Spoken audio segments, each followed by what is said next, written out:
this? I haven't done this in forever, so I am a mess.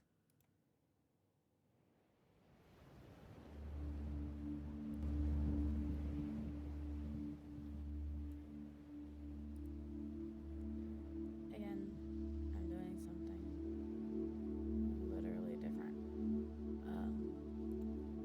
I have never done this before. I thought about doing it before. Well, I haven't thought about doing it, but I was given the idea a while back. Actually, last night I was trying to find things because I've been wanting to stream, but I haven't been wanting to stream any other games just because I haven't felt like playing games for stream. But I was reading a book to one of my friends and my sister last night, and I thought that it would be, good to, how do I put it? It'd be good to actually sit and read a book, and it would get me through a lot of the books that I currently have. Now, some of these books I cannot read on stream because I do have Novessa Allen's Lights Out. So I am not able to stream those just because of the content of the books. But I do have a few different ones, like Strange States. I do have most of the Shatter Me series. I don't have all of the books. I have not been able to find all of the books. So I have up to Defy. Defy Me. I'm not sure what book that one is, but I have up to that book. So I figured I could go through, read these books on stream, and go from there.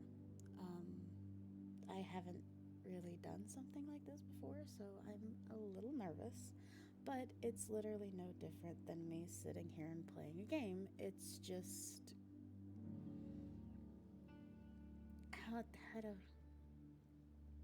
it's no different than me playing a game where the only difference is instead of talking about the game, I'll be reading. So it's just a little bit as to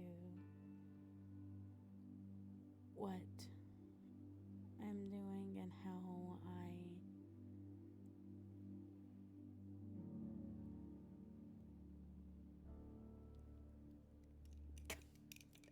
hi.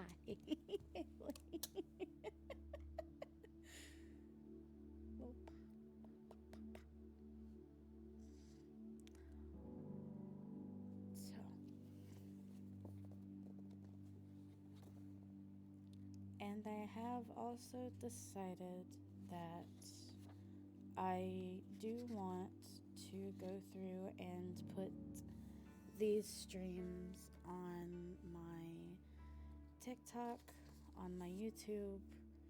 So I will eventually, when I get everything updated, I will have both of the links to both of those. I know I have a link to one of them right now in my on my Twitch, but I don't have a link to my YouTube, and that's just because at the time I didn't feel like it was necessary because there's nothing on there.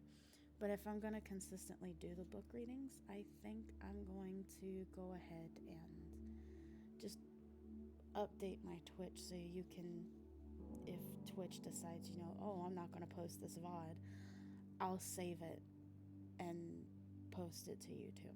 That way everybody can get a chance to see it.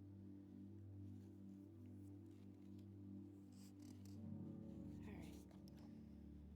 So I am going to go ahead and restart the book because, as I said, I did read a little bit to a friend of mine and my sister yesterday.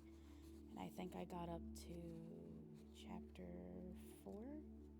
Yeah, I got up to chapter 4 and stopped, which isn't that many pages. But we'll go ahead and go through it. Alright. Dear reader, the strike-throughs in the Shatter Me books are intentional. The writing in this series is occasionally as erratic as its main character and serves as a visual representation of the chaos in Juliet's mind. The repetition, the hyperbolic language, and the obsession with numbers, these are not errors on a page. As our heroine evolves, so too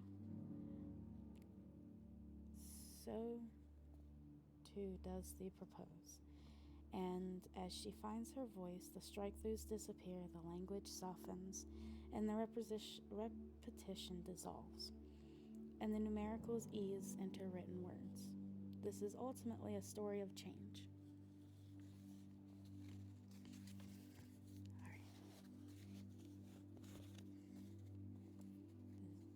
I've been locked up for 264 days. I have nothing but a small notebook and a broken pen, and all the numbers in my head to keep me company.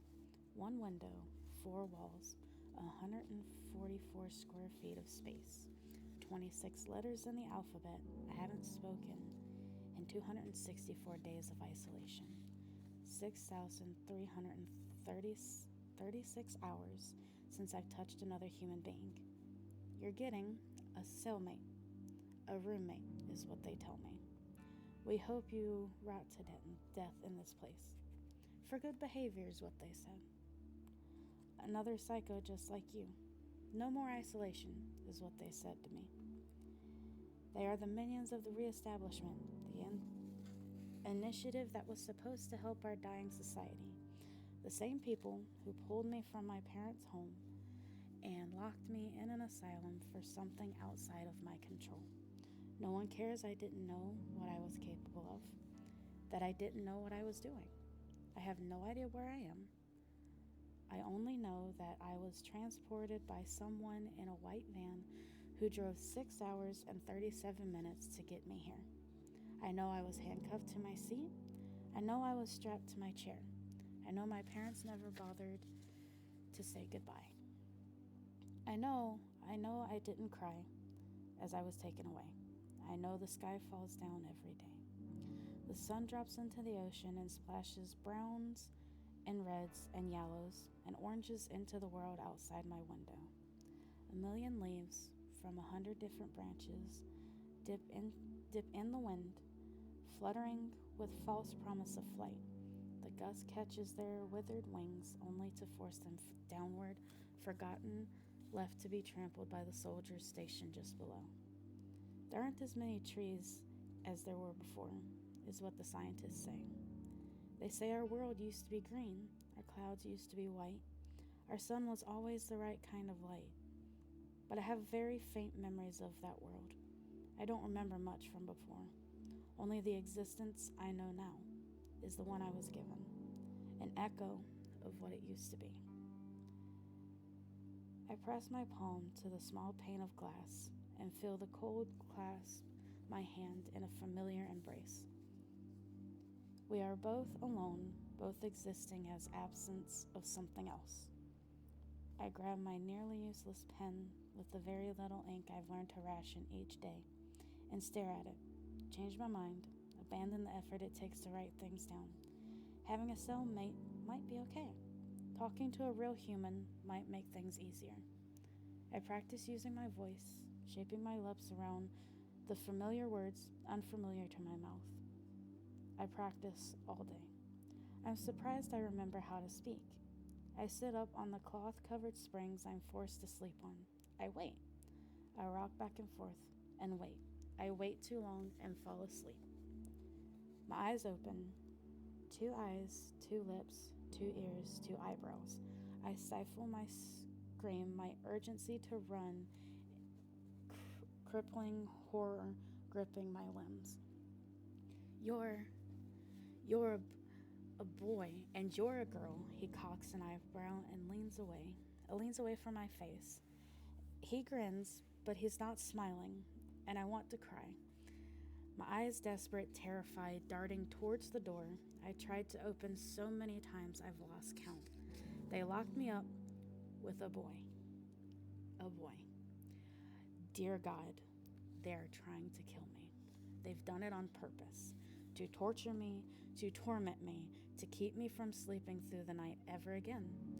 His arms are tatted up, half sleeves to his elbows. His eyebrow is missing a ring they must have confiscated. Dark blue eyes, dark brown hair, sharp jawline, lean, a strong, lean frame. Gorgeous, dangerous, terrifying, and horrible. He laughs, and I fall off my bed and scuttle into the corner. He sizes up the meager pillow on the spare bed they shoved into an empty space this morning.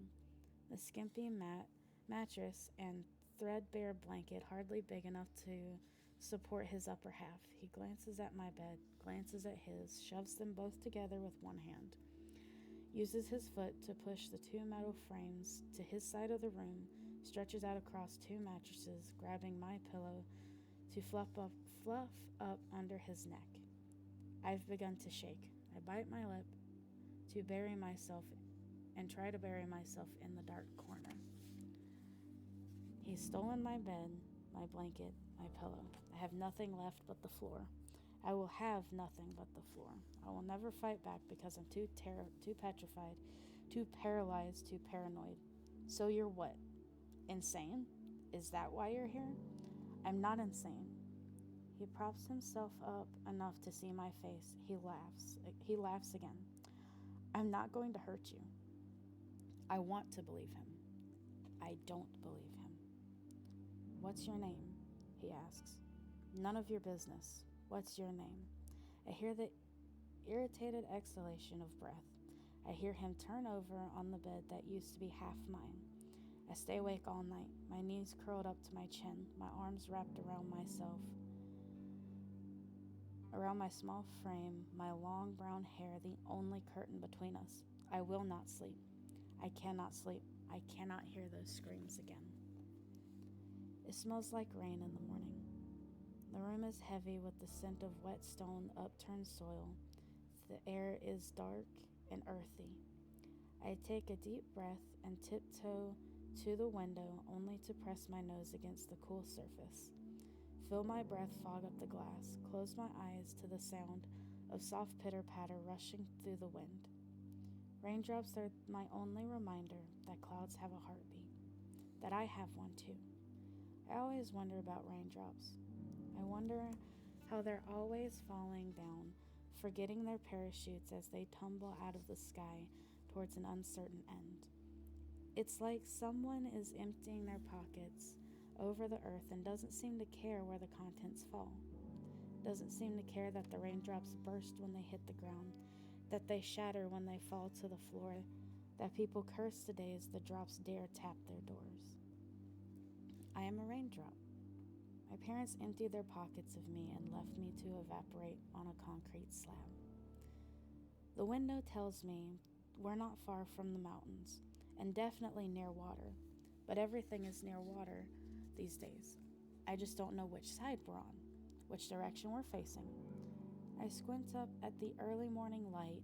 Someone picked up the sun, pinned it to the sky again. But every day it hangs a little lower than the day before. It's like a negligent parent who only knows half of who you are.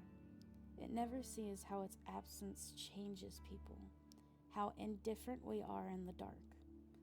A sudden rustle means my cellmate is awake.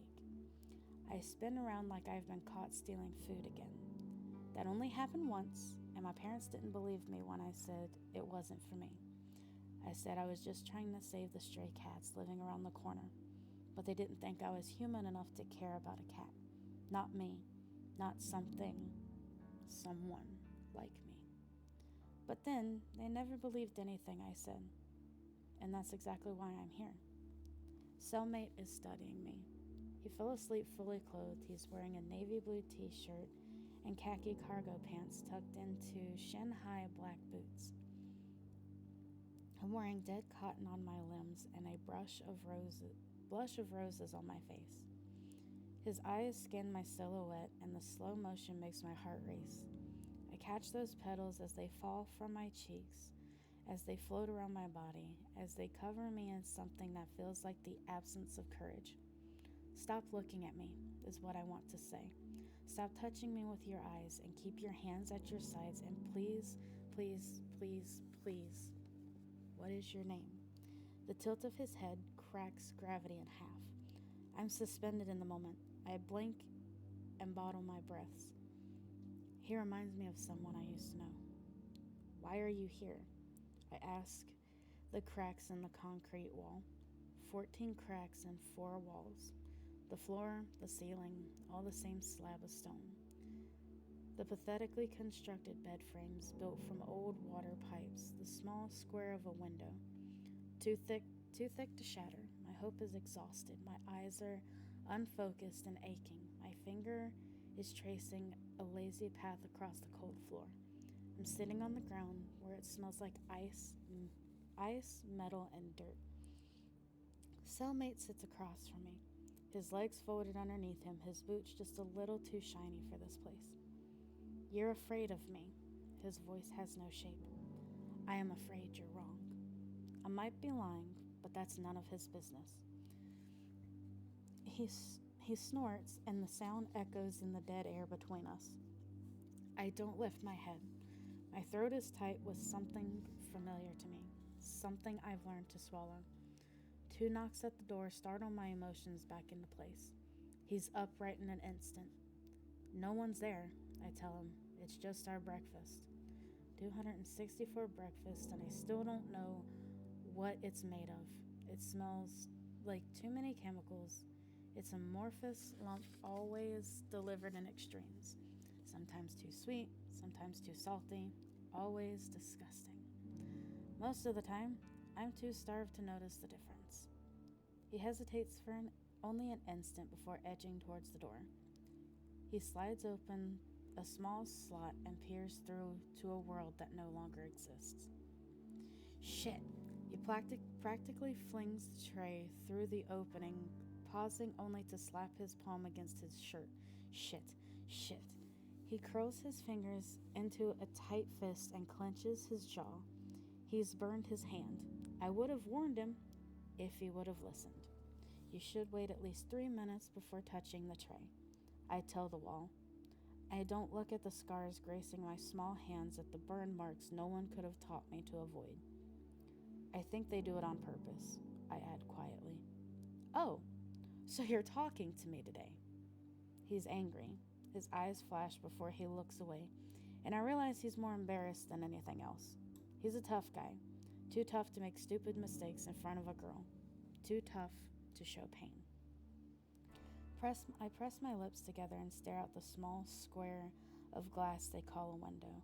There aren't many animals left, but I've heard stories of birds that fly. Maybe one day I'll get to see one. The stories are so wildly woven these days, there's very little to believe. But I've heard of more than one person say they've actually seen a flying bird within the past few years. So, I watch the window. There will be a bird today. It will be white with streaks of gold atop its head like a crown. It will fly. There will be a bird today. It will be white with streaks of gold like a crown atop its head. It will fly. There will be his hand on me. 2 tips of 2 fingers graze my cloth-covered shoulder for less than a second, and every muscle, every tendon in my body is fraught with tension that clenches my spine. I don't move. I don't breathe. Maybe if I don't move, this feeling will last forever. No one has touched me in 264 days. Sometimes I think the loneliness inside of me is going to explode through my skin. Sometimes I'm not sure if crying or screaming or laughing through the hysteria will solve anything at all. Sometimes I'm so desperate to be touched, to feel, that I'm almost certain I'm going to fall off a cliff into an alternate universe where no one will ever be able to find me. It doesn't seem possible. I've been screaming for years and no one has ever heard me. Aren't you hungry? His voice is lower now, a little worried. I've been starving for 264 days. No. I turn and I shouldn't, but I do, and he's staring at me, studying me. His lips are barely parted and his limbs limp at his side, his lashes blinking back in confusion. Something punches me in the stomach. His eyes. Something about his eyes. It's not him. It's not him. It's not him. I close the world away, lock it up, turn the key so tight. Hey. My eyes break open, two shattered windows filling my mouth with glass. What is it? Nothing. I focus on the window between me and my freedom, and I want to smash this concrete world into oblivion. I want to be bigger, better, stronger. I want to be angry. Angry. Angry. I want to be the bird that flies away. What are you writing? Cellmate speaks again. These words are vomit. This shaky pen is my esophagus, and this sheet of paper is my porcelain bowl. Why won't you answer me? He's too close, too close, too close. No one has ever been close enough. My eyes are focused on the window and the promise of what could be. The promise of something grander, something greater, some reason for the madness building in my bones, for some explanation of my inability to do anything without ruining everything. There will be a bird. It will be white, with streaks of gold like a crown atop its head. It will fly.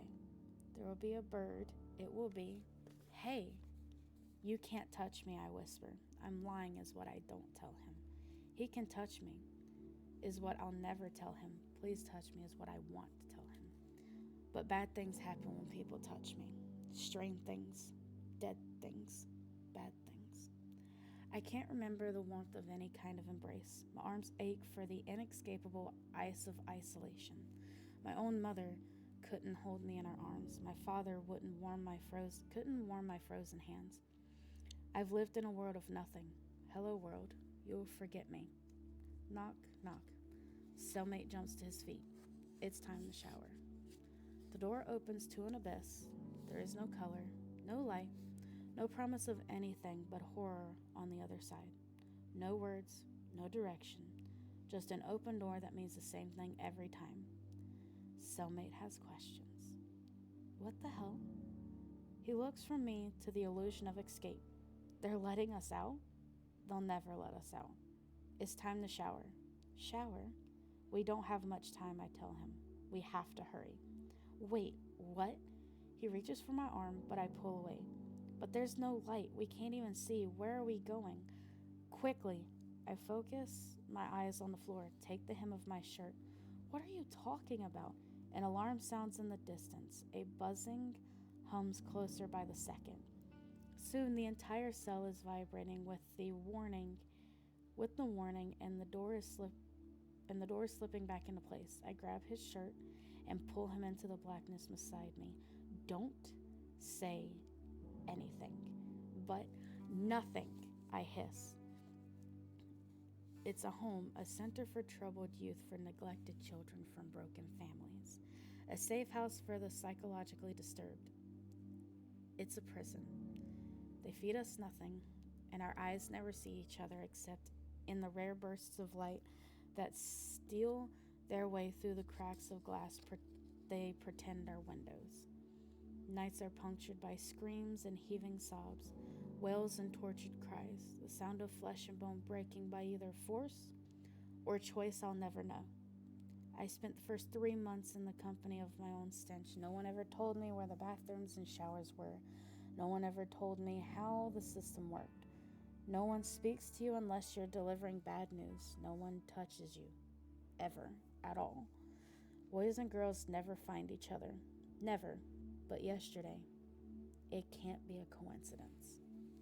My eyes begin to readjust in the artificial light.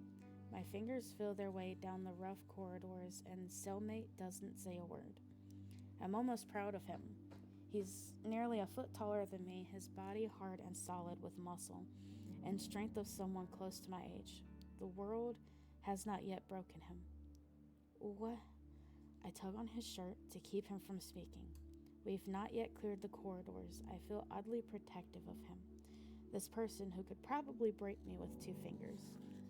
He doesn't realize how his ignorance makes him vulnerable. He doesn't realize that they might kill him for no reason at all. I've decided not to be afraid of him. I've decided his actions are more immature than genuinely threatening. He looks so familiar, so familiar, so familiar to me. I once knew a boy with the same blue eyes, and my memories won't let me hate him. Perhaps I'd like a friend. 6 more feet until the wall goes from rough to smooth, and then we make a right. 2 feet of empty space before we reach a wooden door with a broken handle and a handful of splinters. 3 heartbeats to make certain we're alone. 1 foot forward to edge the door inward. 1 soft creak, and the crack widens to reveal nothing but what I imagine this space to look like. This way, I whisper. I push him forward, the row of showers and scavenge the floor for any bits of soap lodged in the drain. I find 2 pieces, one twice as big as the other. Open your hand, I tell him. Open your hand, I tell the darkness. It's slimy, but don't drop it. There isn't much soap, and we've got lucky today. He says nothing for a few seconds, and I begin to worry. Are you still there?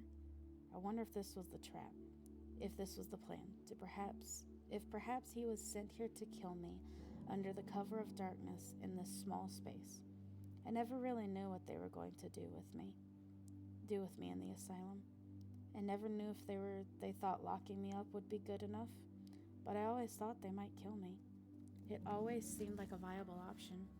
I can't say I wouldn't deserve it, but I'm in here for something I never meant to do, and no one seems to care that it was an accident. My parents never tried to help me. I hear no showers running, and my heart stops. This particular room is rarely full, but there are usually others, if only 1 or 2.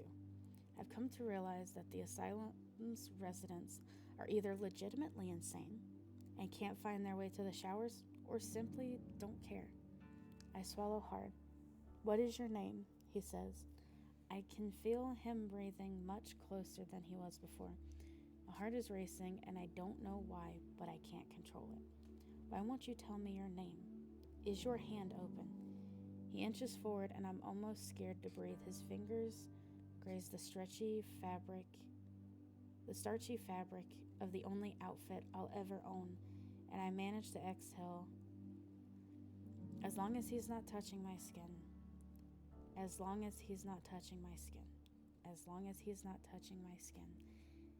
This seems to be the secret. My thin t-shirt has been washed in the harsh water of this building so many times it feels like a burlap sack against my skin. I dropped a bigger piece of soap into his hand and tiptoe backward. I'm going to turn on the shower for you, I explain, anxious not to raise my voice lest others hear me.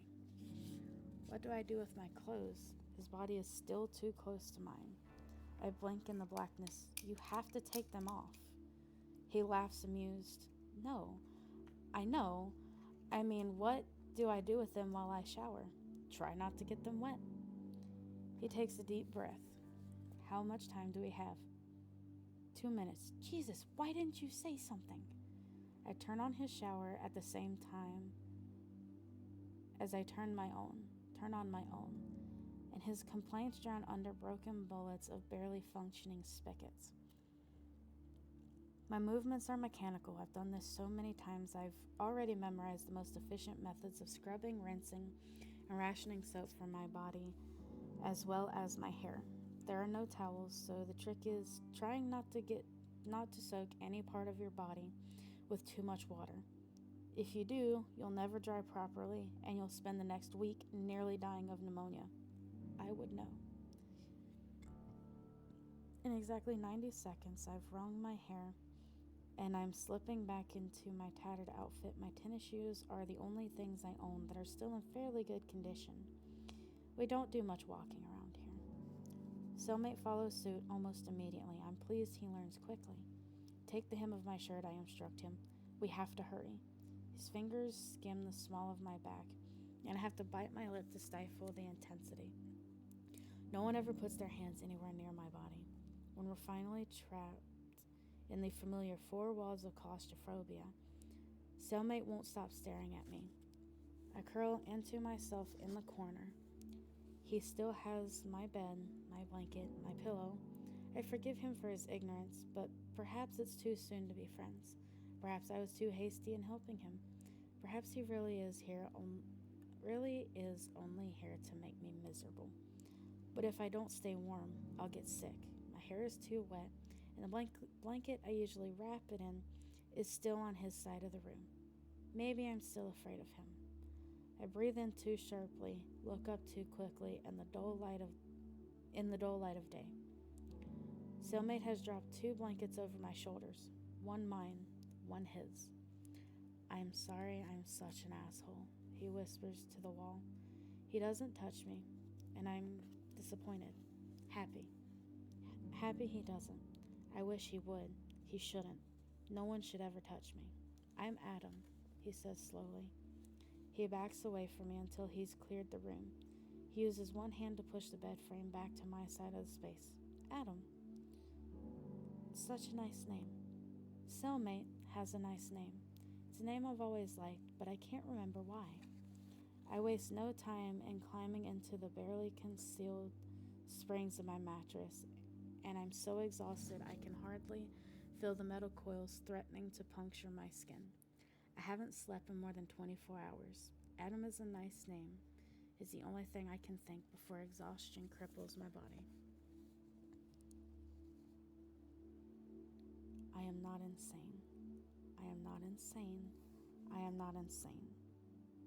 I am not insane. Horror rips my eyelids open. My body is drenched in a cold sweat, my brain swimming in unforgotten waves of pain. My eyes settle on circles of black that dissolve into darkness. I have no idea how long I've slept. I have no idea if I've scared my cellmate with my dreams. Sometimes I scream out loud. Adam is staring at me. I'm breathing hard, and I manage to heave myself upright and pull the blanket closer to my body, only to realize I've stolen his only means for warmth. It never even occurred to me that he might be freezing as much as I am. I'm shivering in place, but his body is unflinching in the night. His silhouette is a strong form against the backdrop of black. I have no idea what to say. There is nothing to say. The screams never stop, do they? The screams never stop in this place, do they? The screams are only the beginning. No, I whisper. Faint blush flushes my face, and I'm happy it's too dark for him to notice. He must have heard my cries. Sometimes I wish I never had to sleep. Sometimes I think if I stay very, very still, if I never move at all, things will change. I think if I freeze myself, I can freeze the pain. Sometimes I won't move for hours. I will not move an inch. If time stands still, nothing can go wrong. Are you okay? His voice is concerned. I study the furrow buried between his brow and tension in his jaw. The same person who stole my bed, my blanket is the same one who went without tonight. So cocky and careless a few hours ago, so careful and quiet right now. It scares me that this place could have broken him so quickly. I wonder what he heard while I was sleeping. I wish I could save him from the horror. Something shatters. A tortured cry sounds in the distance. These rooms are buried deep in concrete walls, thicker than floors and ceilings combined to keep the sounds from escaping too far. If I can hear the agony, it must be insurmountable. Every night there are sounds I don't hear. Every night I wonder if I'm next. You're not insane. My eyes snap up, his head is cocked, his eyes focused and clear despite the shroud that envelops us. He takes a deep breath. I thought everyone in here was insane. He continues, I thought they locked me up with a psycho. I take a sharp hit of oxygen. Funny. So did I. 1, 2, 3 seconds pass. He cracks a grin so wide, so amused, so refreshingly sincere, it's like a clap of thunder through my body. Something pricks at my eyes. I haven't seen a smile in 265 days. Adam is on his feet. I offer him his blanket. He takes it only to wrap it more tightly around my body. Something is suddenly constricting in my chest. My lungs are skewered and strung together, and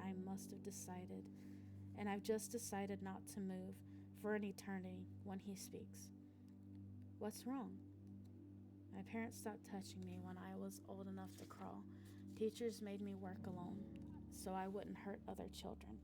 I've never had a friend, never known comfort of a mother's hug. I've never felt the tenderness of a father's kiss. I'm not insane. Nothing. 5 more seconds. Can I sit next to you? That would be wonderful. No. I'm staring at the wall again. He clenches and unclenches his jaw, and he runs a hand through his hair, and I realize for the first time that he's not wearing a shirt. It's so dark in this room I can only catch his curves and contours. The moon is allowed only a small window of light in this space, but I watch as the muscles in his body and his arms tighten with every movement. Every inch of his body is raw with power, every surface somehow illuminous in the darkness. In 17 years, I've never seen anything like him. In 17 years, I've never talked to a boy my own age, because I'm a monster. I close my eyes. I hear the creak of his bed, the groan of the springs as he sits down. I unstitch my eyes and study the floor. You must be freezing. No, a strong sigh. I'm actually burning up. I'm on my feet so quickly the blankets fall to the floor. Are you sick? My eyes scan his face for signs of fever, but I don't dare inch closer. Do you feel dizzy? Do your joints hurt? I try to remember my own symptoms. I was chained to my bed by my own body for a week. I could do nothing more than crawl to the door and fall face first into my food. I don't even know how I survived. What is your name? He's asked the same question 3 times already. You might be sick, is all I can say. I'm not sick, I'm just hot. I don't usually sleep with my clothes on. Butterflies catch fire in my stomach. I don't know where to look. A deep breath. I was a jerk yesterday and treated you like crap, and I'm sorry. I shouldn't have done that. I meet his gaze. His eyes are the perfect shade of cobalt blue, like a blossoming bruise, clear and deep and decided. He's been thinking about this all night. Okay. So why won't you tell me your name? He leans forward. I freeze. I thaw. Juliet, I whisper. My name is Juliet. His lips soften into a smile. He repeats my name like the word amuses him, entertains him, delights him. In 17 years, no one has said my name like that. I don't know when it started. I don't know why it started. I don't know anything about anything except for the screaming. My mother screaming when she realized she can no longer touch me. My father screaming when he realized what I'd done to my mother. My parents screaming when they locked me in my room and tell me I should be grateful for their food, for their humane treatment of this thing that could no longer possibly be their child. For the yardstick they used to measure the distance I needed to keep away. I ruined their lives, is what they said to me. Stole their happiness, destroyed my mother's hope for ever having children. I couldn't see what I'd done. Couldn't I see what I had done, is what they asked me. Couldn't I see that I ruined everything? I tried so hard to fix what I had ruined, tried every single day to be what they wanted, tried all the time to be better, but I never really knew how. I only knew now that the scientists were wrong. The world is flat. I know because I was tossed right off the edge, and I've been trying to hold on for 17 years. I've been trying to climb back up for 17 years, but it's nearly impossible to beat gravity when no one is willing to give you a hand, when no one wants to risk touching you.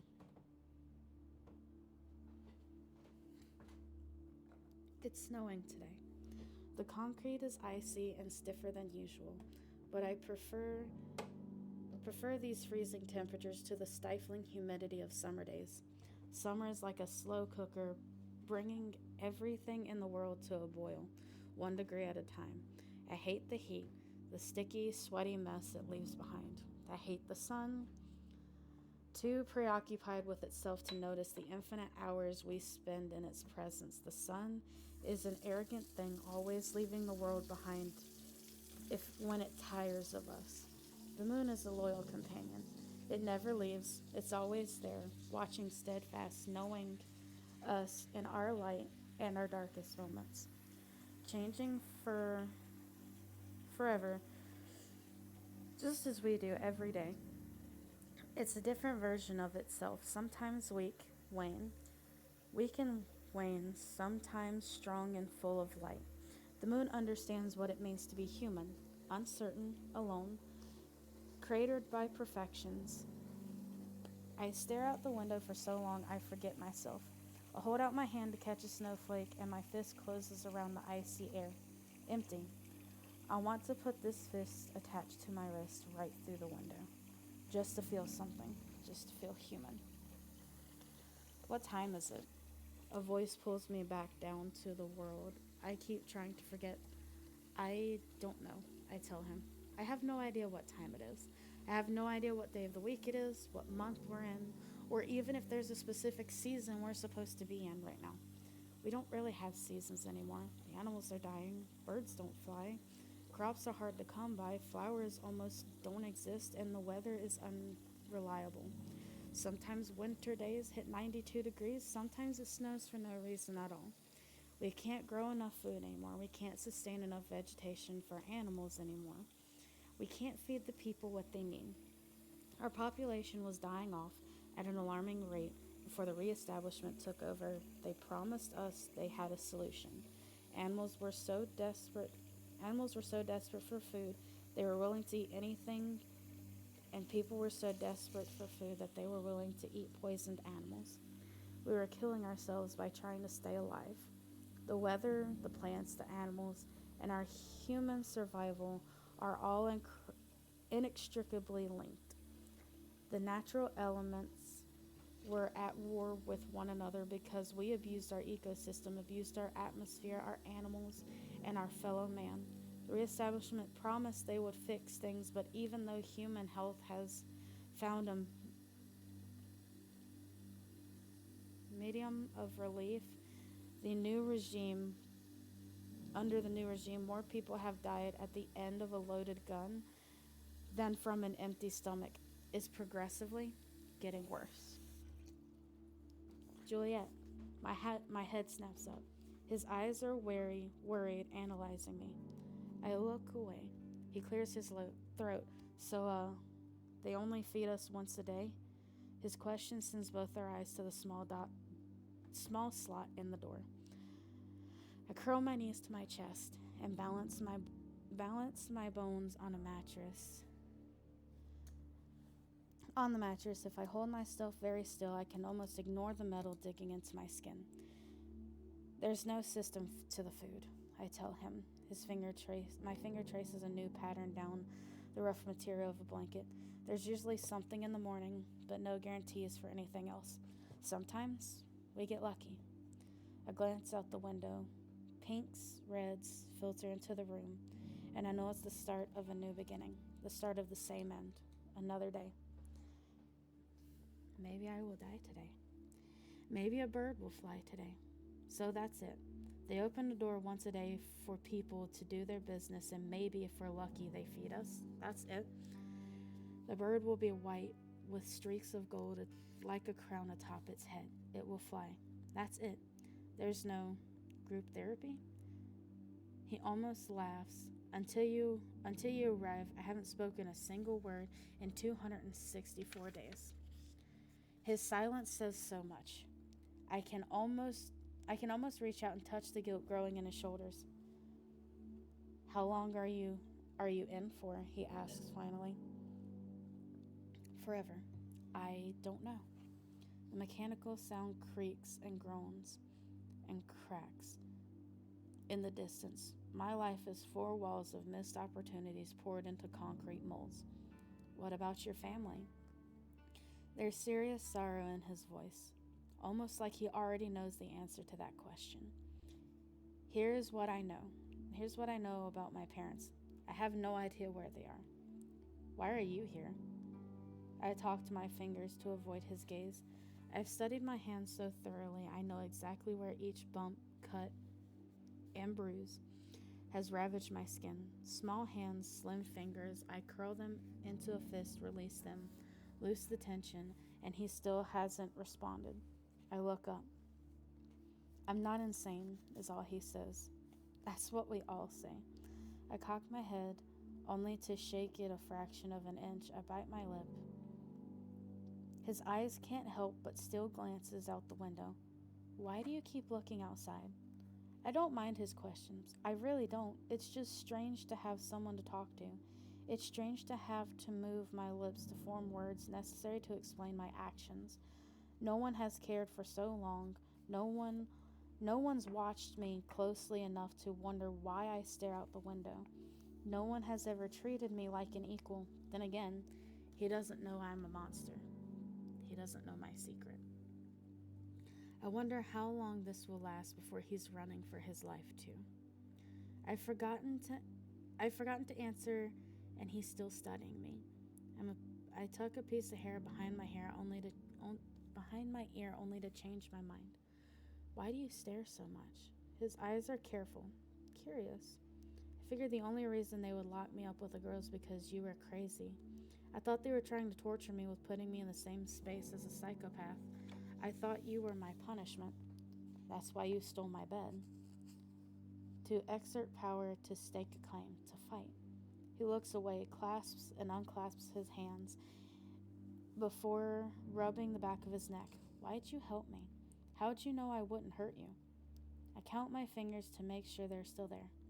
I didn't. You didn't help me, or you didn't know if I'd hurt you. Adam. My lips curve around the shape of his name. I'm surprised to discover how much I love the easy, familiar way the sound rolls off my tongue. He's sitting almost as still as I am. Yeah? What's it like? I ask, each word quieter than the one before. Outside, in the real world. Is it worse? It takes him a few heartbeats to answer. Honestly, I'm not sure if it's better to be in here or out there. I wait for his lips to part. I wait for him to explain. And then I try to pay attention to his words. Pay attention as his words bounce around in the haze of my head, fogging my senses, clouding my concentration. Did you know it was an international movement?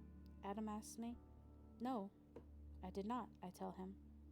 I do not tell him I was dragged from my home 3 years ago. I do not tell him I was dragged away exactly 7 years after the reestablishment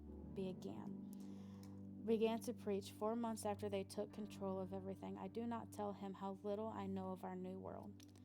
Adam says the reestablishment had its hands in every country, ready for the moment to bring its leaders into positions of control. Give me 1 second.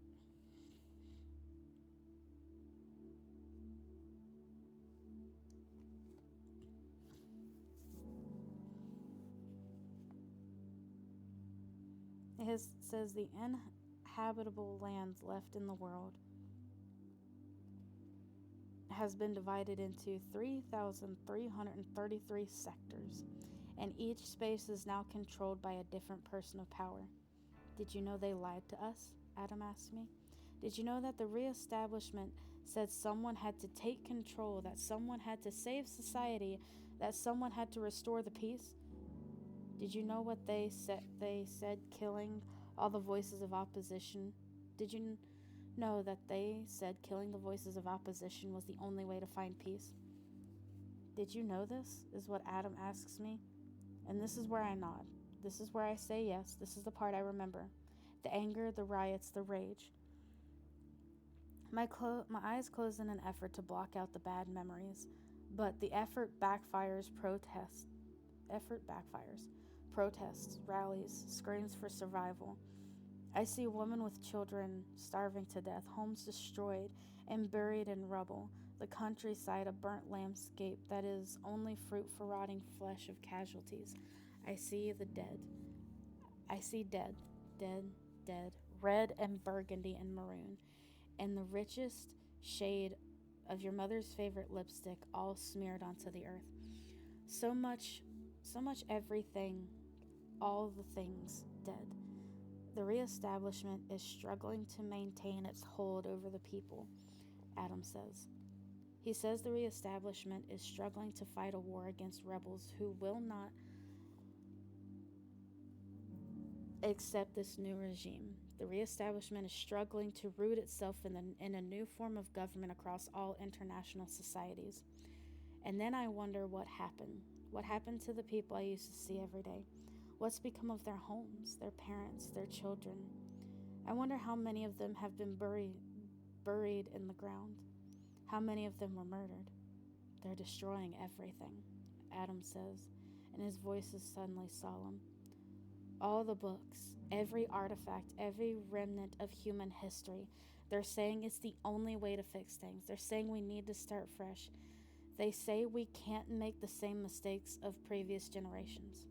Two knocks at the door, and we're both on our feet, abruptly startled back into the bleak world. Adam raises his eyebrow at me. Breakfast? Wait 3 minutes, I remind him. We're so good at masking our hunger until the knocks at the door cripple our dignity. They starve us on purpose. Yeah. His lips are set in a soft smile. I wouldn't want to burn myself. The air shifts and he steps forward. I'm still as a statue. I still don't understand, he says so quietly. Why are you here? Why do you ask so many questions? He leaves less than a foot of space between us, and I am 10 inches away from spontaneous combustion. Your eyes are so deep, he tilts his head, so calm. I want to know what you're thinking. You shouldn't, my voice falters. You don't even know me. He laughs, and the action gives life to the light in his eyes. I don't know you. No. He shakes his head and sits on his bed. Right. Of course not. What? You're right. His breath catches. Maybe I'm insane. I take 2 steps backwards. Maybe you are. He's smiling again, and I'd like to take a picture. I'd like to stare at the curve of his lips for the rest of my life. I'm not, you know. But you won't tell me why you're here, I challenge, and neither will you. I fall to my knees and tug the tray through the slot. Something unidentifiable is steaming in 2 tin cups. Adam folds himself onto the floor across from me. Breakfast, I say, and push his portion forward. 1 word, 2 lips, 3, 4, 5 fingers form 1 fist, 1 corner, 2 parents, 3, 4, 5 reasons to hide, 1 child, 2 eyes, 3, 4, 17 years of fear. A broken broomstick, a pair of wild faces, angry whispers, locks on my door. Look at me is what I want to say. Look at me is what I want to say to you.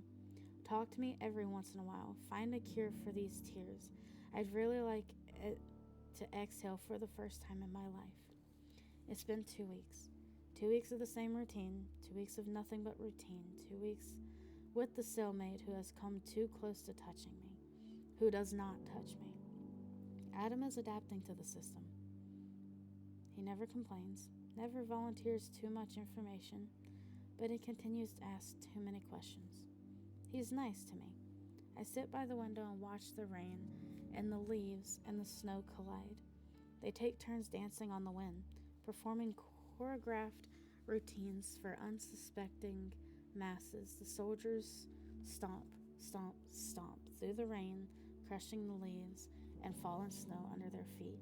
Their hands are wrapped in gloves wrapped around guns that could put a bullet through a million possibilities.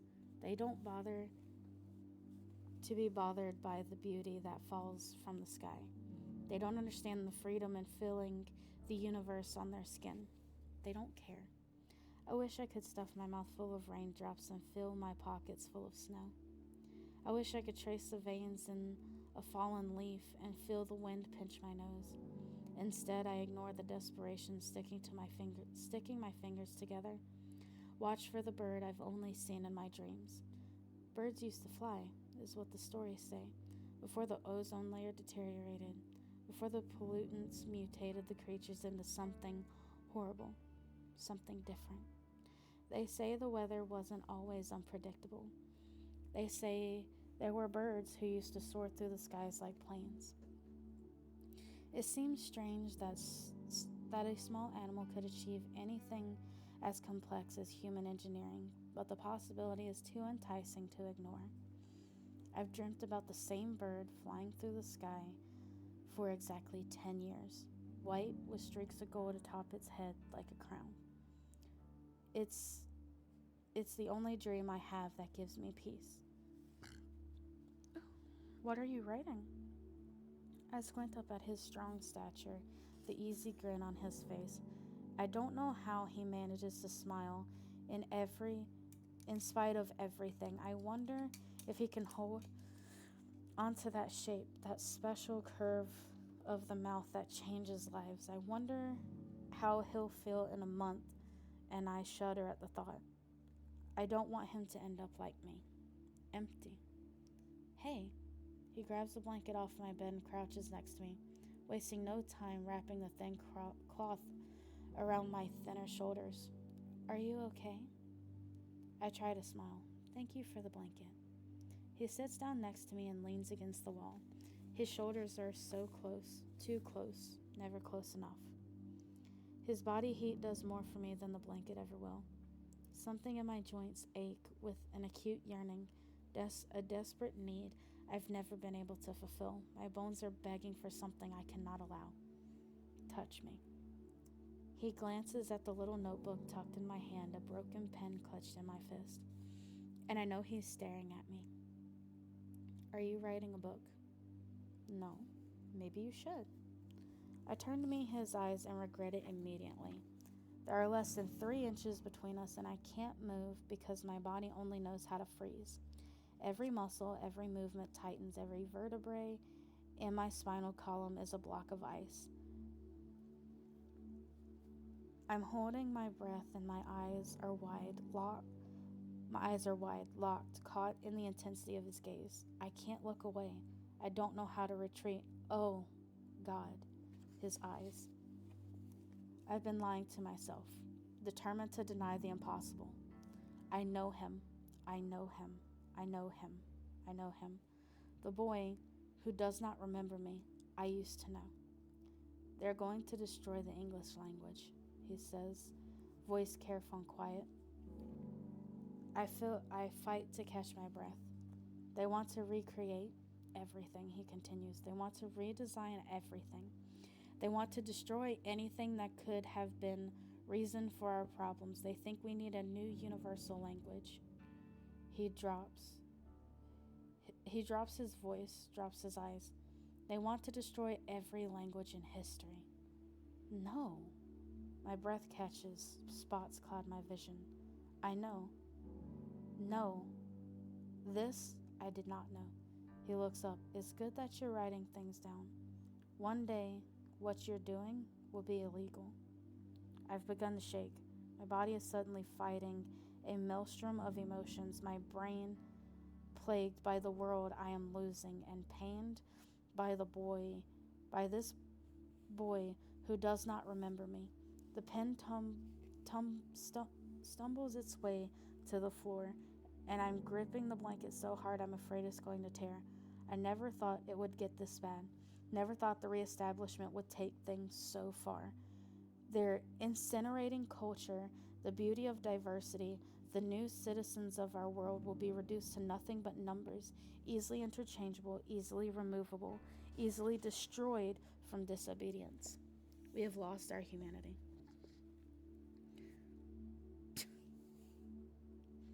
I told you this is what I was doing.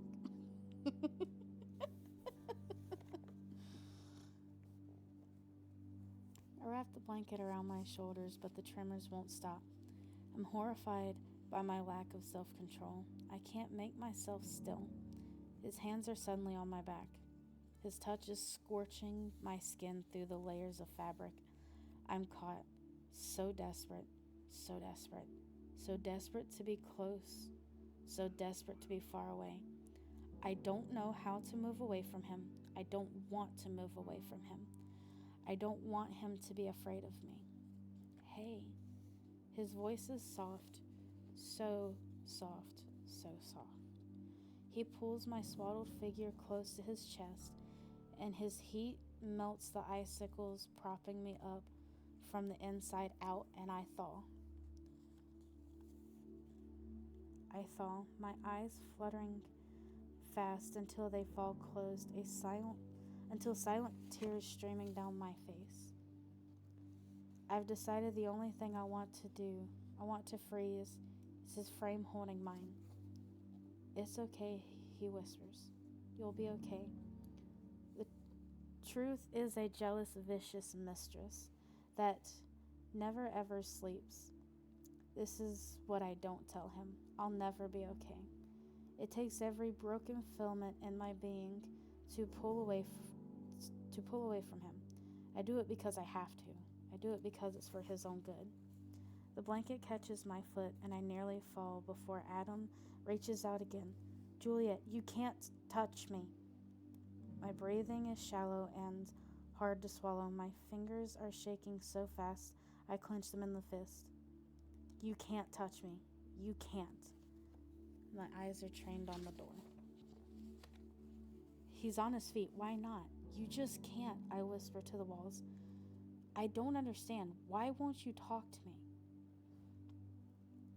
You sit there in the corner all day, writing your book, and look at everything but my face. You have so much to say to a piece of paper, but I'm standing right here, and you don't even acknowledge me. Juliet, please. He reaches for my arm, and I turn away. Why won't you at least look at me? I'm not going to hurt you. You don't remember me.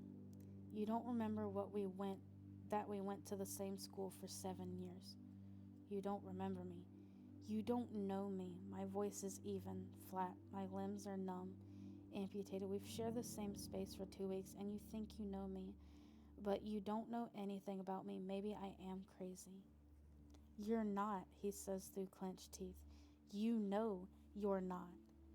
Then maybe it's you, I say carefully and slowly, 'cause it's one of us. That's not true. Tell me why you're here, Adam. What are you doing in an asylum if you don't belong here? I've been asking you the same question since I got here. Maybe you asked too many questions. I hear his hard exhalation of breath, and he laughs a bitter laugh. We're practically the only 2 people here alive in this place, and you want to shut me out too? I close my eyes and focus on my breathing. You can talk to me, just don't touch me. Maybe I want to touch you. I'm tempted by recklessness, a desperate for what I can never have. I turn back to him, and I can't keep the lies from spilling out of my lips. Maybe I don't want you to. He makes a harsh sound. I disgust you that much. I spin around, so caught off guard by his words, I forget myself. He's staring at me, his face hard, his jaws set, his fingers flexing at his sides. His eyes are 2 buckets of rainwater, deep, fresh, and clear. Hurt. You don't know what you're talking about.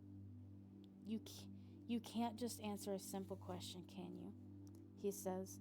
He shakes his head and turns to the wall. My face is cast in a neutral mold. My arms and legs are filled with plaster. I feel nothing. I am nothing. I'm empty of everything. I will never move.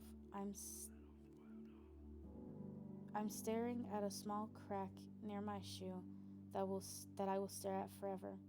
The blankets fall to the floor. The world fades out of focus. My ears outsource every sound to another dimension. My eyes close. My thoughts drift. My memories kick me in the heart. I know him. I've tried so hard to stop thinking about him. I've tried so hard to forget his face. I've tried so hard to get those blue eyes out of my head, and I know him. I know him. I know him. It's been 3 years since I last saw him. I can never forget Adam, but he's already forgotten me.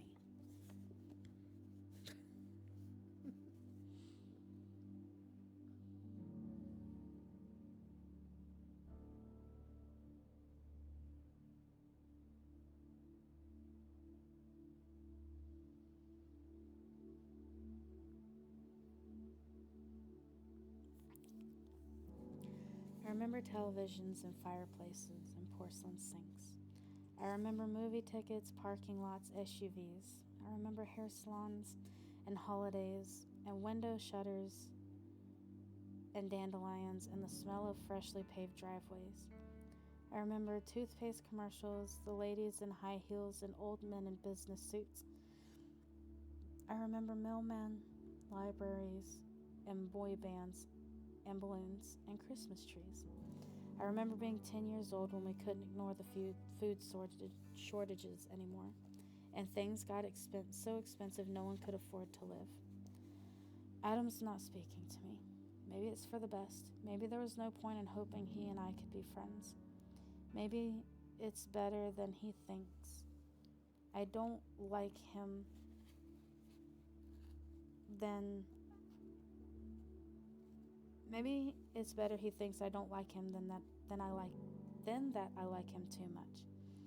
He is hiding a lot of something that might be pain, but his secrets scare me. He won't tell me why he's here, though I won't tell him much either. And yet, and yet, and yet, last night the memory of his arms around me was enough to scare away the screams. The warmth of a kind embrace, the strength of firm hands holding all of my pieces together, and release of so many years of loneliness. The gift he's given me I can't repay. Touching Juliet is nearly impossible. I'll never forget the horror in my mother's eyes and the torture in my father's face, the fear etched into their expressions. Their child is a monster, possessed by the devil, cursed by darkness, an unholy abomination. Drugs, tests, medical solutions failed. Psychological cross-examinations failed. She's a walking weapon in society, is what teachers said. When we've never seen anything like it, is what the doctor said. She should be removed from your home, is what the police officer said. No problem at all, is what my parents said. I was 14 years old when they got rid of me. When they stood back and watched as I was dragged away for a murder I didn't know I could commit. Maybe the world is safer with me locked in the cell. Maybe Adam is safer if he hates me. He's sitting in the corner with his fists in his face. I never wanted to hurt him. Never wanted to hurt the only person who never wanted to hurt me. The door crashes open. 5 people swarm in the room, rifles pointed at our chest. Adam is on his feet, and I'm made of stone. I've forgotten how to inhale. I haven't seen so many people in so long. I'm momentarily stupefied. I should be screaming. Hands up, feet apart, mouth shut, and don't move. Don't move, and we won't shoot you. I'm frozen in place. I should move. I should lift my arms. I should spread my feet. I should remember to breathe. The one barking order slams the butt of his gun into my back, and my knees crack as they hit the floor. I finally taste oxygen and a sight of blood. I think Adam is yelling. There is an acute agony ripping through my body unlike anything I've experienced before. I'm immobilized. What don't you understand about keeping your mouth shut? I squint sideways to see the barrel of the gun 2 inches away from Adam's face. Get up. A steel-toe boot kicks me in the ribs fast and hard. I said, get up. Harder, faster, stronger. Another boot hits me in the gut, and I can't even cry out. Get up, Juliet. Get up. If you don't, they'll shoot Adam. I heave myself up to my knees and fall back on the wall behind me, stumbling forward to catch my balance. Lifting my hands is more torture than I knew I could endure. My skin is a sieve punctured in pins and needles of pain. They finally come to kill me. That's why they put Adam in my cell. Because I'm leaving. Adam is here. I'm leaving because they forgot to kill me on time. Because my moments are over, because 17 years were too many for this world. They're going to kill me. I always wondered how it would happen. I wonder if this will make my parents happy. Someone is laughing. Well, aren't you a little shit? I don't even know if they're talking to me. I can hardly focus on keeping my arms upright. She's not even crying, someone adds. The walls are beginning to bleed into the ceiling. I wonder how long I can hold my breath. I can't distinguish words. I can't understand sounds. I'm hearing the blood rushing through my head, and my lips are 2 blocks of concrete I can't crack open. There's a gun in my back, and I'm tripping forward. The floors are falling up, and my feet are dragging in a direction I can't decipher. I hope they kill me soon. It takes 2 days to open my eyes. There's a tin of water, a tin of food, set off to the side, and I inhale the cold contents with trembling hands, a dull ache creeping through my bones. Nothing seems to be broken, but one glance under my shirt proves the pain was real. Bruises are discolored blossoms of blue and yellow, torture to touch and slow to heal. Adam is nowhere. I am alone in a block of solitude, 4 walls, no more than 10 feet in every direction. The air is creeping through a small slot in the door. I've begun to terrorize myself with my imagination. When the heavy door slams open, a guard with 2 rifles strung across his chest looks me up and down. Get up. This time I don't hesitate. I hope Adam at least is safe. I hope he doesn't come to the same end I do. Follow me. The guard's voice is thick and deep. His gray eyes unreadable. He looks about 25 years old. Blonde hair cropped close to the crown, shirt sleeves rolled up to his shoulders, military tattoos snaking up his arms just like Adam's. Oh, God, no. Adam steps into the doorway beside the blonde and gestures with his weapon towards the narrow alleyway. Move. Adam is pointing a gun at my chest. Adam is pointing a gun at my chest. Adam is pointing a gun at my chest. His eyes are foreign to me, glassy and distant, far, far away. I am nothing but Novocaine. I am numb to a world of nothing. All feeling and emotion are gone forever. I am a whisper of what never was. Adam is a soldier. Adam wants me to die. I stare at him openly now, every sensation amputated. Death would be a welcome release from these earthly joys I've known. I don't know how long I've been walking before another blow to my back cripples me. I blink against the brightness of light I haven't seen in so long. My eyes begin to tear up, and I'm squinting against the fluorescent bulbs illuminating the large space. I can hardly see anything. Juliet. A voice detonates my name. There's a heavy boot pressed into my back, and I can't lift my head to distinguish who's speaking to me. Weston, dim the lights and release her. I want to see her face. The command is cool and strong like steel, dangerously calm, effortlessly powerful. The brightness is reduced to a level I am able to tolerate. The imprint of a boot is stamped into my back, but no longer settled on my skin. I lift my head and look up. I'm immediately struck by his youth. He can't be much older than me. It's obvious he's in charge of something, though I have no idea what. His skin is flawless, unblemished. His jawline is sharp and strong.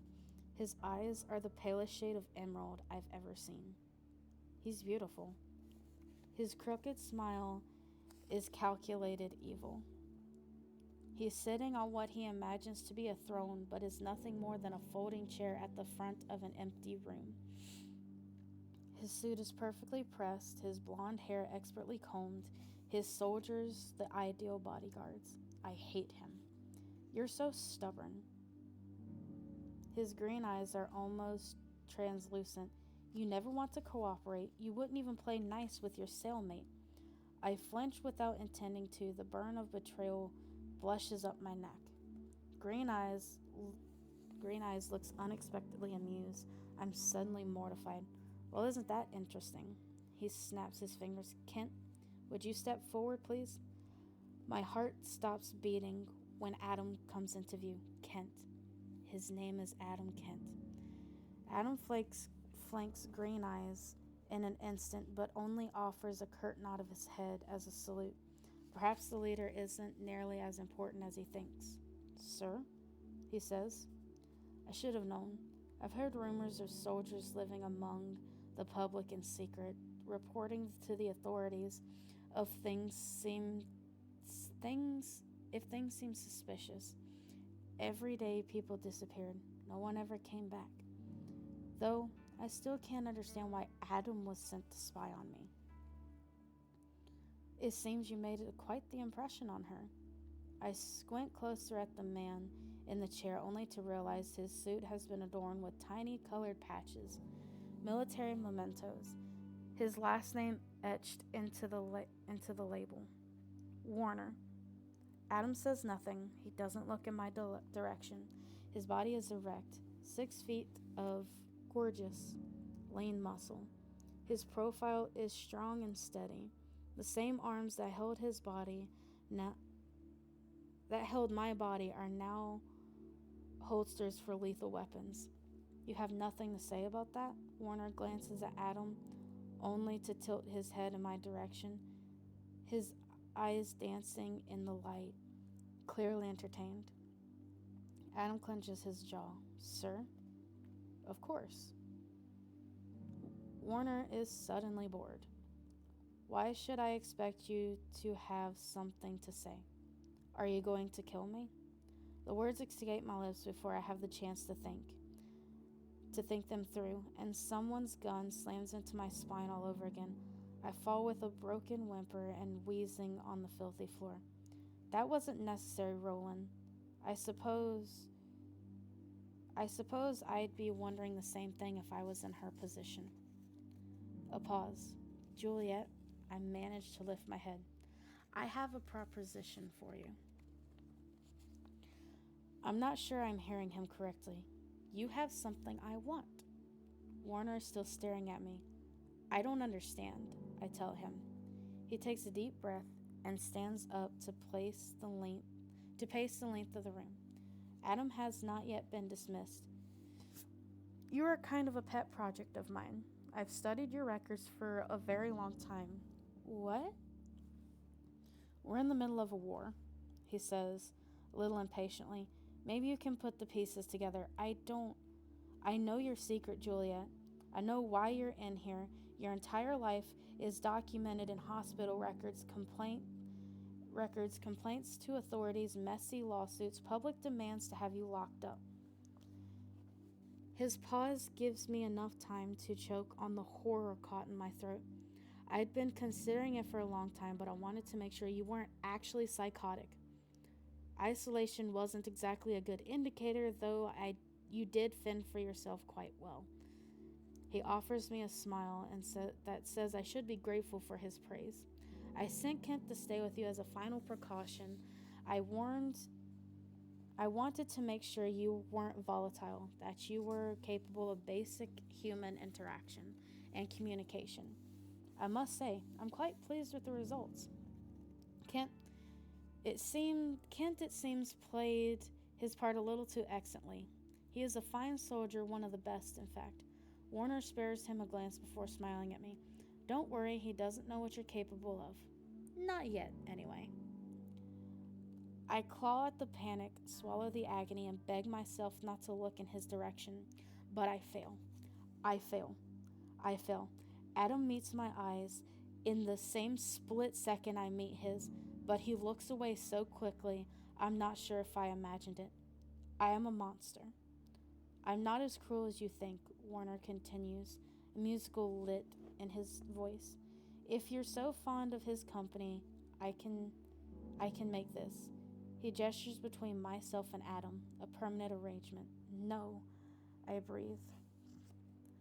Warner's Warner curves his lips into a careless grin. Oh yes, but be careful, pretty girl. If you've got something bad, he'll have to shoot you.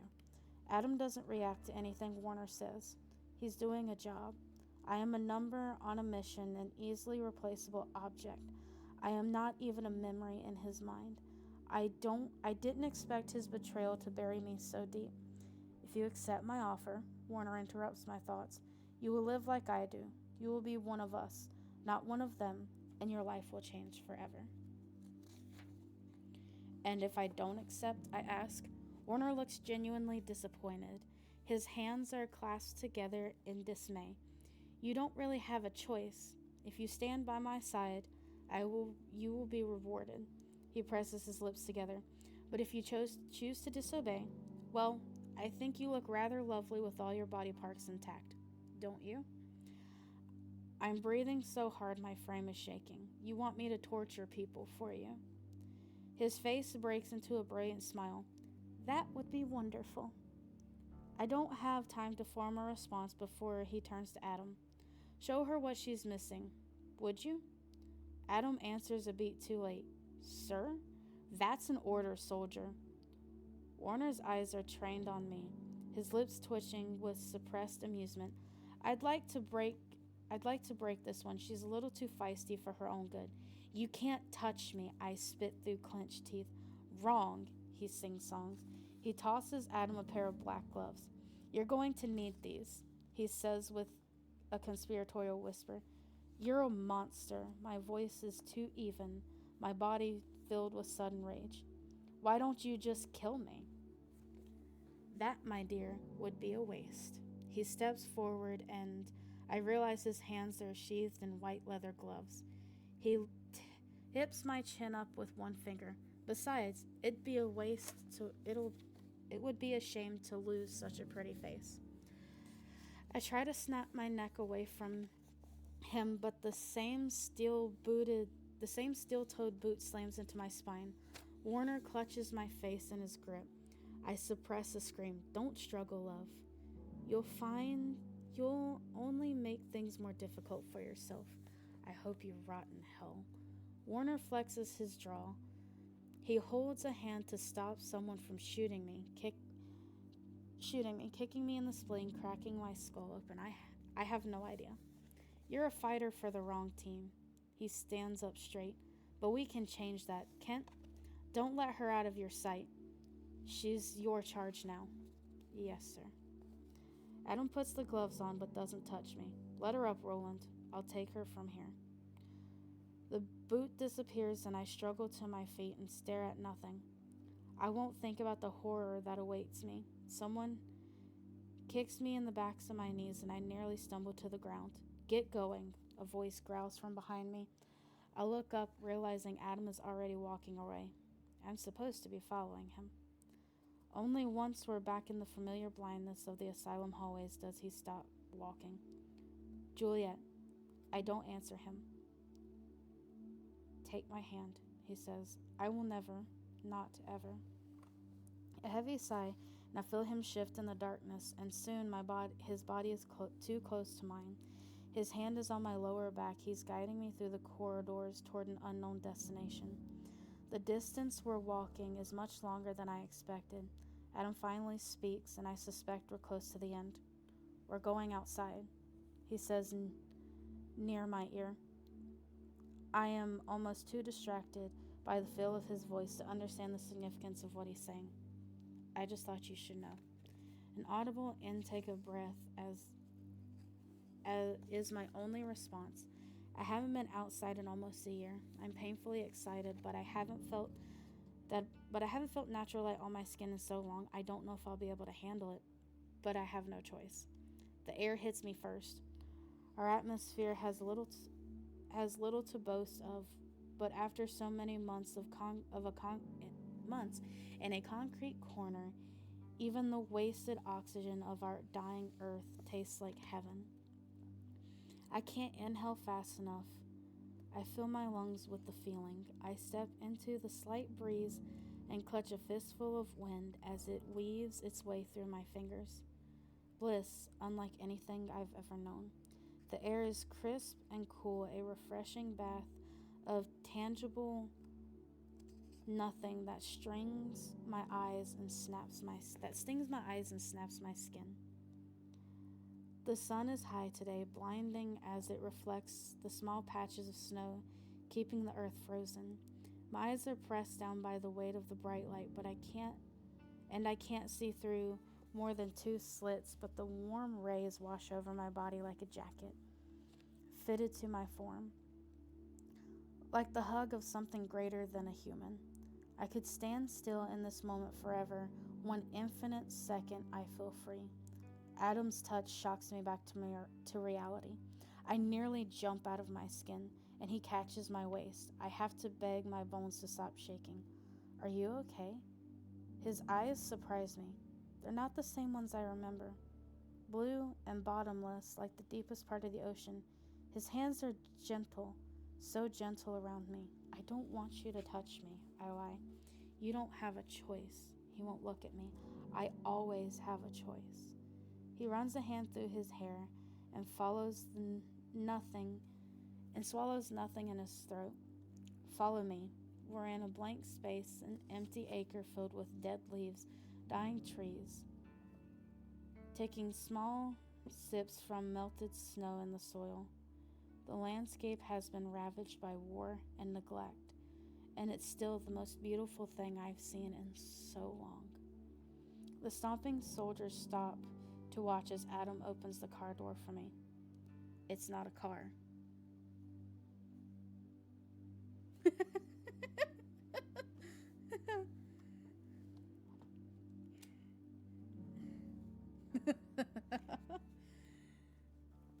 Well, since I have a few people in here, I am doing something a little different today. I decided I should go back and read one of my favorite book series. And I was reading it to a couple, one of my friends and my sister, and they said that they really liked listening to me read. So I figured if I was going to read, why not have stream it while I read? I haven't exactly figured out uh,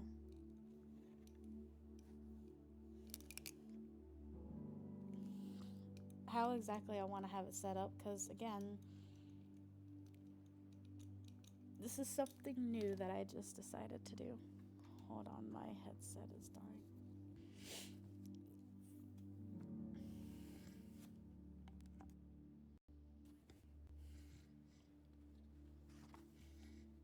Yeah. I think he was saying that I was the nerd too, but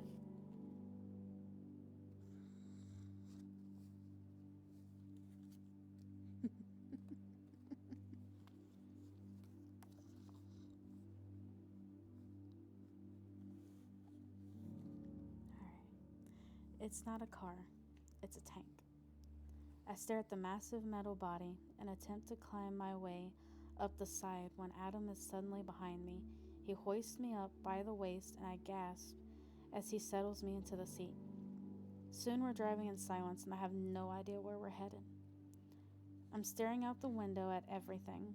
I'm eating and drinking and absorbing every informational detail, the debris, the skyline, the abandoned homes and broken pieces of metal. The glass sprinkled in the scenery. The world looks naked, stripped of vegetation and warmth. There are no street signs, no stop signs. There's no need for either. There's no public transportation. Everyone knows that cars are now manufactured by only one company and sold at a ridiculous rate. Very few people are allowed a means of escape. My parents, the general population, has been distributed across what's left of the country. Industrial buildings form the spine of the landscape, tall rectangular metal boxes stuffed full of machinery intended to strengthen the army, to strengthen the reestablishment, to destroy mass quantities of human civilization: carbon, tar, steel, gray, black, and silver. Smoky colors smudged into the skyline, dripping into the slush that used to be snow. Trash is heaped in haphazard piles everywhere, patches of yellowed grass peeking out from under the devastation. Traditional homes of our old world have been abandoned, windows shattered, roofs collapsing, red, green, and blue paint scrubbed into muted shades to better match our bright future. Now I see compounds carelessly constructed on the ravaged land. I remember those were supposed to be temporary. I remember the few months before I was locked up when they'd begun building them. These small, cold quarters would suffice until they figured out all the details of the new plan, is what the reestablishment had said. Just until everyone was subdued, just until people stopped protesting and realized that this change was good for them, good for their children, good for their future. I remember there were rules. No more dangerous imaginations, no more prescription medications, a new generation comprised of only healthy individuals who would sustain us. The sick must be locked away, the old must be discarded, the troubled must be given up to the asylums, only the strong would survive. Yes, of course. No more stupid languages and stupid stories, stupid paintings placed above stupid mantles. No more Christmas, no more Hanukkah, no more Ramadan, or I'm not sure how to say that one. No talk of religion, of belief, personal convictions. Personal convictions were what nearly killed us all, is what they said. Convictions, priorities, preferences, prejudice, ideologies divided us, deluded us, destroyed us. Selfish needs, wants, desires, needed to be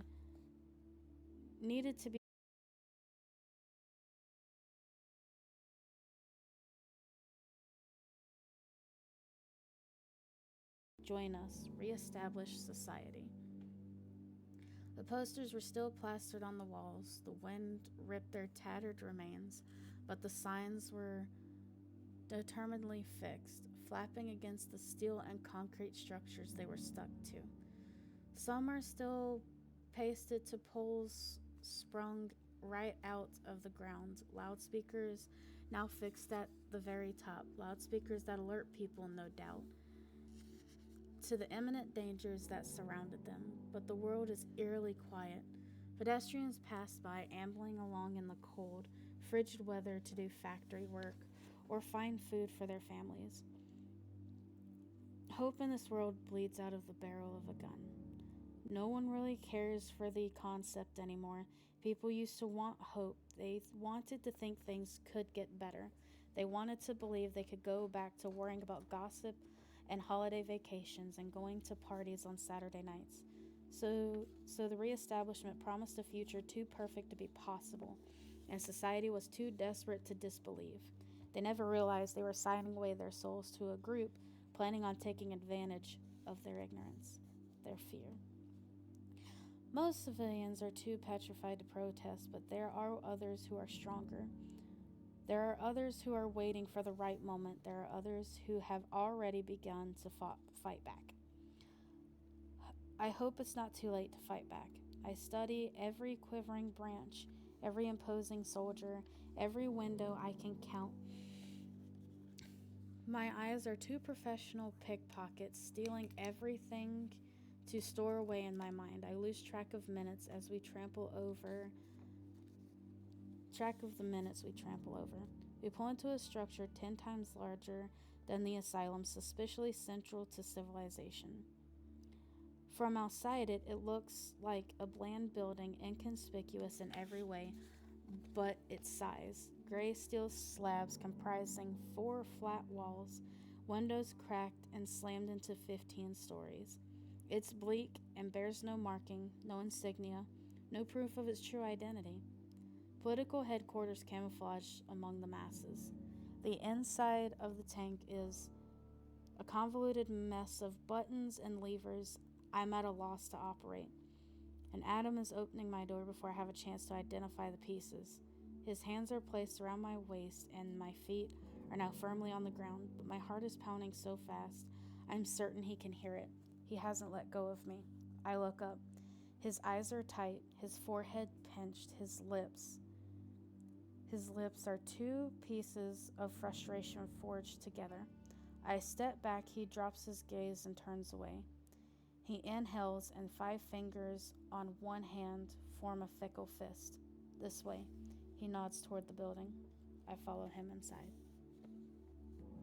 I'm so prepared for unimaginable horror that the reality is almost worse. Dirty money is dripping from the walls. A year's supply of food wasted on marble floors, hundreds of thousands of dollars of medical aid poured into facility furniture and Persian rugs.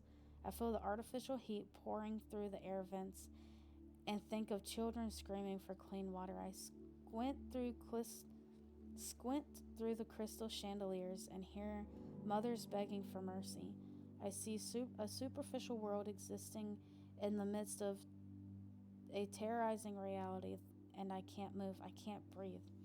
So many people must have died to sustain this luxury. So many people had to choose their homes and their children and their last $5 in the bank for promises, so many promises to save them from themselves. They promised us, the reestablishment promised us hope for a better future. They said they would fix things.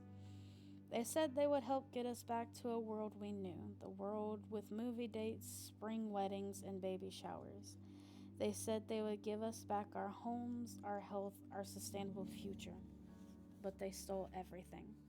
They took everything. My life, my future, my sanity, my freedom. They filled our world with weapons aimed at our foreheads and smiled as they shot 16 candles right through our future. They killed those strong enough to fight back and locked up the freaks who failed to live up to their utopian expectations. People like me. Here's the proof of their corruption. My skin is cold sweat, my fingers trembling with disgust, my legs unable to withstand the selfish waste in these 4 walls. I am seeing red everywhere, the blood of bodies splattered against the windows, spilled across the carpets, dripping from the chandeliers. Juliet, I break. I'm on my knees, my body cracking from pain. I've swallowed so many times, heaving with sobs I can no longer suppress. My dignity dissolving in tears, the agony of this past week ripping my skin to shreds. I can't ever breathe. I can't catch the oxygen around me. I'm dry heaving into my shirt, and I hear voices and see faces I don't recognize, wisps of words, wicked away my confusion. Thoughts scrambled so many times I don't know if I'm even conscious anymore. I don't know if I've officially lost my mind. I'm in the air. I am a bag of feathers in his arms, and he's breaking through soldiers crowding around for a glimpse of the commotion. And for a moment, I don't want to care that I shouldn't want this so much. I want to forget that I'm supposed to hate him, that he betrayed me, that he's working for the same people who are actively destroying what's little that's left of humanity.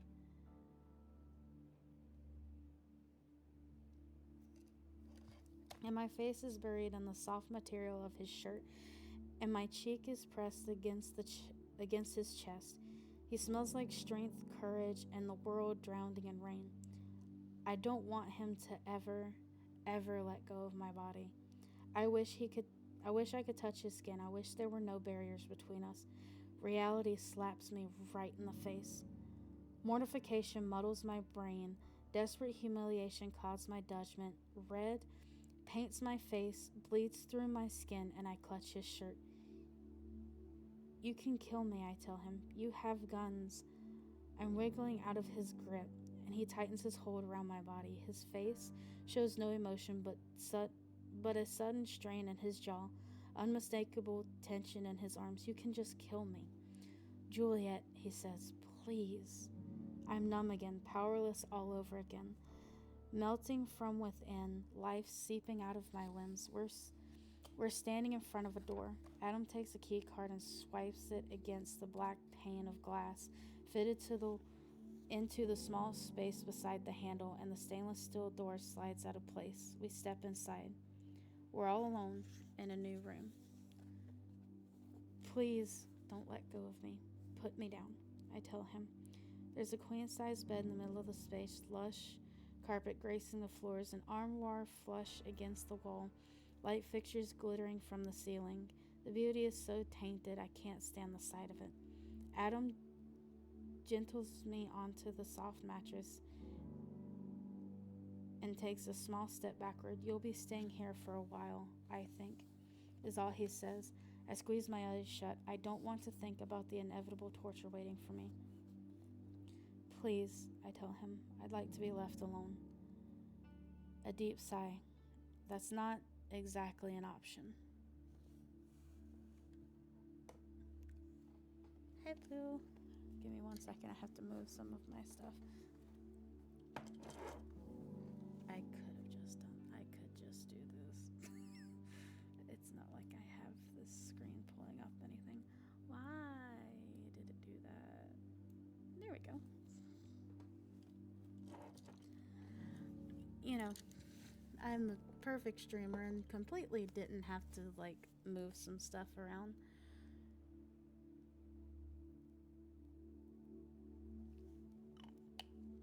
Wouldn't be my stream if I didn't have hiccups.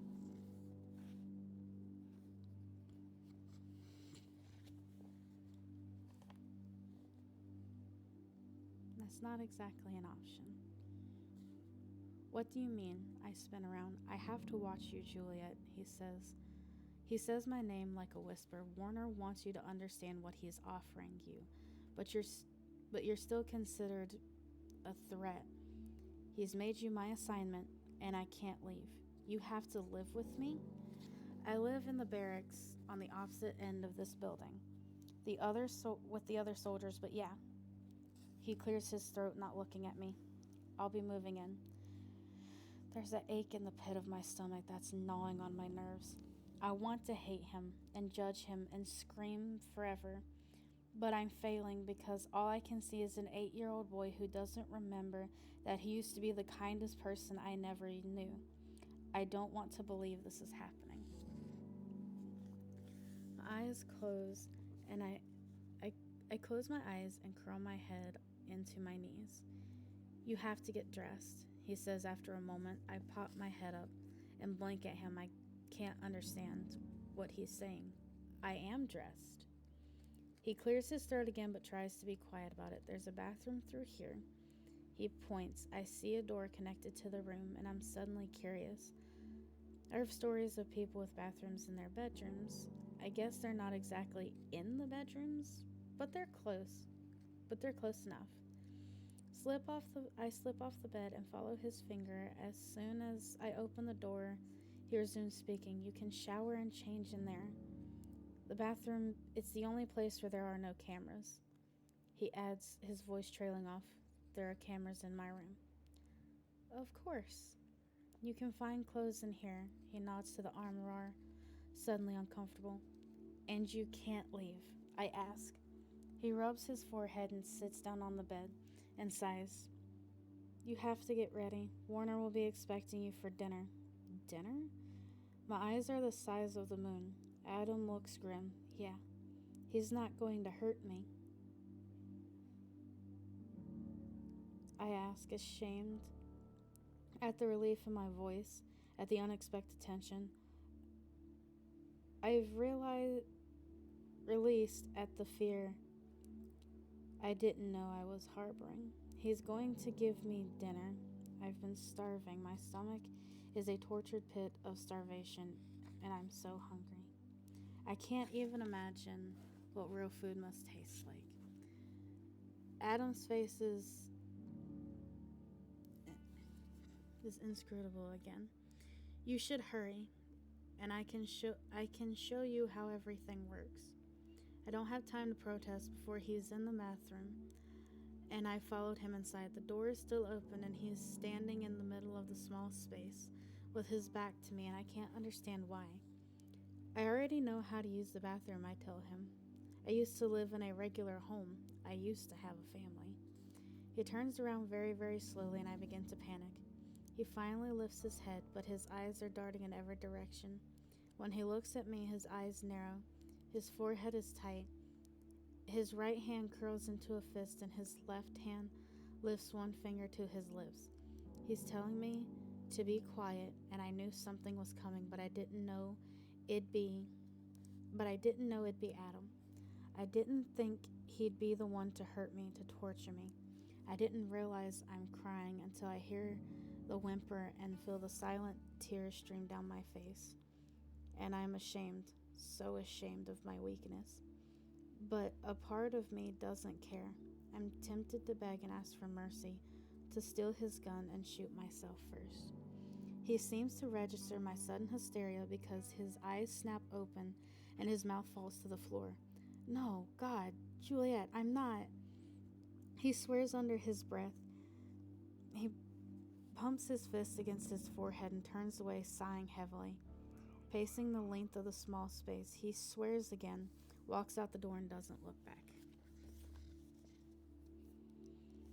5 full minutes under the piping hot water, 2 bars of soap smelling like lavender, and a bottle of shampoo meant only for my hair. And the touch of soft plush towels I dare to wrap around my body, and I begin to understand. They want me to forget. They think they can wash away my memories, my loyalties, my priorities. With a few hot meals and a room with a view, they think I'm so easily purchased. Warner doesn't seem to understand that I grew up with nothing and didn't hate it. I didn't want the clothes or the perfect shoes or the expensive anything. I didn't want to be draped in silk. All I ever wanted was to reach out and touch another human being, just not with my hands but with my heart. I saw the world and its lack of compassion, its harsh, grating judgment, and its cold, resentful eyes. I saw it all around me. I had so much time to listen, to look, to study people and places and possibilities. All I had to do was open my eyes. All I had to do was open a book to see the stories bleeding from page to page, to see the memories etched into paper. I spent my life folded between the pages of books. In the absence of human relationships, I formed bonds with paper characters. I lived, loved, and lost through stories threaded in history. I experienced my adolescence by association. My world is one interwoven web of words stringing limb to limb, bone to sinew. Thoughts and images all together. I am being compromised of letters, a character created by sentences, a figment of imagination formed through fiction. They want to delete every part of punctuation in my life, this earth, and in my life from this earth, and I don't think I can let that happen. I slip back into my old clothes and tiptoe to the bedroom, only to find it abandoned. Adam is gone, even though he said he would stay. I didn't understand him. I don't understand his actions, and I don't understand my disappointment. I wish I didn't love the freshness of my skin, the feel of being perfectly clean after so long. I don't understand why I still haven't looked in a mirror, why I'm afraid of what I'll see, why I'm not sure I'll recognize the face that might stare back at me. Open armoire. It's bursting with dresses, shoes, shirts, pants, and clothes of every kind. Colors so vivid they hurt my eyes. Material I've never heard of, the kind I'm almost afraid to touch. The sizes are perfect.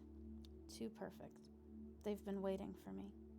I've been neglected, abandoned, ostracized, and dragged from my home, and I've been poked, prodded, tested, and thrown in a cell. I've been studied, starved, I've been tempted with friendship only to left betrayed and trapped in this nightmare. I am expected to be grateful for. My parents, my teachers, Adam, Warner, the reestablishment, I am expendable to all of them. They think I'm a doll they can dress up and twist into. I'm not sure how to say that. But they're wrong. Warner is waiting for you. I spin around and fall back against the armoire, slamming it closed in the craze of my panic, clutching my heart as I steady myself and fold away the fear when I see Adam standing at the door. His mouth moves for a moment, but he says nothing. Eventually, he steps forward until he's close enough to touch. He reaches past me to open the door, hiding the things I'm embarrassed to know exist. "These are all for you," he says without looking at me. His fingers touching the hem of the purple dress, the rich plum in color, good and a rich plum color good enough to eat. I already have clothes. My hands smooth out the wrinkles in my dirty, ragged outfit. He finally decides to look at me, but when he does, his eyebrows trip and his eyes blink and freeze.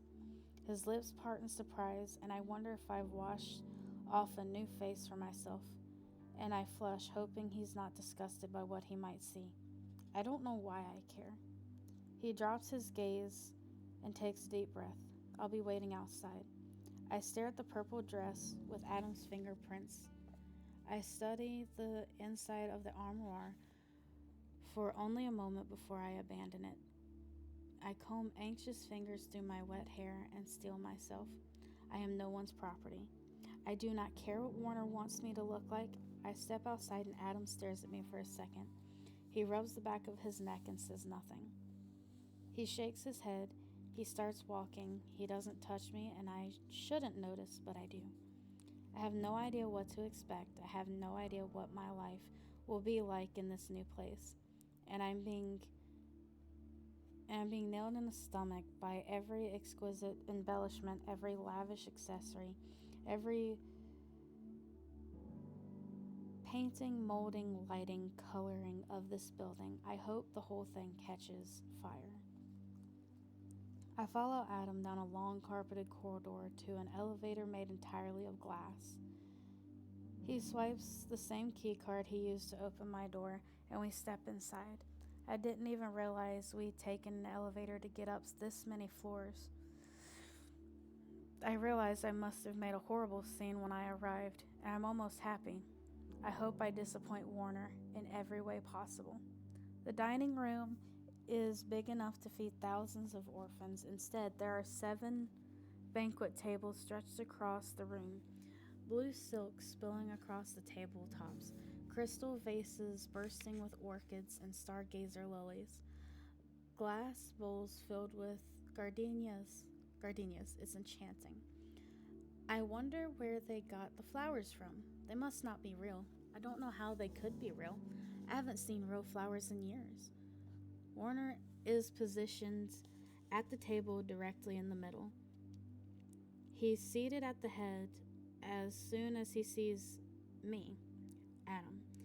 He stands up. The entire room stands in turn. I realize almost immediately that there are empty seats on either side of him.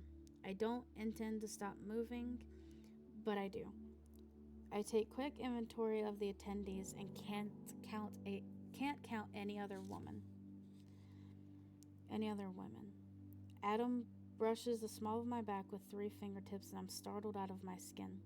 I hurry forward, and Warner beams at me. He pulls out the chair on his left and gestures for me to sit down, and I do. I try not to look at Adam as he sits across from me. "You know, there are clothes in your armoire." Warner sits down beside me. The room reseats itself and resumes its steady stream of chatter. He's turned almost entirely in my direction, but somehow the only presence I'm aware of is directly across from me. I focus on the empty plate 2 inches from my fingers and drop my hands in my lap.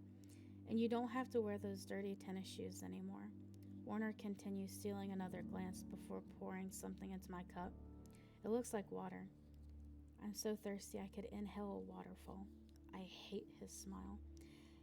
Hate looks hate looks just like everybody else until it smiles, until it spins around and lies with lips and teeth curved into the semblance of something too passive to punch. Juliet? I inhale too quickly, and a stifled cough is blooming in my throat. His glassy eyes glint in my direction. Are you not hungry? Words dipped in sugar, his gloved hand touches my wrist, and I nearly sprain it in haste to distance myself from him. I could eat every person in this room. No, thank you. He licks his bottom lip into a smile.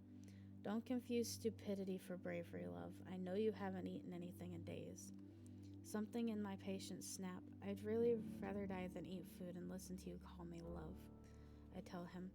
Adam drops his fork. Warner spares a swift glance, and when he looks my way again, his eyes have hardened. He holds my gaze for a few infinitely long seconds before he pulls a gun out of his pocket and fires. The entire room screams to a stop. I turn my head very, very slowly to follow the direction of Warner's gun, only to see he has shot some kind of meat right through the bone. The splatter of food is slightly steaming across the room. Oh, the platter of food is slightly steaming across the room, and the meal heaped less than a foot away from the guests. He shot it without even looking. He could have killed someone. It takes all of my energy to remain very, very still. Warner drops the gun to my plate. The silence gives its space to clatter around the universe and back. Choose your words very wisely, Juliet. One word from me, and your life here won't be easy. I blink. Adam pushes a plate of food in front of me, the strength of his gaze like a white hot poker pressed against my skin. I look up, he cocks his head, and the tiniest millimeter, his eyes are saying, please. I pick up my fork. Warner doesn't miss a thing. He clears his throat a little too loudly, and he laughs. Laughs with no humor. He cuts into the meat on his plate. Do I have to get Kent to do all my work for me? Excuse me? It seems he's the only one you'll listen to. His tone is breezy, but his jaw is unmistakably set. He turns to Adam. I'm surprised you didn't tell her to change her clothes like I asked you to. Adam sits up straighter. I did, sir. I like my clothes, I tell him. I'd like to punch you in the eye, is what I don't tell him. Warner's smile slides back into place. No one asks what you like, love. Now eat. I need you to look your best when you stand beside me. Ooh, no wonder I didn't like Warner. Warner insists on accompanying me to my room after dinner. Adam disappeared with a few of the other soldiers. He disappeared without word or glance in my direction. I don't have any idea what to anticipate. At least I have nothing to lose but my life. I don't want you to hate me, Warner says as we make our way to the elevator. I'm only your enemy if you want me to be. We will always be enemies, I say. I will never be what you want me to be. Warner sighs and presses the button for the elevator. I really think you'll change your mind. He glances at me with a small smile. Shame, really. Such striking looks should be wasted on such a miserable human being. You and I, Juliet, together we could be unstoppable. I will not look at him, though I feel his gaze touching every inch of my body. No, thank you. We're in the elevator. The world is whooshing past us. The walls of glass make us a spectacle to every person on every floor. There are no secrets in this building. He touches my elbow and I pull away. You might reconsider, he says softly. How did you figure it out? The elevator dings open. but I'm not moving. I finally turn my face to him because I can't contain my curiosity. I study his hands so carefully, seethed in leather, his sleeves thick and crisp, and long. Even his collar is high and regal. He's dressed impeccably from head to toe, and covered everywhere except for his face. Even if I wanted to touch him, I'm not sure I'd be able to. He's protecting himself from me. Perhaps a conversation for tomorrow night? He cocks a brow and offers me his arm. I pretend not to notice as we walk off the elevator and down the hall. Maybe you should wear something nice. What's your first name? I ask him. We're standing at my door. We're standing in front of my door. He stops, surprised. He lifts his chin almost imperceptibly, focuses his eyes on my face until I begin to regret my question. You want to know my name? I don't do it on purpose, but my eyes narrow just a bit. Warner's your last name, isn't it? He almost smiles. You want to know my name? I didn't realize it was a secret. He steps forward, his lips twitch, his eyes fall. His lips draw, and in a tight breath, he drops a gloved finger to the apple of my cheek. I'll tell you mine if you tell me yours. He whispers too close to my neck. I inch backward and swallow hard. You already know my name. He's not looking at my eyes. You're right. I should rephrase that. What I meant to say is I'll tell you mine if you show me yours. What? I'm breathing too fast, too suddenly. He begins to pull off his gloves and I panic. Show me what you can do. My jaw is tight and my teeth have begun to ache. I won't touch you. That's all right. He tugs off the other glove. I don't actually need your help. No, don't worry. He grins. I'm sure it won't hurt you at all. No, I gasp. No, I won't. I can't. Fine, Warner snaps. That's fine. You don't want to hurt me? You don't want to hurt me. I'm so utterly flattered. He almost rolls his eyes and looks down the hall and spots a soldier and beckons him. Jenkins? Jenkins is swift for his size, and he's at my side in a second. Sir?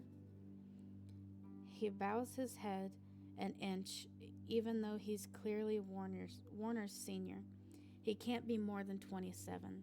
Stocky, sturdy, packed with bulk. He spares me a sidelong glance. His brown eyes are warmer than I expect them to be. I'm going to need you to accompany Miss Ferris back downstairs, but be warned, she is incredibly uncooperative and will try to break free from your grip. He smiles too slowly. No matter what she does, soldier, you cannot let go of her. Are we clear? Jenkins' eyes widen, his nostrils flare, his fingers flex at his sides. He nods. Jenkins is not an idiot. I start running. I'm bolting down the hallway and running past a series of stunned soldiers too scared to stop me. I don't know what I'm doing, why I think I can run, where I think I could possibly go. I'm straining to reach the elevator, if only because I think it will buy me time.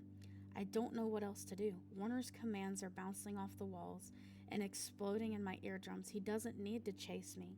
He's getting others to do the work for him. Soldiers are lining up before me, beside me, behind me. I can't breathe. I'm spinning in a circle of my own stupidity, panicked, petrified by the thought of what I'm going to do to Jenkins against my will. What he will do to me against his will. What will happen to both of us despite our best intentions. Seize her, Warner says softly. His voice is the only sound in the room. Jenkins steps forward. His eyes are flooding, and I squeeze them. My eyes are flooding, and I squeeze them shut.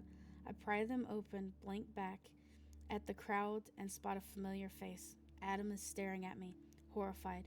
Jenkins offers me his hand. My bones begin to buckle. Snapping in synchronicity with the beats of my heart, I crumble to the floor, folding into myself like a flimsy crepe.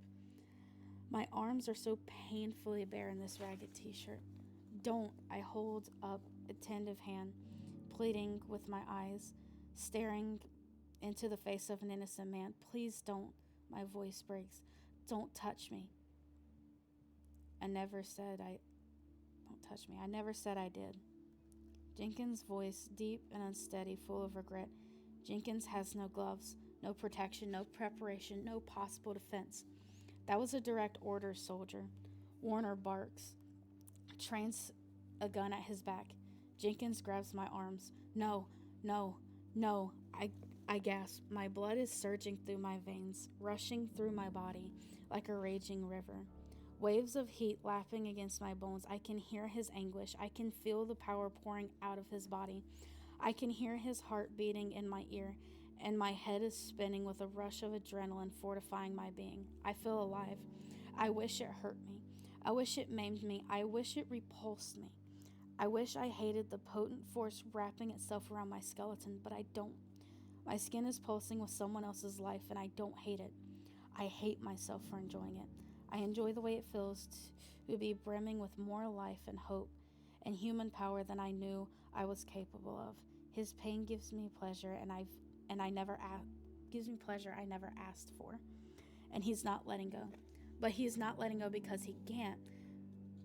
Because I have to be the one to break the connection, because the agony incapacitates him, because he's caught in my snares. I am a Venus flytrap. I am lethal. I fall back and kick at his chest, willing him away from me, willing his weight off of my small frame. His limp body collapses against my own. I'm suddenly screaming, struggling to see past the sheet of tears obscuring my vision. I'm hiccuping, hysterical, horrified by the frozen look on his man's face. His paralyzed lips wheezing, I break free and stumble backward, a sea of soldiers parts behind me. Every face etched in astonishment and pure unadulterated fear. Jenkins is lying on the floor, and no one dares approach him. Somebody help him, I scream. Somebody help him. He needs a doctor. He needs to be taken. He needs, oh God, what have I done? Juliet, do not touch me. Don't you dare touch me. Warner's gloves are back in place, and he's trying to hold me together. He's trying to smooth back my hair. He's trying to wipe away the tears. I want to murder him. Juliet, you need to calm down. Help him, I cry, falling to my knees. My eyes are glued to the figure lying on the floor. The other soldiers are finally creeping closer, cautious because he might be contagious. Please, you have to help him, please. Kent, Curtis, take care of this. Warner shouts to his men before scooping me up in his arms. I'm still kicking when the world goes black. The ceiling is fading, in and out of focus. My head is heavy. My vision is blurry. My heart is strained. There is a distinct flavor of panic lodged somewhere underneath my tongue, and I'm fighting to remember where it came from. I try to sit up, and I can't understand why I was lying down. Someone's hands are on my shoulder. How are you feeling? Warner is peering down at me.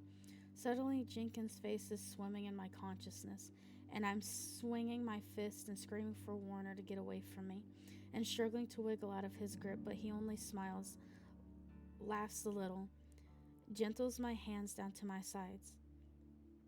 Well, at least you're awake, he sighs. You had me worried for a moment. I try to control my trembling limbs. Get your hands away from me. He sheathes his fingers in front of my face.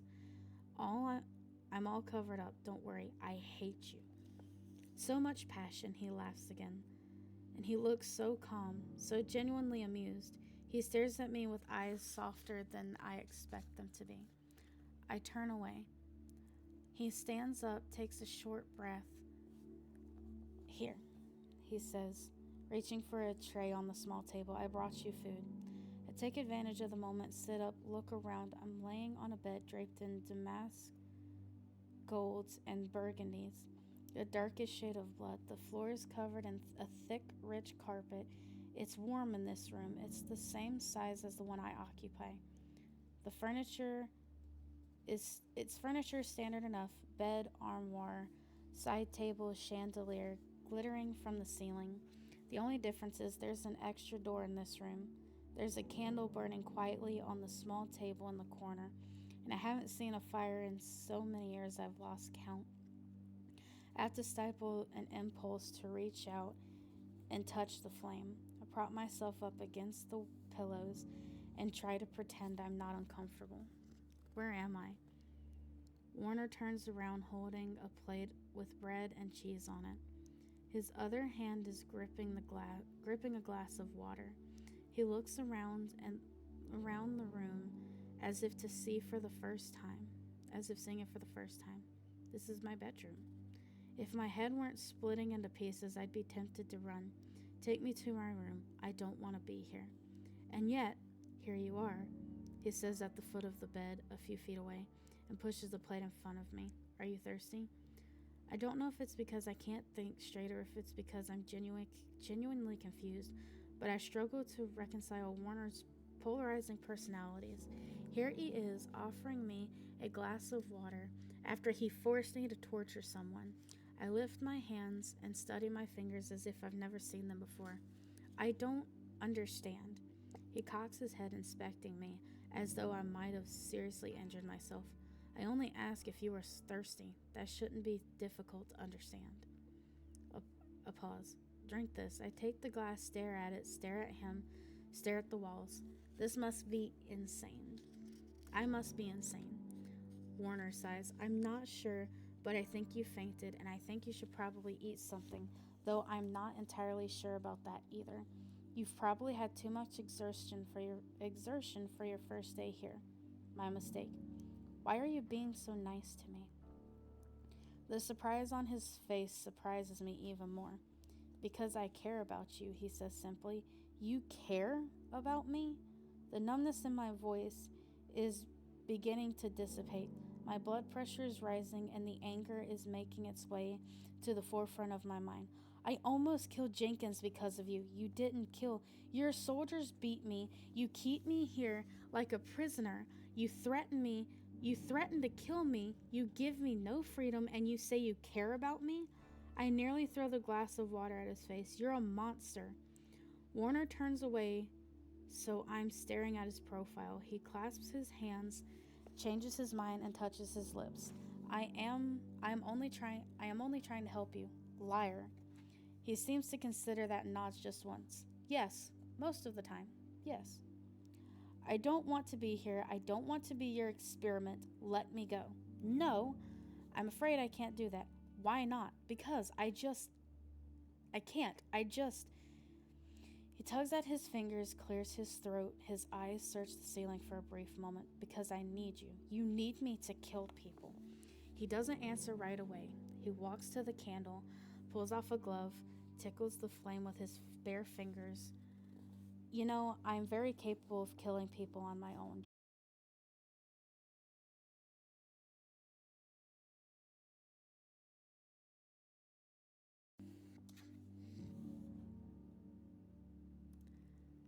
I don't know if I'm going to be able to stream. God, that makes me so mad. Yeah, I was hoping they would have our internet fixed by last Saturday, and apparently it's not fixed because it keeps dropping. So I don't know if I'm going to be able to continue with the book. We're not even halfway through the book yet. And I don't know how good it.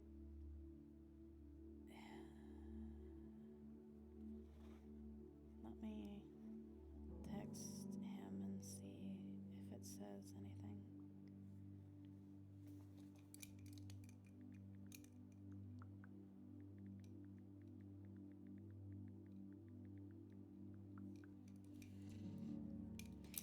Blue, since you're here, I don't know if anybody else is. What was the last part you heard?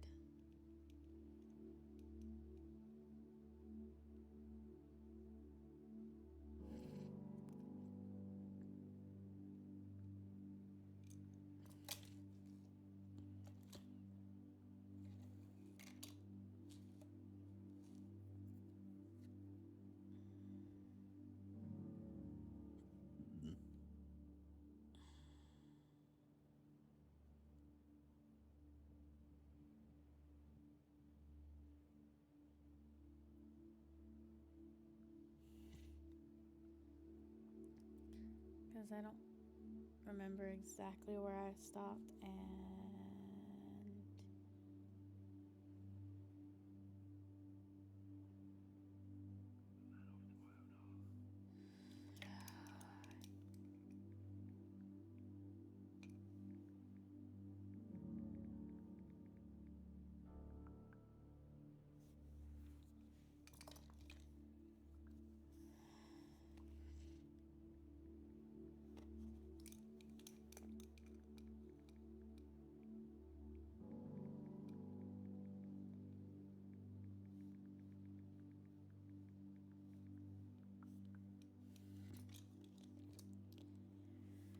okay.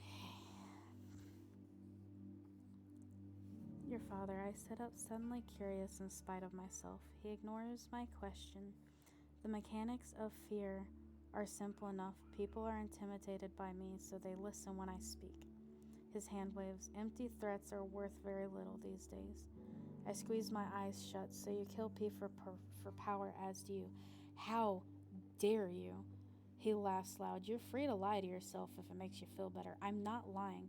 Why did you take so long to break your connection to Jenkins? My mouth freezes in place. Why didn't you fight back right away? Why did you allow him to touch you for as long as he did? My hands had begun to shake and I gripped them hard. You don't know anything about me, and yet you claim to know me so well.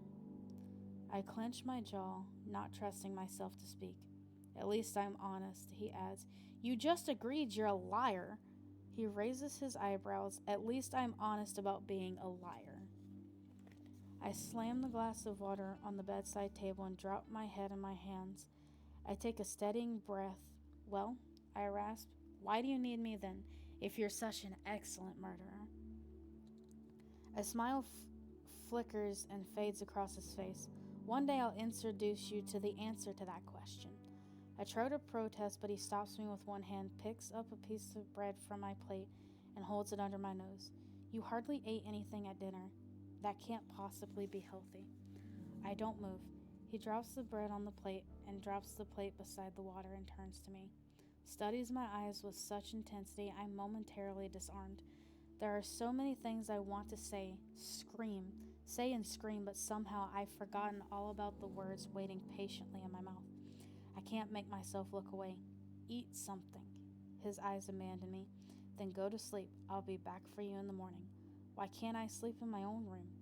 He gets to his feet, dusts off his pants for no real reason. Because I want you to stay here. But why? He barks out a laugh. So many questions. Well, if you'd give me a straight answer. Good night, Juliet. Are you going to let me go? I ask, this time quietly, this time timidly. No. He takes 6 steps into the corner with the candle, and I won't promise to make things easier for you either. There's no regret, no remorse, no sympathy in his voice. He could be talking about the weather. You could be lying. Yeah, I could be. He nods as if to himself and blows out the candle and disappears. I try to fight it. I try to stay awake. Try to find my head, but I can't. I collapse in sheer exhaustion.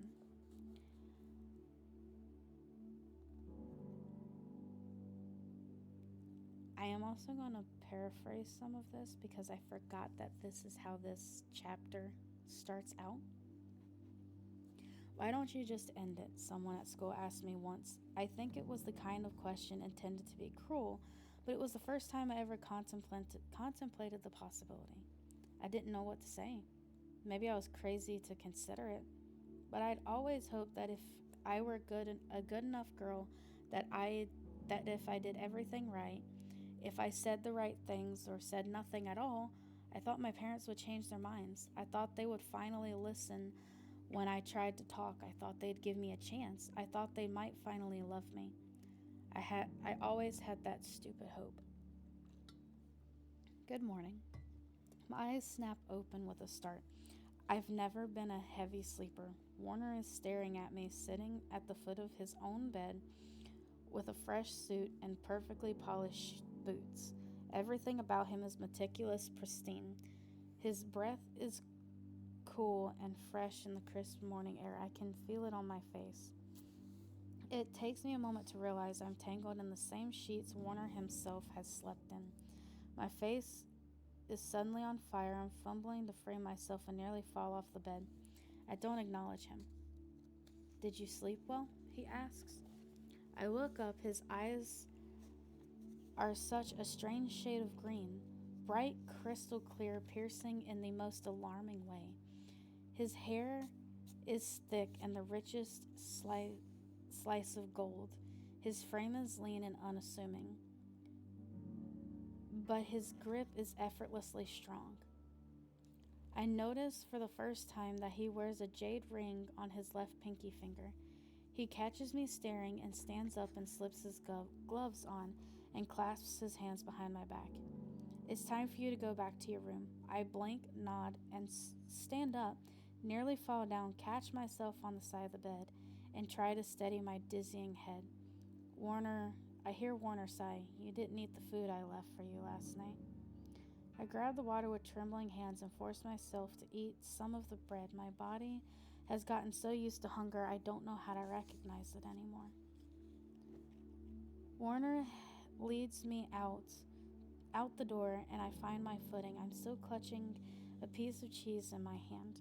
I nearly drop it when I step outside. There are more soldiers there than there are on my floor. Each one is equipped with at least 4 different kinds of guns.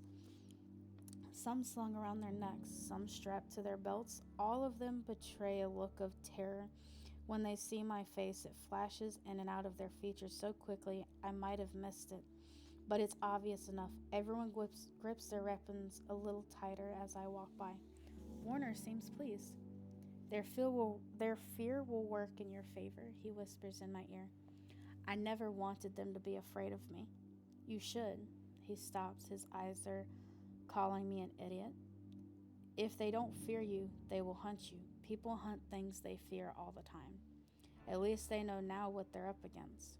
He resumes walking down the hall, but my feet are stitched to the ground and realization is ice-cold water, and it's dripping down my back. You made me do that. What I did to Jenkins. On purpose? Warner's already 3 steps ahead, but I can see the smile on his face. Everything I do is done on purpose. You wanted to make a spectacle out of me. I was trying to protect you. From your own soldiers? I'm running to catch up to him, now burning with indignation. At the expense of a man's life? Get inside. Warner has reached the elevator and he's holding the door open for me. I follow. He presses the right buttons. The doors close. I turn to speak. He corners me. I'm backed into the far edge of this glass receptacle, and I'm suddenly nervous. His hands are holding my arms, and his lips are dangerously close to my face. His gaze is locked onto mine, and his eyes flash dangerous, and he says one word. Yes. It takes me a moment to find my voice. Yes, what? Yes, from my own soldiers. Yes, for the expense of a man's life. He tenses his jaw and speaks through clenched teeth. There is very little you understand about my world, Juliet. I'm trying to understand. No, you're not. He snaps. His eyelashes are like individual threads of spun golds lit on fire. I want to touch them. You don't understand what power and control can slip. You don't understand that power and control can slip from your grasp at any moment. And when you do, when you think you're most prepared, these 2 things are not easy to earn. They are even harder to retain. And try and speak and he cuts me off. You think I don't know how many of my own soldiers hate me? You don't think I don't know that they'd like to see me fall? You don't think that there aren't those who would love to have the position I worked so hard to have? Don't flatter yourself. He closes the last few inches between us and my words fall to the floor. I can't breathe. The tension in his entire body is so intense it's nearly palpable. And I think my muscles have begun to freeze. You're naive, he says to me. His voice is low, a harsh, low, grating whisper against my skin. You don't realize you're a threat to everyone in this building, and they have every reason to harm you, but you don't see that, and I'm trying to help you. By hurting me, I explode. By hurting others? His laugh is cold, mirthless. He backs away from me, disgusted. The elevator slides open, but he doesn't step out. I can see my door from here. Go back to your room. Wash up, change. There are dresses in your armoire. I don't like dresses. I don't like seeing you in that either, he says with a tilt of his head. I follow the gaze to see a hulking shadow across my door. I turn to him for an explanation, but he says nothing. He's suddenly composed, his features wiped clean of emotion, as he takes my hand and squeezes my fingers. I'll be back for you in exactly an hour. And closes the elevator doors before I have a chance to protest. I begin to wonder if it's a coincidence that the one person most unafraid to touch me is a monster himself. I step forward and dare to peer closer at the soldier standing in the dark. Adam. Oh, Adam. Adam who knows exactly what I'm capable of. My heart is exploding in my chest. I feel as though every fist in the world has decided to punch me in the stomach. And I shouldn't care, but I do. He'll hate me forever now. He won't even look at me. I wait for him to open my door, but he doesn't move. Adam, I venture tentative. I need your key card. I watch him swallow hard and take a tiny breath and immediately sense something's wrong. I move closer and a quick, stiff shake of his head tells me not to. I do not touch people. I do not get close to people. I am a monster. He doesn't want me near him. Of course he doesn't. He opens my door with immense difficulty and I realize someone's hurt him where I can't see it. Warner's words come back to me and I recognize his airy goodbye as a warning. A warning that severs every nerve in my body. Adam will be punished for my mistakes, for my disobedience. I step through the door and glance back at Adam one last time, unable to feel any kind of triumph in his pain. Despite everything he's done, I don't know if I'm capable of hating him. Not Adam, not the boy I used to know. The purple dress, he says, his voice broken and a little breathy like it hurts to inhale. I have to wring my hands to keep from running to him. Wear the purple dress, he coughs. Juliet, I will be the perfect mannequin. Hello. Thursday we're doing a little bit of reading. I am reading through the Shatter Me book. We're on chapter 16. So, yeah.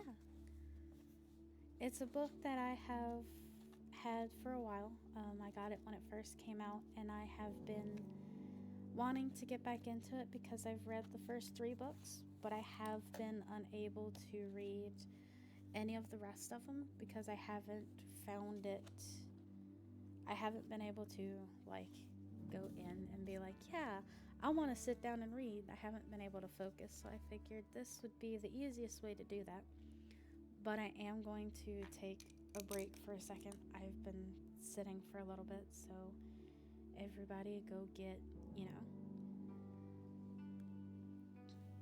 go get water and stretch and do whatever while I'm stretching myself. So give me just a few moments.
sit back down.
Is this something that you guys want to see more of, like just me reading? Because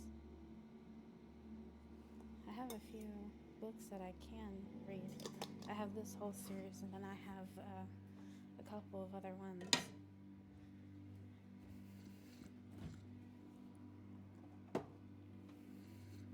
I just wasn't sure if this is something that, everybody would be interested in seeing more consistently. Because I want to try and find something to do differently that allows me to read through the books that I have. Because I've had these books for a while, and as I said, I've read through the first 3, but haven't really read through anything else.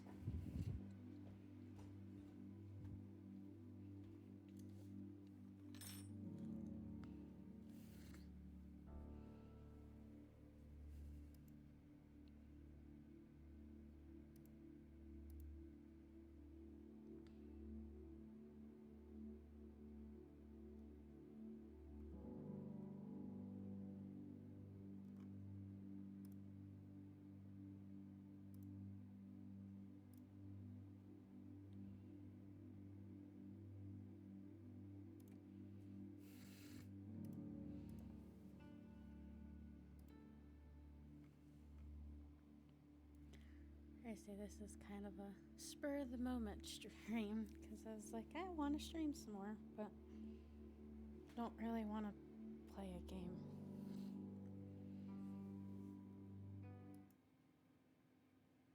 Give me just a... Well, I know you do. As long as you hear my voice, you're happy.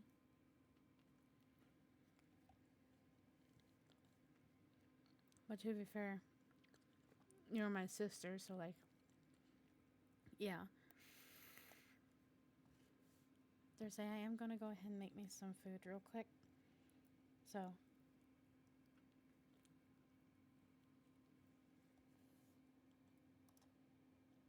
I should probably turn on some music, huh?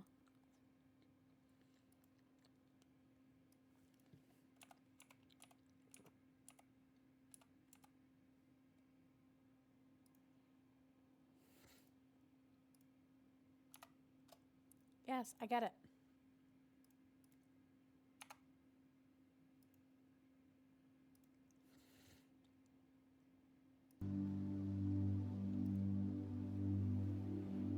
There we go. I got it to work. Cool.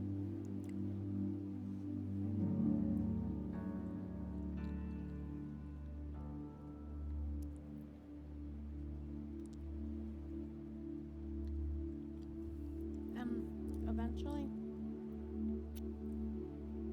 if I enjoy doing this content enough,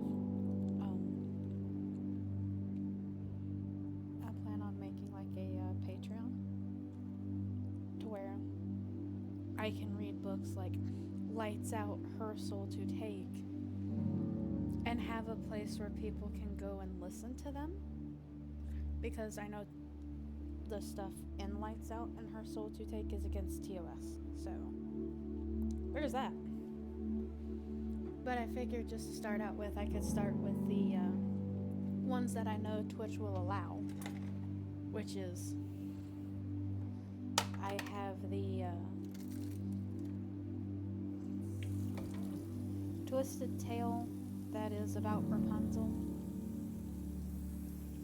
and then I have quite a few, not all, of the Shatter Me series.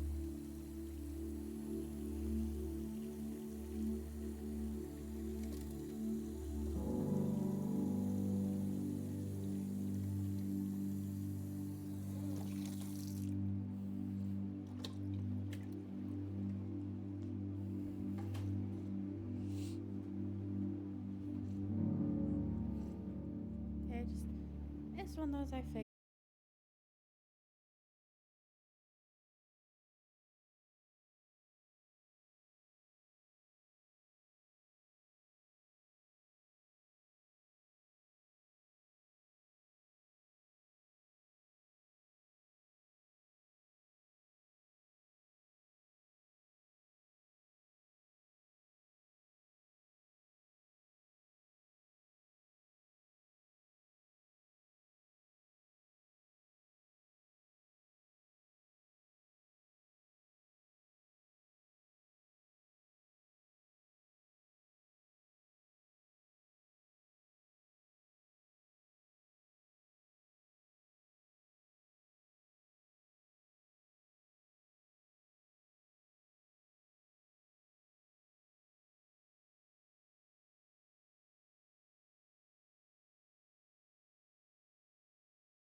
If I disappear, That's where I went.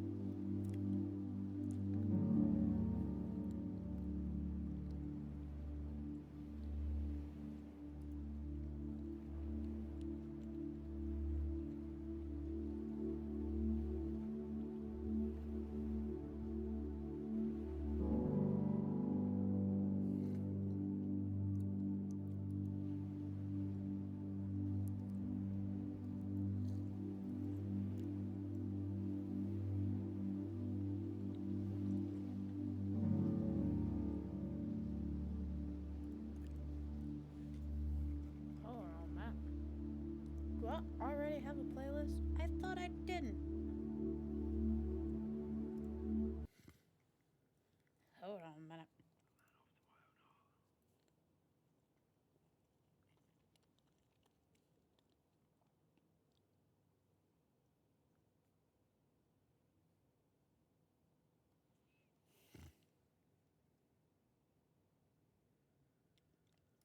There it is.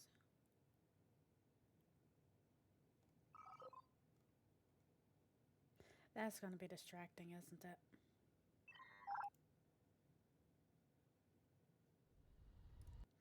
Yeah, no, let's just go back to the other one I was doing.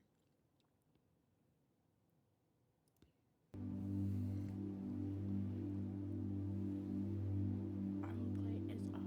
Cool.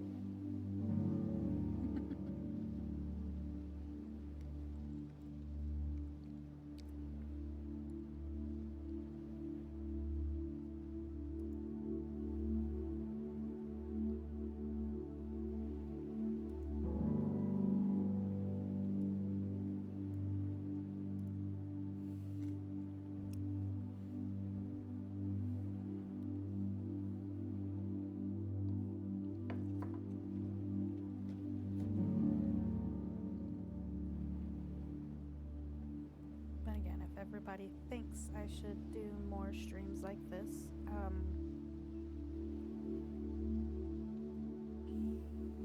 I guess just let me know. I'd like to do more like this, but again, I'm one of those weird ones that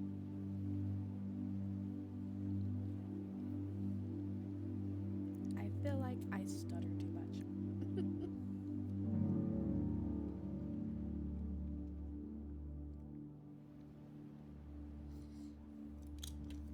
And I figured it could go from books to if somebody has a specific type of like fan fiction they want me to read, I could read that, or I could do, you know,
Okay, we are on chapter 17 now.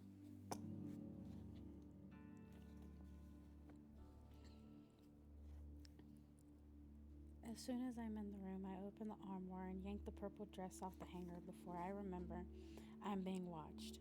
The cameras. I wonder if Adam was punished for telling me about the cameras too. I wonder if he's taken any other risks with me. I wonder why he would. I touch the stiff modern material of the plum dress and my fingers find their way to the hem just as Adam's did yesterday. I can't help but wonder why he likes this dress so much. Why it has to be this one. Why I even have to wear a dress. I'm not a doll. My hand comes to rest on the small wooden shelf beneath. Beneath the hanging clothes, an unfamiliar texture brushes my skin. It's rough, foreign, but familiar at the same time. I step closer to the armoire and hide between the doors. My fingers feel their way around the surface. My notebook. He saved my notebook. Adam saved the only thing I own. I grab the purple dress, tuck the notebook into its folds before stealing away in the bathroom. The bathroom where there are no cameras. The bathroom where there are no cameras. The bathroom where there are no cameras. He was trying to tell me, I realized before in the bathroom, he was trying to tell me something, and I was so scared, I scared him away. I scared him away. I close the door behind me, my hands are shaking as I unfurl the familiar papers bound together by old glue. I flip through the pages to make sure they're all there, and my eyes land on the most recent entry. At the very bottom, there is a shift. A new sentence not written in my handwriting. A new sentence that must have came from him. It's not what you think. I stand perfectly still. Every inch of my skin is taut, fraught with the feeling and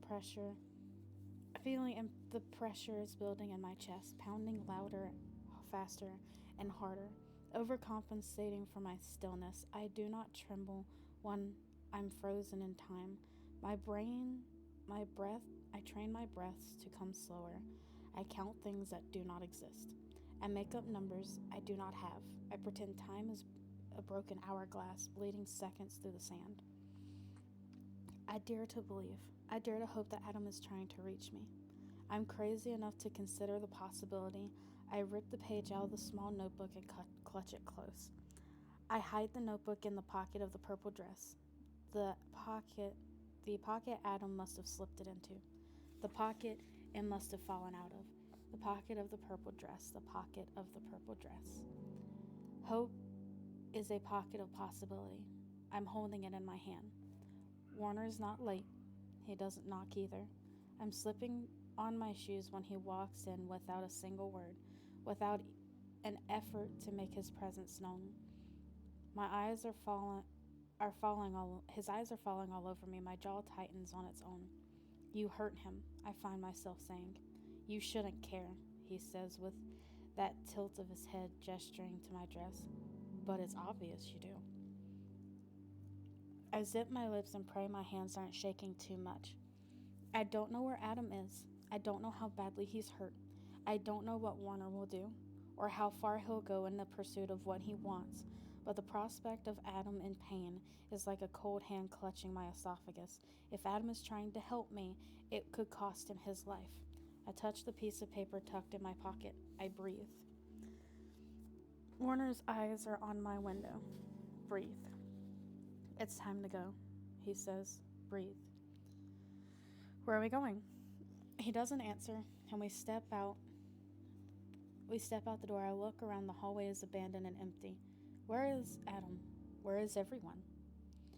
I really like that dress, Warner says as he slips an arm around my waist. I jerk away, but he pulls me along, guiding me towards an elevator. The fit is spectacular. It helps distract me from all your questions. Your poor mother. Warner almost trips over his feet. His eyes are wide, alarmed. He stops a few feet short of our goal, spins around. What do you mean? The look on his face, unguarded strain, the flinching terror, the sudden apprehension in his features. I was trying to make a joke, is what I don't say to him. I feel sorry for your poor mother is what I was going to say to him. and that she'd have to deal with such a miserable, pathetic son. But I don't say any of it. He grabs my hands and focuses my eyes. What do you mean? He insists. Nothing, I stammer. I didn't. It was just a joke. Warner drops my hands like they've burned him and looks away. Charges toward the elevator and doesn't wait for me to catch up. I wonder what he's not telling me. Only once we've gone down several floors and are making our way down an unfamiliar hall towards an unfamiliar exit, he finally looks at me and offers 4 words. Welcome to your future. I'm swimming in sunlight. Warner is holding open the door that leads directly outside, and I'm so unprepared for the experience I can hardly see straight. He grips my elbow to steady my path, and I glance back at him. We're going outside. I say it because I have to say it out loud. Because the outside world is a treat I'm so seldom offered, because I don't know if Warner is trying to be nice again. I look at him to what looks like a concrete courtyard and then back to him again. What are we doing outside?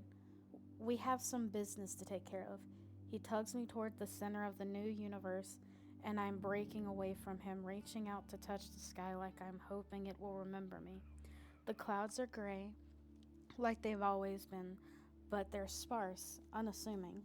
The sun is high, high, high. Lounging against the backdrop, propping up its rays and redirecting the warmth to our general direction. I stand on tiptoe to try and touch it.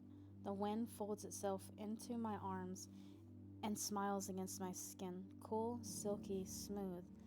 Air braids a soft breeze through my hair. This courtyard could be my ballroom. I want to dance with the elements.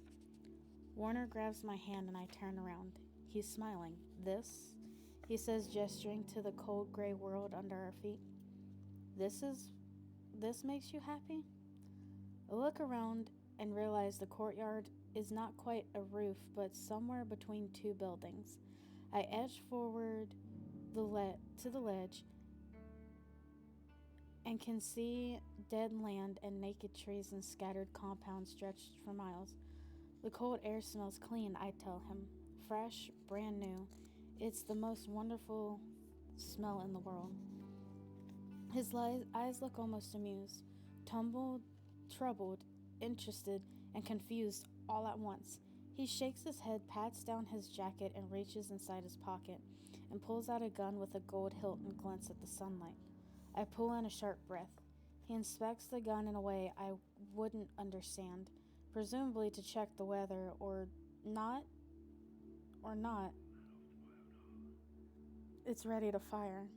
He slips it into his hand, the finger poised directly over the trigger. He turns and finally reads the expression on my face. He almost laughs. Don't worry, it's not for you. Why do you have a gun? I swallow hard, my arms tied across my chest. What are we doing up here? Warner slips the gun back into his pocket and walks to the opposite end of the ledge. He motions for me to follow him, and I creep closer. I follow his eyes and peer over the barrier, every soldier in the building standing not 15 feet below. It's distinguished, almost 50 lines of each perfectly straight, perfectly spaced, so many soldiers standing single file. I lose count. I wonder if Adam's in the crowd. I wonder if he can see me. I wonder what he thinks of me now. The soldiers are standing in a square space almost identical to the one Warner and I occupy. But they're one organized mass of black pants, black shirts, shin-high black boots, not a single gun in sight. Each is standing with his left fist pressed over his heart, frozen in place. Black and gray, and black and gray, and black and gray, and bleak. Suddenly, I'm acutely aware of my impractical outfit. Suddenly, the wind is too callous, too cold, and it slices its way through the crowd. I shiver, and it has nothing to do with the temperature. I look for Warner, but he has already taken his place at the edge of the courtyard. It's obvious he's done this many times. He pulls a small square of perforated metal out of his pocket and presses it to his lips when he speaks, his voice carries over the crowd like it's been amplified. Sector 45. One word, one number. The entire group shifts. Left fist released, drop to their sides. Right fist planted in place on their chests. They are an oiled machine working in perfect collaboration with one another. If I weren't so apprehensive, I think I'd be impressed. We have two matters to deal with this morning. Warner's voice penetrates the atmosphere, crisp, clear, and unbearably confident. The first is standing by my side. Thousands of eyes snap up in my direction, and I feel myself flinch. Juliet, come here, please. Two fingers bend in two places to beckon me forward. I inch into view. Warner slips an arm around me. I cringe. The crowd starts. My heart careens out of control. I'm afraid to back away from him. His gun is too close to my body. The soldiers seem stunned at what Warner's willing to touch me. Jenkins, would you step forward, please? My fingers are running a marathon down my thigh, and I can't stand still. I can't calm the palpitations crashing my nervous system. Jenkins steps out of line, and I spot him immediately. He's okay. Dear God, he's okay. Jenkins had the pleasure of meeting Juliet just last night, he continues. The tension among the men is nearly tangible. No one, it seems, knows where this speech is headed, and no one, it seems, hasn't already heard Jenkins' story. My story. I hope you all greet her with the same sort of kindness, Warner adds. She will be with us for some time and will be a very valuable asset in our efforts. The reestablishment welcomes her, and I welcome her. You should welcome her as well. Soldiers drop their fists all at once, all at exactly the same time. They shift as one, 5 steps backward, 5 steps forward, 5 steps standing in place. They raise their left arm high and curl their fingers into a fist and fall on one knee. I run to the edge, desperate to get a closer look at such a strangely choreographed routine. I've never seen anything like it. Warner makes them stay like that, bent like that, fists raised in the air like that. He doesn't speak for at least 30 seconds, and then he goes, good. The soldiers rise and rest their fists on their chests again. The second matter at hand is even more pleasant than the first. Warner continues, though he seems to take no pleasure in saying it. Deleu has a report for us. He spends an eternity simply staring at the soldiers, letting his few words marinate in their minds, letting their own imaginations drive them insane, letting the guilty among them tremble in anguish. Warner says nothing for so long. No one moves for so long. I begin to fear for my life despite his earlier reassurances. I begin to wonder if perhaps I am the guilty one. If perhaps the gun in my pocket is truly if the gun in his pocket is truly meant for me. Finally, I dare turn in his direction. He glances at me for the first time, and I have no idea how to read him. Deleu, he says, looking at me, may you step forward? A thin, balding sort of man in a slightly more decorated outfit seems to step out from the very front of the fifth line. He doesn't look entirely stable. He ducks his head an inch. His voice warbles when he speaks. Sir? Warner finally unshackles my eyes and nods almost imperceptibly in the balding man's direction. Lou recites, we have charge against Private 45B 76423 Fletcher Seamus. The soldiers are all frozen in line, frozen in relief, in fear, in anxiety. Nothing moves, nothing breathes. Even the wind is afraid to make a sound. Fletcher. One word from Warner and several hundred necks snap in the same direction. Fletcher steps out of line. Ginger hair, ginger freckles, lips almost artificially red. His face is blank of every possible emotion. I've never been more afraid of a stranger in my life. Deleuze speaks.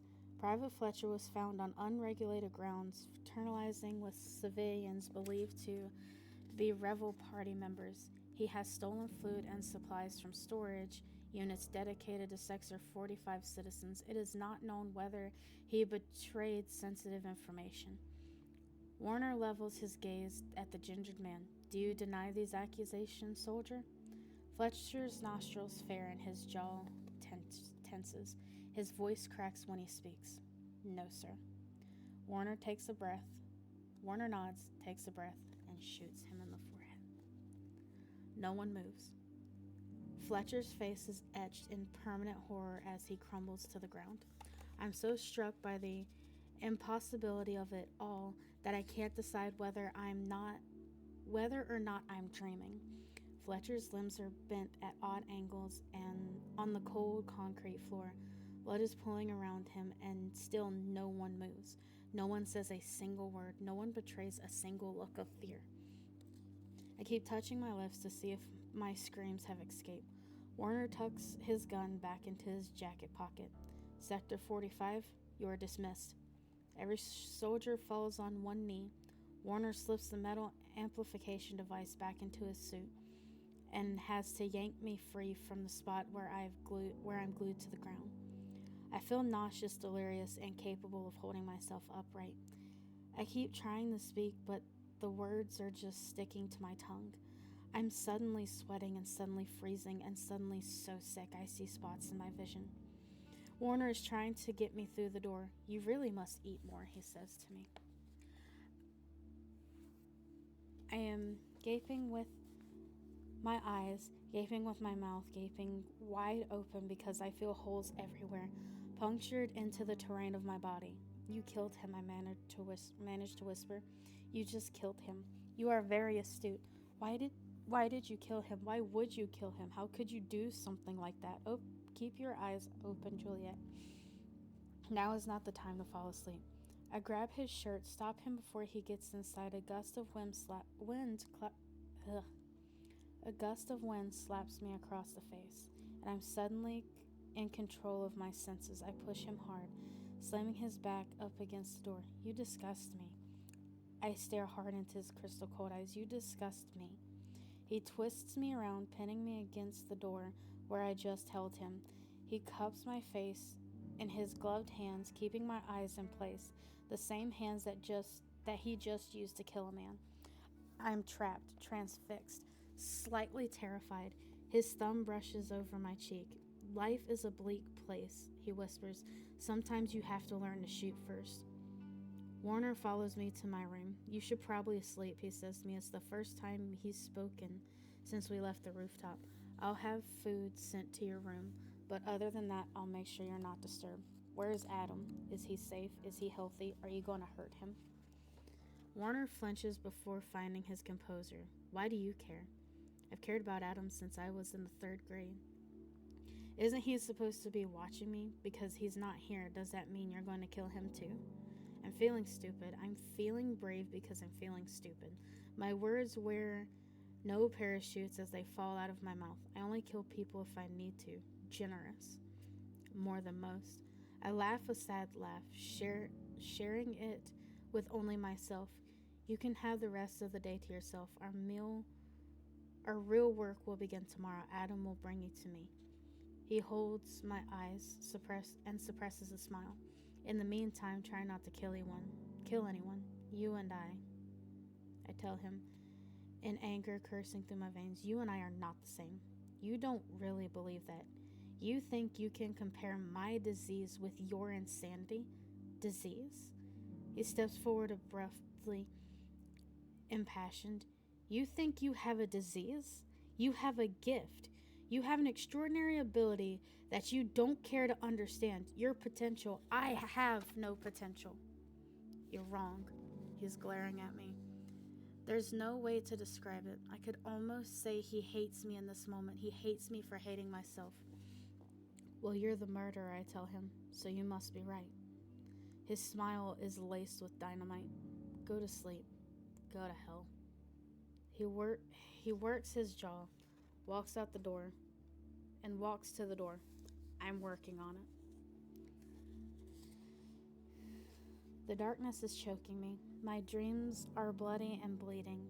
Blood is bleeding all over my mind, and I can't sleep anymore. The only dreams that ever used to give me peace are gone, and I don't know how to get them back. I don't know how to find the white bird. I don't know if it will ever fly by. I all I know is that now when I close my eyes, I see nothing but devastation. Fletcher being shot over and over again, and Jenkins is dying in my arms, and Warner is shooting. Give me 1 second.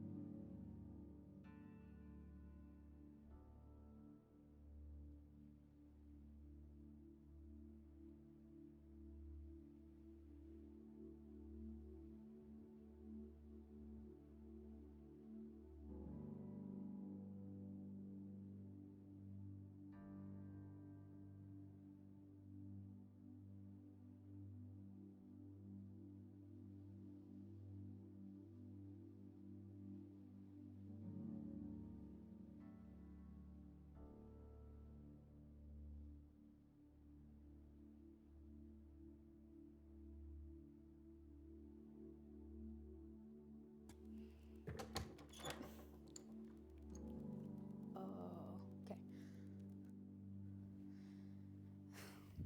Poor dude. I really hope I was muted for that.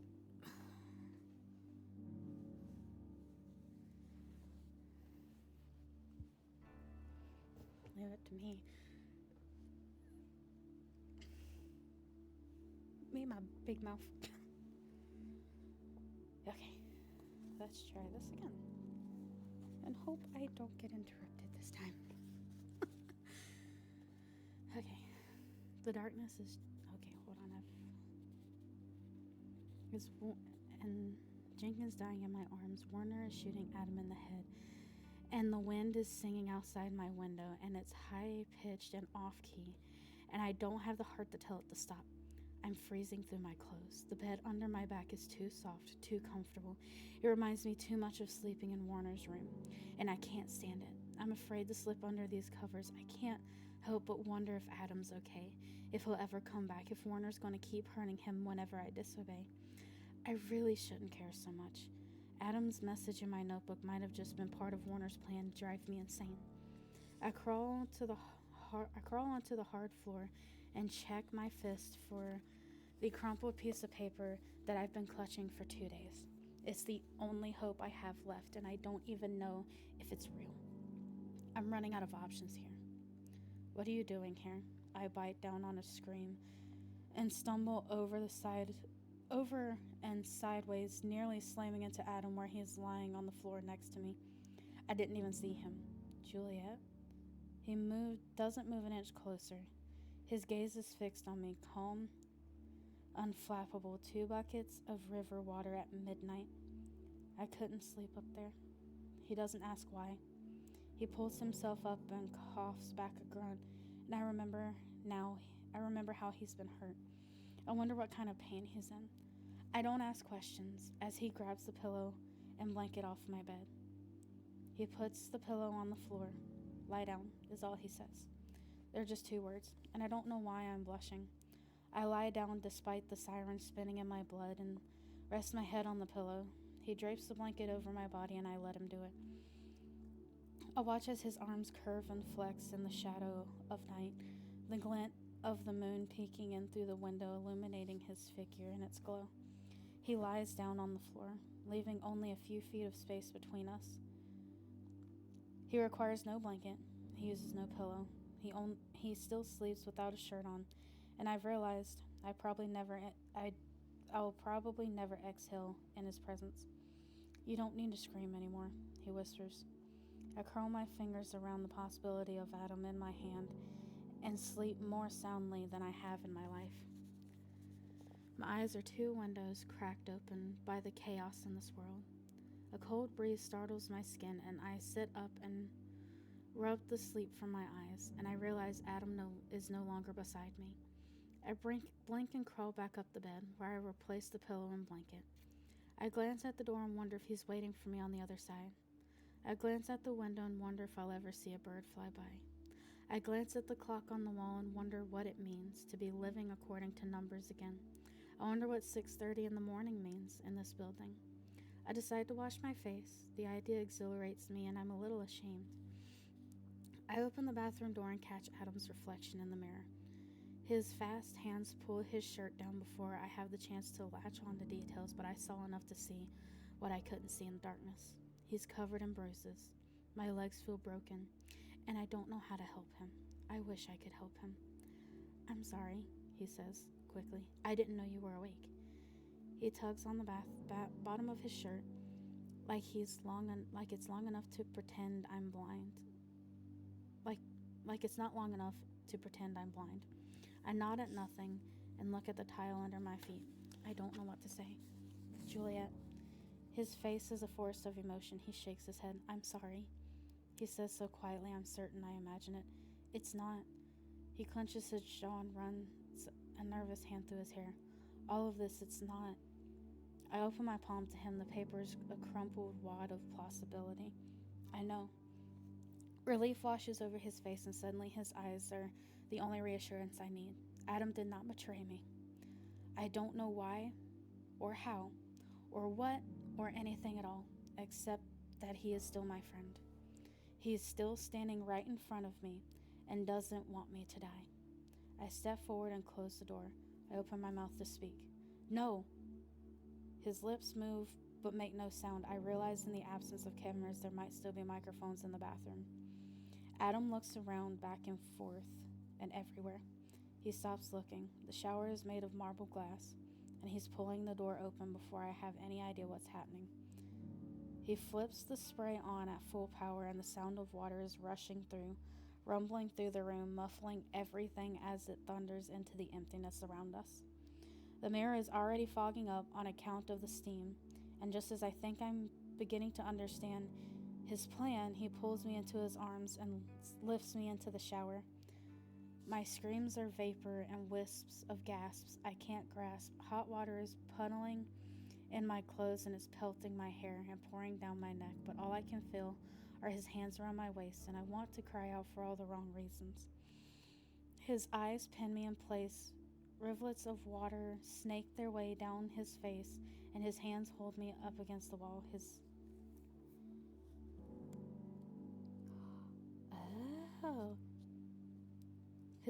His eyes are fighting not to flutter, and my legs have won the right to tremble.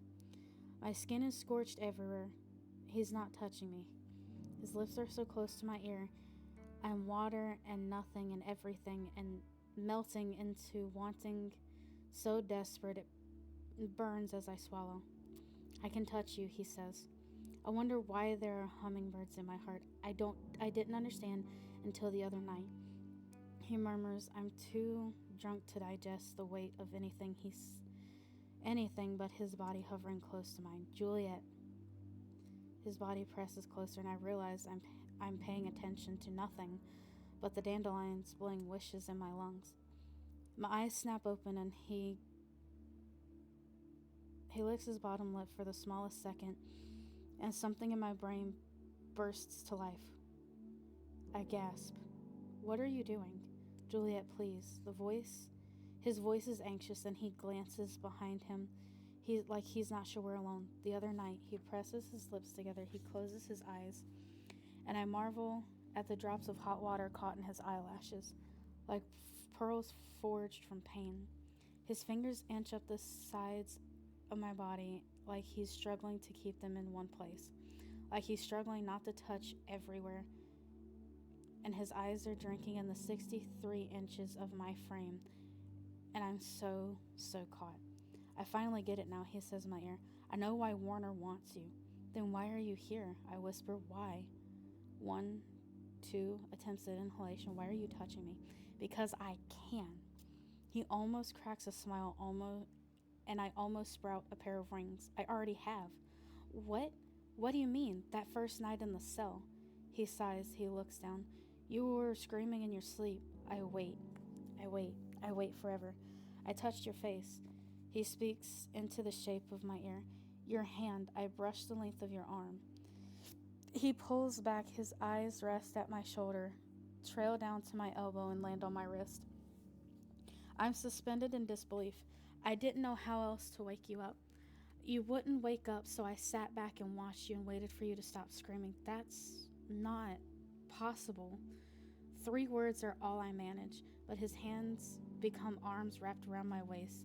His lips become a cheek pressed against my cheek, and his body is flesh against mine. His skin is touching me, and he is not screaming. He's not dying. He's not running away from me, and I'm crying. I'm choking. I'm shaking, shuddering, and splintering into teardrops. And he's holding me the way no one else has ever held me before, like he wants me. I'm going to get you out of here, he says, and his mouth is moving against my hair, and his hands are traveling to my arms. And I'm leaning back, and he's looking into my eyes, and I must be dreaming. Why do you, I don't. He's shaking. I'm shaking my head, and I'm shaking because this can't be happening, and shaking off the tears glued to my face. This can't be real. His eyes are gentle. His smile unhinges my joints, and I wish I had the courage to touch him. I have to go, he says. You have to get dressed and be downstairs by 8 o'clock. I'm drowning in his eyes, and I don't know what to say. He peels off his shirt, and I don't know where to look. I catch myself on the glass panel and press my face shut and blink when something flutters too close. His fingers are a moment from my face. You don't have to look away, he says. He says it with a smile the size of Jupiter. I peek up at his features, at the crooked grin I want to savor, the color of his eyes I want to use to paint a million pictures. I follow the line of his jaw, down his neck, to the peak of his collarbone, memorize his arms, the perfection of his torso, the bird on his chest. The bird on his chest. A tattoo. A white bird with streaks of gold like a crown atop its head. It's flying. Adam, I try to tell him. Adam, I try and toke out. Adam, I try so many times and fail. And I try to find his eyes only to realize he's been watching me study him. The pieces of his face are pressed into lines of emotion so deep I wonder what I must look like to him. He touches 2 fingers to my chin, tilts my face up just enough, and I'm a live wire in water.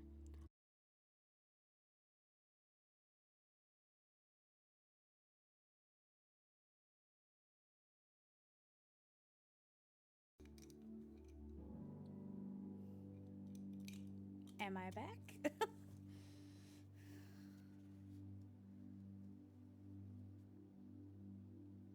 And the world suddenly means something to me. The possibility of humanity means something to me. The entire universe stops in place and spins in another direction, and I am the bird. I am the bird, and I am flying away. It's 8 in the morning, and I'm wearing a dress the color of dead forest and old tin cans. The fit is tighter than anything I've worn in my life. The cut is modern, angular, almost haphazard. The material is stiff and thick, but somehow breathable. I stare at my legs and wonder that I own a pair. I feel more exposed than I ever have in my life. For 17 years, I trained myself to cover every inch of my skin, and Warner is forcing me to peel the layers away. I can only assume he's doing it on purpose. My body is a carnivorous flower, a poisonous houseplant, a loaded gun with a million triggers, and he is more than ready to fire. Touch me and suffer the consequences. There have never been any exceptions to this rule. Never until Adam. He left me standing and sopping wet in the water, soaking up a torrential downpour of hot tears as I watched through the blurred glass as he dried himself off and slipped into his standard uniform. I watched as he slipped away, wondering every moment why. Why can he touch me? Why would he help me? Does he remember me? My skin is still steaming. Hope is hugging me, holding me in its arms, wiping away my tears, and telling me that today, tomorrow, and 2 days from now, I'll be just fine. And I'm so delirious I actually dare to believe it. I'm sitting in a blue room. The walls are wallpapered in cloth the color of a perfect summer sky. The floor tucked into the carpet, 2 inches thick, the entire room empty, but for two velvet chairs punched out of a constellation. Every varying hue is like a bruise, like a beautiful mistake, like a reminder of what they did to Adam because of me. You look lovely. Warner whisks into the room like he treads he treads air for a living. He is accompanied by no one. My eyes involuntarily peek down at my tennis shoes, and I wonder if I've broken any rules by avoiding the stilts in my closet. I'm not sure. I'm sure the stilts in my closet, I'm sure, are not for feet. I look up and he's standing right in front of me. Green is a great color on you, he says with a stupid smile. It really brings out the color of your eyes. What color are your eyes? What color are my eyes? I ask the wall. He laughs. You're not serious. How old are you? You care to know? I'm curious. He takes the seat beside me. I won't answer your questions if you won't look at me when I speak to you. You want me to torture people against my will. You want me to be a weapon in your war. You want me to become a monster for you. I pause. Looking at you makes me sick. You're far more stubborn than I thought you'd be. I'm wearing your dress. I ate your food. I'm here. I lift my eyes to look at him, and he's already staring at me. You did none of that for me, he says quietly. I nearly laugh out loud. Why would I? His eyes are fighting his lips for the right to speak. I look away. What are we doing in this room? Ah, breakfast. Then I give you your schedule. He presses a button on the arm of the chair, and it's almost instantly carts and trays are wheeled into the room by men and women who are clearly not soldiers. Their faces are hard and cracked and too thin to be healthy. It breaks my heart. I usually eat alone, Warner continues, but I figured you and I should be more thoroughly acquainted, especially since we're going to be spending so much time together. The servants, the maids, people who are not soldiers, leave, and Warner offers me something on a dish. I'm not hungry. This is not an option. I look up. You are not allowed to starve yourself to death, he says. You don't eat enough, and I need you to be healthy. You are not allowed to... Yeah. I'm gonna skip that, just in case. You are not allowed to hurt yourself. You are too valuable to me. I am not your toy. I nearly spit. He drops his plate onto the rolling cart, and I'm surprised it doesn't shatter into pieces. He clears his throat, and I might actually be scared. This process would be so much easier if you would just cooperate. The world is disgusted by you, he says, his lips twitching with humor. Everyone you've ever known has hated you, run from you, abandoned you. Your own parents gave up on you and volunteered your existence to be given up to authorities. They were so desperate to get rid of you, to make you someone else's problem, to convince themselves the abomination they raised was not, in fact, their child. My face had been slapped by 100 hands, and yet, he laughs openly, you insist on making me the bad guy. I'm trying to help you. I'm trying to give you an opportunity no one else would offer you. I'm willing to treat you as an equal. I'm willing to give you everything you could ever want. And above all else, I can put power in your hands. I can make them suffer for what they did to you. He pauses. You and I are not as different as you might hope. And you and I are not as similar as you might hope. I snap. He smiles wide, and I'm not sure how to react. I'm 19, by the way. Excuse me? I'm 19 years old. I am a faintly impressive specimen for my age, I know. I pick up the spoon and poke at the edible matter on my plate. I don't know what food really is anymore. I have no respect for you. You will change your mind. Now hurry up and eat. We have a lot of work to do. Killing time isn't as difficult as it sounds. I can shoot 100 numbers through the chest and watch them bleed decimal points. in the palm of my hands. I can rip the numbers off a clock and watch the hour hand tick, tick, tick. His final talk just before I fall asleep. I can suffocate seconds just by holding my breath. I've been murdering minutes for hours, and no one seems to mind. It's been 1 week since I've spoken a word to Adam, and I turned to him once, opened my mouth just once, but never had the chance to say anything before Warner interrupted me. "You're not allowed to speak to the soldiers," he said. "If you have questions, you can find me, and I am the only person you need to concern yourself with while you're here." Possessive is not strong enough of a word for Warner. He escorts me everywhere, talks to me way too much. My schedule consists of meetings with him and eating with him and listening to him. If he is busy, I am sent to my room. If he is free, he finds me. He tells me about the books he's destroyed, the artifacts they're preparing to burn, the ideas he has for a new world, and how it'll be a great help to him just as soon as I'm ready. Just as soon as I realize how much I want this, how much I want him, how much I want this new, glorious, powerful life. He is waiting for me to harness my potential. He tells me how grateful I should be for his presence, his kindness, his willingness to understand this transition must be difficult. I cannot look at him, cannot speak to him. He sleeps in my room, but I never see him. He breathes so close to my body, but does not part his lips in my direction. Does not follow me into the bathroom, does not leave secret messages in my notebook. I'm beginning to wonder if I imagined everything he said to me. I need to know if something has changed. I need to know if I'm crazy for holding on to hope in my heart, and I need to know what Adam's message meant. But every day he treats me like a stranger. Like a stranger is just another day. I begin to doubt myself. I need to talk to him, but I can't, because now Warner is watching me. The cameras are watching everything. I want you to take the cameras out of my room. Warner stops chewing the food / garbage / breakfast nonsense in his mouth.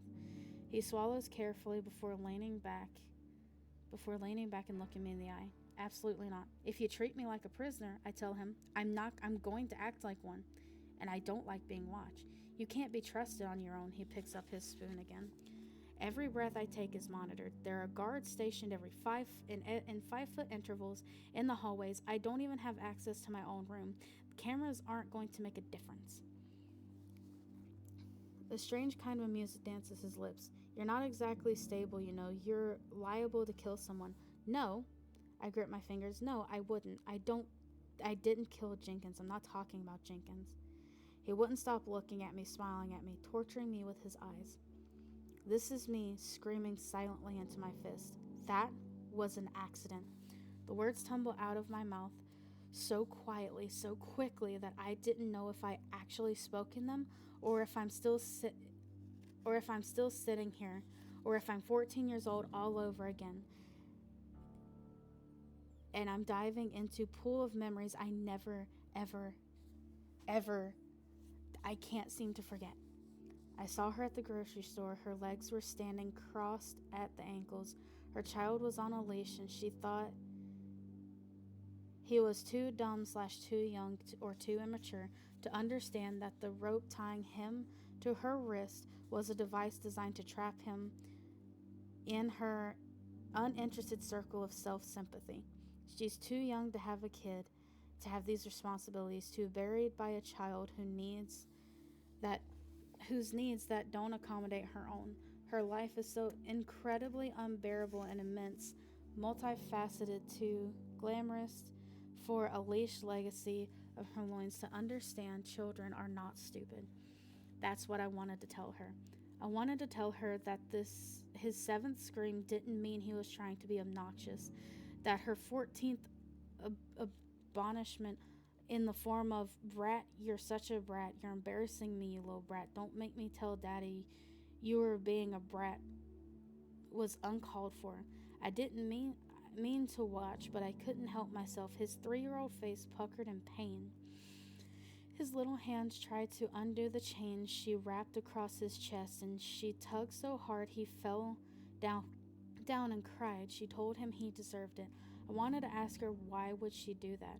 I wanted to ask her so many questions, but I didn't because we don't talk to people anymore unless saying something would be stranger than saying nothing to a stranger. He fell to the floor, writhed around until I dropped everything in my hands, every feature on my face. I'm so sorry, is what I never said to her son. I thought my hands were helping. I thought my heart was helping. I thought so many things. I never thought you killed a little boy. I'm nailed to the velvet chair as millions of chair by millions of memories and haunted by horror my bare hands created. I am unwanted for a good reason. My hands can kill people. My hands can destroy everything. I should not be allowed to live. I want you to get rid of the cameras. Get rid of them or I will die fighting you for the right. Finally, Warner stands up and clasps his hands together as if congratulating himself. I was wondering when you'd wake up. I've been waiting for the fire I know that must be eating away at you every single day. You're buried in hatred, aren't you? Anger, frustration, itching to do something, to be someone. No, of course you are. You're just like me. I hate you more than you will ever understand. We're going to make an excellent team. We are nothing. You are nothing to me. I know what you want. He leans in and lowers his voice. I know what your little heart has always longed for. I can give you the acceptance you seek. I can be your friend. I freeze, falter. I know everything about you, love. I've wanted you for a very long time. I've waited forever for you to be ready, and I'm not going to lose you so easily. I don't want to be a monster, I say, perhaps more my sake than his. I don't fight. Don't fight what you're born to be. He grasps my shoulders. Stop letting everyone else tell you what's wrong and right. Stake a claim. You cower when you could conquer. You have so much more power than you're aware of, quite frankly, he shakes his head, fascinated. I am not your freak, I snap. I will not perform for you. I am not afraid of you, my dear, he says softly. I am absolutely enchanted. Either you get rid of the cameras, or I will find and break every single one of them. I'm a liar. I'm lying through my teeth, but I'm angry, desperate, and horrified. Warner wants to morph me into an animal who preys on the weak, on the innocent. If he wants me to fight for him, he's going to have to fight me first. A slow smile spreads across my face. He touches gloved fingers to my cheek and tilts my head up, catching my chin in his grip when I flinch away. You're absolutely delicious when you're angry. Too bad my taste is poisonous for your palate. I'm vibrating in disgust from head to toe. That detail makes this game so much more appealing. You're sick. You're so sick. He laughs and releases my chin. His eyes draw a lazy trail down the length of my body, and I feel a sudden urge to rupture his spleen. If I get rid of the cameras, what will you do for me? His eyes are wicked. Nothing. He shakes his head. That won't do. I might agree to your proposition if you agree to a condition. I clench my jaw. What do you want? He smiles bigger than before. That's a dangerous question. What is your condition? I clarify, impatient. Touch me. What? I gasp so loud it catches in my throat. I want to know exactly what you're capable of. His voice is steady, and his eyebrows are taut and tense. I won't do it again, I explode. You saw what you made me do to Jenkins. Screw Jenkins. I want you to touch me. I want to feel it for myself. No. I shake my head so hard it makes me dizzy. No, never. You're crazy. I won't. You will, actually. I will not. You have to. Work at one point or another, he says, making an effort to moderate his voice. Even if you were to forego my condition, you are here for a reason, Juliet. I convinced my father that you would be an asset to the reestablishment, that you would be able to restrain any rebels you mean torture? Yes, forgive me. I mean torture. You will be able to help us torture anyone we capture. A pause. Inflicting pain, you see, is an incredibly efficient method for getting information out of anyone. And with you, he glances at my hands, well, it's cheap, fast, and effective. He smiles wider. As long as we keep you alive, you'll be good for at least a few decades. That's very fortunate that you're not battery operated. You, you should be thanking me. I saved you from that sick hole of an asylum, brought you into a position of power, and I've given you everything you could possibly need to be comfortable.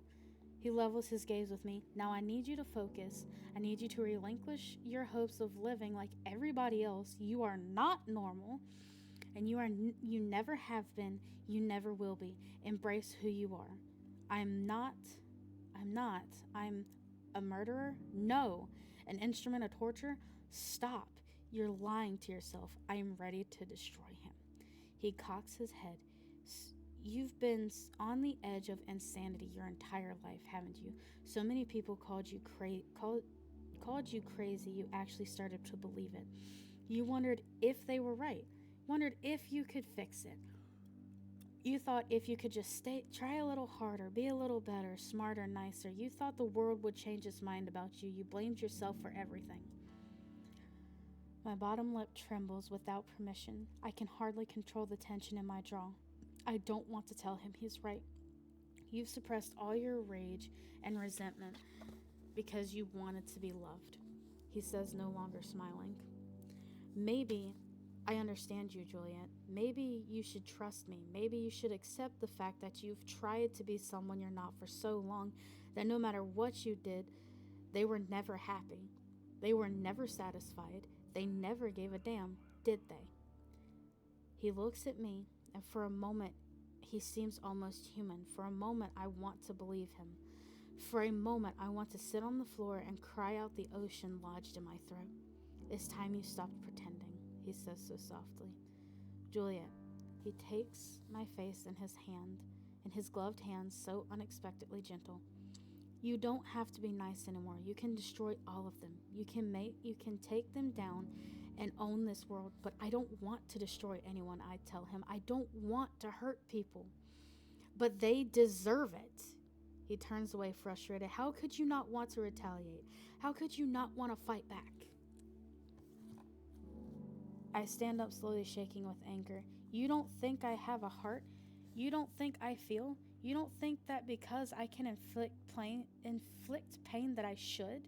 You're just like everyone else. You think I'm a monster just like everybody else. You don't understand me at all.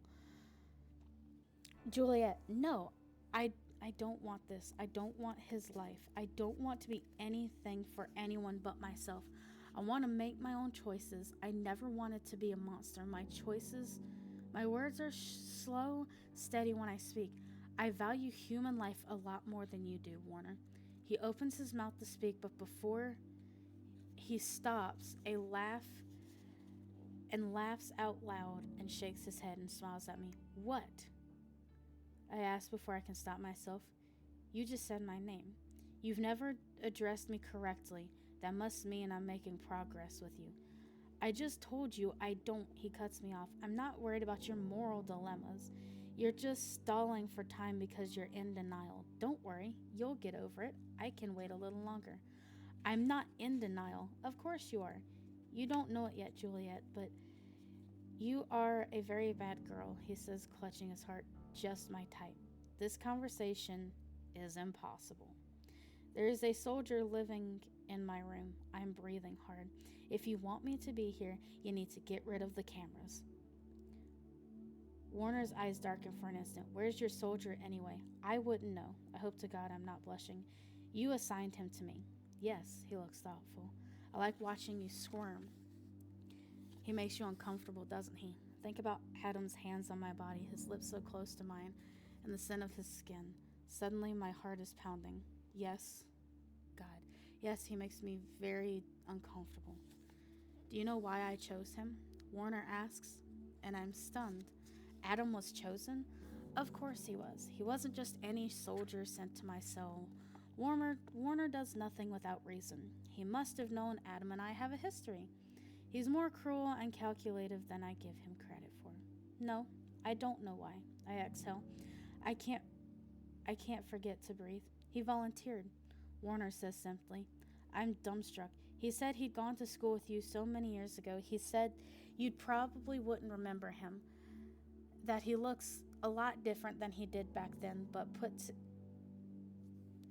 he put together a very convincing case. He said he was thrilled to hear you'd been locked up. Warner finally looks at me. I'm curious. Do you remember him? No. I lie and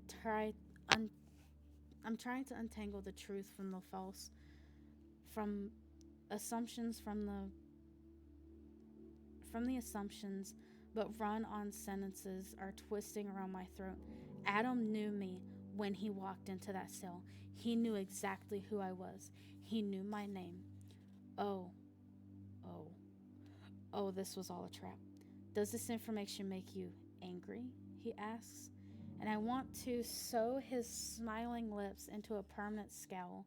I say nothing, and somehow it's worse. Warner is beaming. I never told him, of course, why it was that you'd been locked up.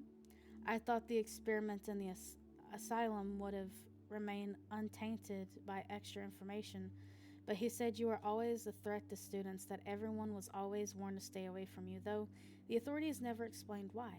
He said he wanted to get a closer look at the freak you've become. My heart cracks, my eyes flash. I'm so hurt, so angry, so humiliated, and burning with indignation so raw that it's like fire raging within me. I want to crush Warner's spine in my hand. I want him to know what it's like to wound, to inflict such agony on others. I want him to know my pain and Jenkins' pain and Fletcher's pain. I want him to hurt, because maybe Warner is right. Maybe some people do deserve it. Take off your shirt. For all of his posturing, Warner looks genuinely surprised. He wastes no time unbuttoning his jacket, slipping off his gloves, and peeling away the thin cotton shirt clinging closest to his skin. His eyes are bright, sickeningly eager. He doesn't mask his curiosity. Warner drops his clothes to the floor and looks at me almost immediately. I have to swallow the revulsion bubbling up in my mouth. His perfect face, his perfect body repulses me. I want his exterior to match the broken black interior. I want to cripple his cockiness with the palm of my hand. He walks up to me until there's less than a foot of space left between us. His height and build make me feel like a fallen twig. Are you ready? He asks. I contemplate on breaking his neck. If I do this, you'll get rid of the cameras in my room. All the bugs, everything. He steps closer and dips his head. He's staring at my lips, studying me in an entirely new way. My promises aren't worth much, love. Or have you forgotten? 3 inches forward, and his hand is on my waist. His breath, sweet and warm, on my neck. I'm an exceptional liar. Realization slams into me. I shouldn't be doing this. I shouldn't be making deals with him. I shouldn't be contemplating torture. Dear God, I've lost my mind. My fists are balled at my sides, and I'm shaking everywhere. I can hardly find the strength to speak. You can go to hell. I go limp, trip backward against the wall, and slump into a heap of useless desperation. I think of Adam, and my heart deflates. I can't be here anymore. I fly to the double doors facing the room and yank them open before Warner can stop me. But Adam stops me instead. He's standing just outside waiting, guarding wherever I go. I wonder if he heard everything, and my eyes fall to the floor. The color flushed from my face. Of course he heard everything. Of course he knows I'm a murderer, a monster, a worthless soul stuffed into a poisonous body. Warner did this on purpose, and I'm standing between them, Warner with no shirt and Adam looking at his gun. Soldier, Warner speaks, take her back up to her room, disable all the cameras. She can have lunch alone if she wants. I'll expect her for dinner. Adam just blinks for a moment too long. Yes, sir? Juliet? I freeze. My back is to Warner and I don't turn around. I do expect you to hold up your end of the bargain. It takes 5 years to walk to the elevator, 15 more to ride it up. I'm a million years old by the time we walk into my room. Adam is still silent, perfectly put together, and mechanical in his movements. There is nothing in his eyes, in his limbs, and the motions of his body that indicate he even knows my name. I watch him move quickly, swiftly, carefully around the room, finding little devices meant to monitor my behavior, disabling them one by one. If anyone asks why the cameras aren't working, Adam won't get in trouble. This order came directly from Warner. It makes it official. This makes it official. This makes the possibility for me to have some privacy. I thought I would need privacy. I'm such a fool. Adam is not the boy I remember.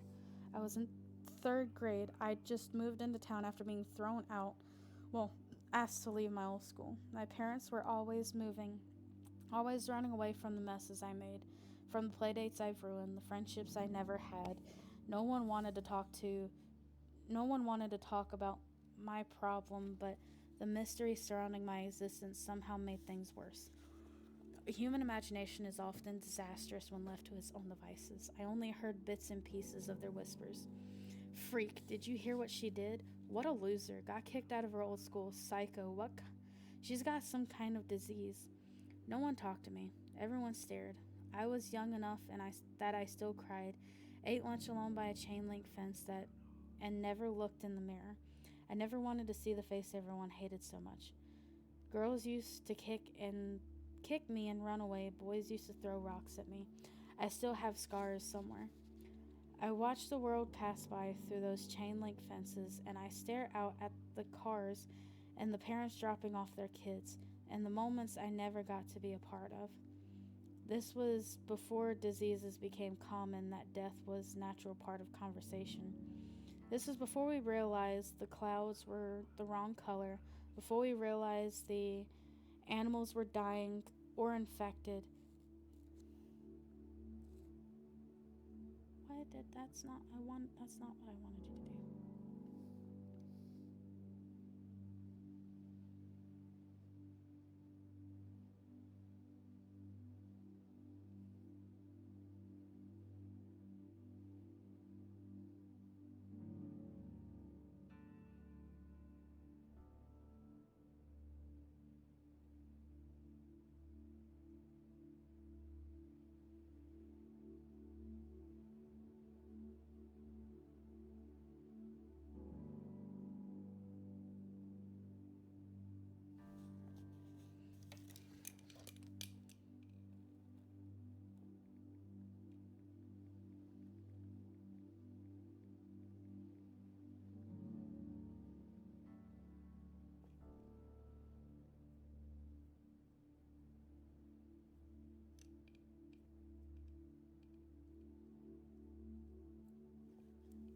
Before we realized everyone was going to starve to death and fast.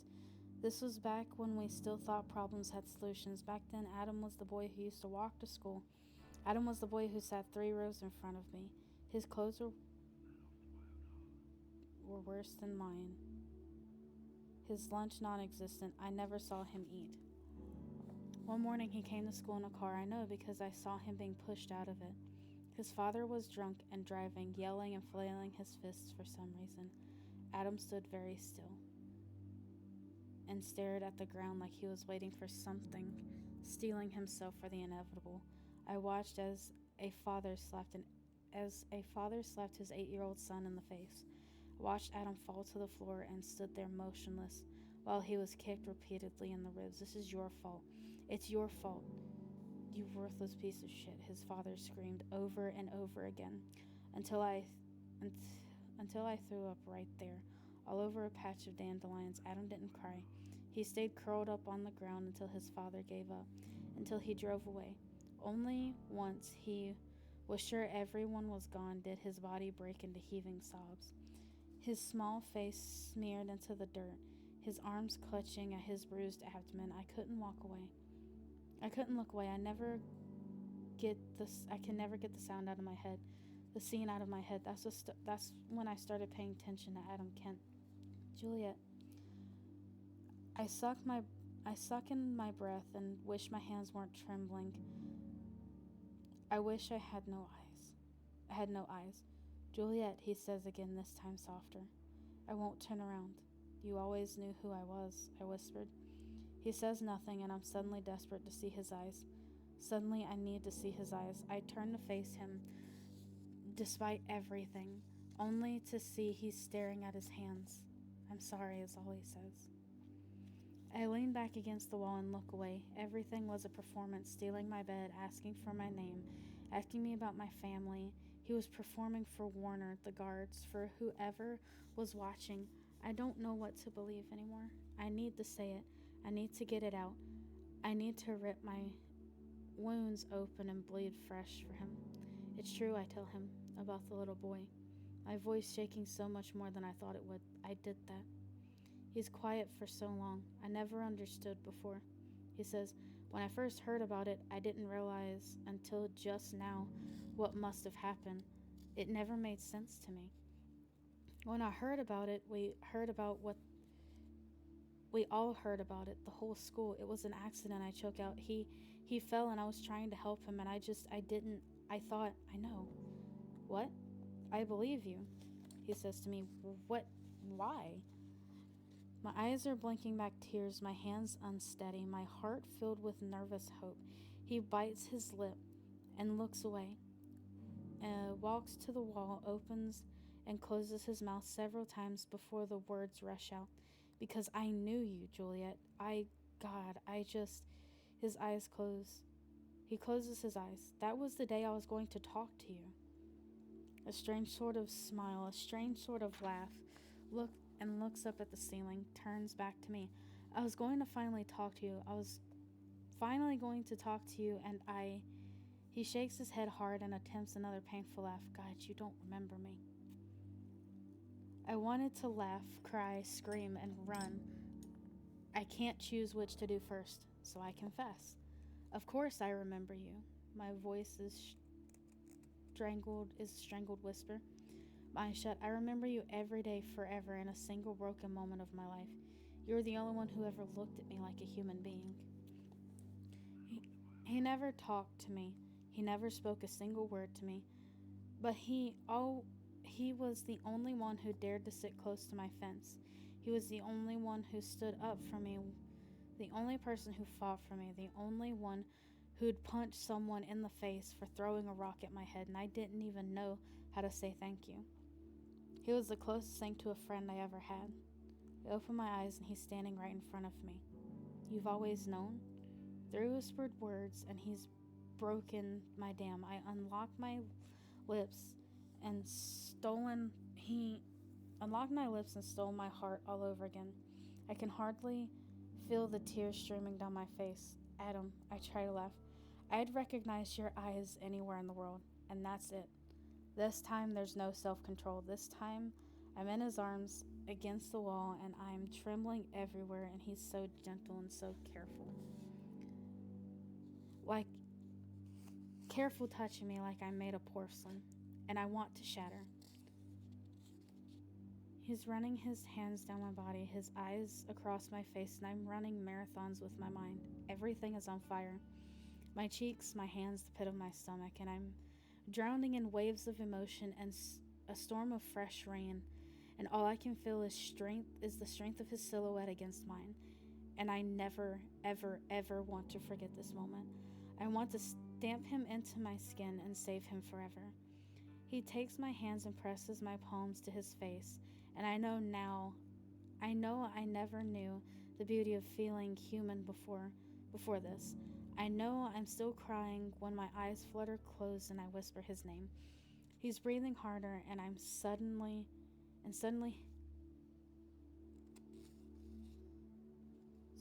his lips are on my neck, and I'm gasping and clutching at his arms. He's touching me, and I'm thunder and lightning, wondering when the hell I'll be waking up. He meets my eyes only to cut my face in his hands, and I'm blushing through these walls from pleasure and the pain of impossibility. I've wanted to kiss you for so long. His voice is husky, uneven, and deep. I'm frozen in anticipation and in expectation, and I'm so worried He'll kiss me. I'm so worried he won't. I'm staring at his lips and I don't realize how close we are until we're pulled apart. Three distinct electronic screeches vibrate around the room and Adam looks past me like he can't tell where it's coming from. He blinks and runs forward to the intercom to press appropriate buttons. I notice he's still breathing hard. I'm shaking. I'm shaking in my skin. Name and number, a voice on the intercom commands. At Kent Adam, 45B86659. A pause. Soldier, are you aware the cameras in your room have been deactivated? Yes, sir. I was given direct orders to dismantle the devices. Who cleared these orders? Warner, sir. Long pause. Will verify and confirm unauthorized tampering with security devices result in immediately dishonorable discharge, soldier. I hope you're aware of that. Yes, sir. The line goes quiet. Adam slumps against the wall, his chest heaving. I'm not sure, but I could have sworn his lips twitch in the tiniest smile. He closes his eyes and exhales. I'm not sure what to do with the relief tumbling into my hands. Come here, he says. His eyes still shut. I tiptoe forward and he pulls me into his arms, breathes in the scent of my hair and kisses the side of my head. And I've never felt anything so incredible in my life. I'm not even human anymore. I'm so much more. The sun and the moon have merged and the earth is upside down. I feel like I can be exactly who I want to be in his arms. He makes me forget the terror I'm capable of. Juliet, he whispers in my ear. We need to get the hell out of here.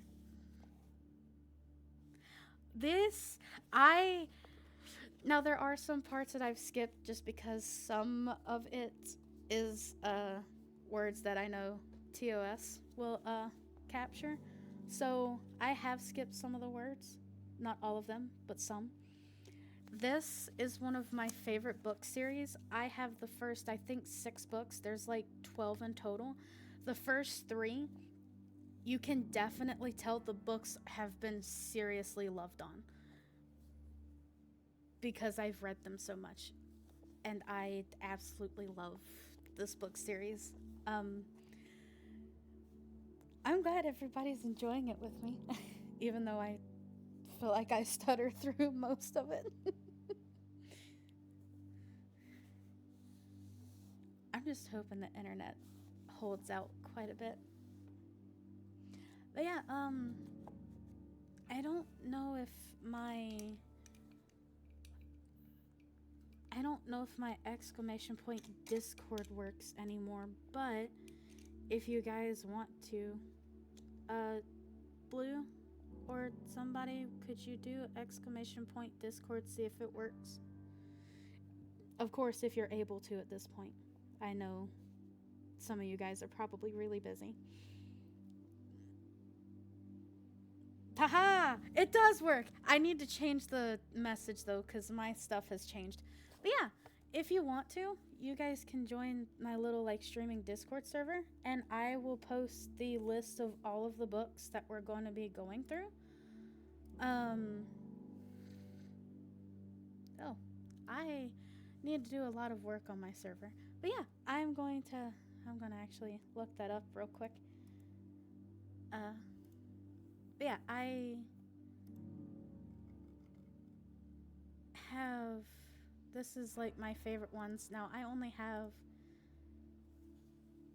I would love the help. I'll give you access to any of those.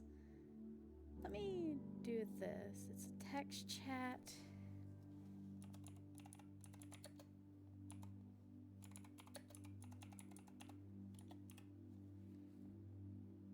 Create channel. All right. I did create a new channel in my Discord server, and I put in the list of all of the books. Now, I have up to Defy Me. I do not have I don't have Shadow. I don't have a few of them, so I don't have Shadow. I have Defy. I don't have the Reveal, Imagine, or Believe. but I have the rest of them. The Destroy and Fracture, I have. They made a book that has both of those combined in it, and I just bought that one. That way I didn't have a whole bunch of books. But I do have quite a few of them here.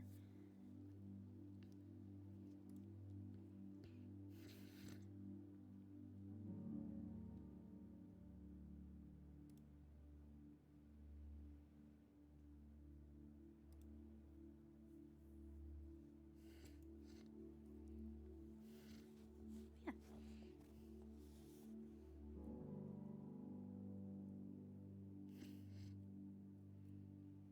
there's a. I know a lot of people haven't. The new people that have joined weren't here for the start of stream, but I have this book series, and then I have the Twisted Disney Tale. This one is for Rapunzel. It is give me 1 second. What is it called?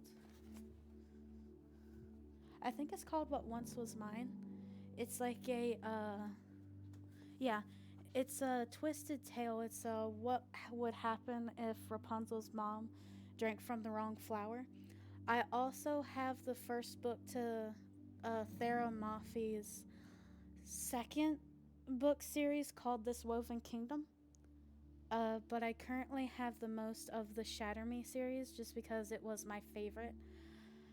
I have Shatter Me, Unravel, Ignite, Unite, which is the novella from Warner and Adam's perspective. It also has Juliet's journal in it too. I have Restore and Defy. And then, like I said earlier, I also have a couple of like kitty books. I have the Lego Hero Factory. I have a Disney Pixar Cars book called Struck by Lightning. Uh, and then a couple of like Five Nights at Freddy's book. I have the full collection, the full first three books of the Fazbear Frights. I have the comic books of the Silver Eyes. I have the comic book of the Silver Eyes and the Twisted Ones. I also have those that I could read too. Um, I haven't. I started reading the Fazbear Frights collection, but I have not gotten through it. Um, I do have a few dark romance books, but they are a little not safe for work. So I figured if this takes off and everybody enjoys this, I would do like a Patreon of some sort to read like Lights Out, Caught Up, Game On, and Her Soul to Take. If that's something everybody is interested in me doing.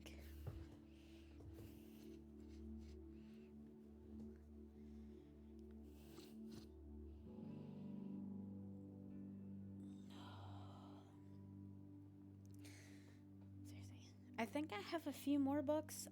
I'll go through tonight before I go to bed, and I will sit here and look for the other books that I'm pretty sure I have, because I know I have more books than what I currently read off to you guys. Any of the books, like Shatter Me and What Once Was Mine and the Fazbear Fright series, these will be posted on my YouTube as well. I'm going to just take the VOD from Twitch and post it to YouTube. I have to get my TikTok. I have to go through and create a streaming only TikTok just because I have family on the TikTok I have.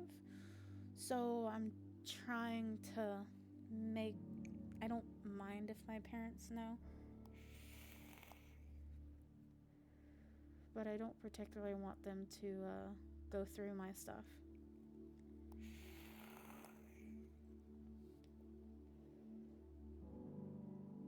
But yeah. So that's kind of like my little idea. You can thank Unidog, which is my sister, and I don't know if Nina is in here, but you can also thank Nina and my fiance Asura, because they were the three people that led me to this idea. Because I originally started reading Shatter Me to Nina and my sister and Unidog. I started reading Shatter Me to them. And then I talked to my fiance last night, and he was like, if you want to, why don't you just start streaming your books? Like, you can, of course, talk in between, but you can still stream your books. And I was like, that's a really good idea. I like that idea. Because streaming games got to the point where it's no longer fun for me.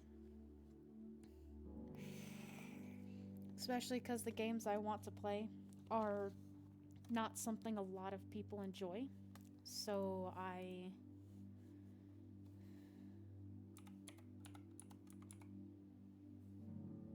kinda, you know, I was kinda like, well, let's find something different.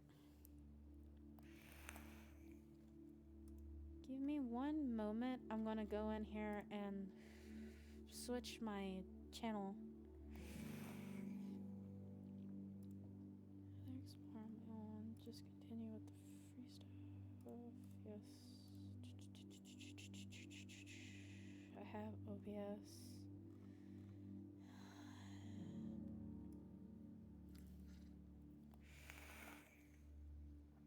Cersei Blue, give me a few minutes.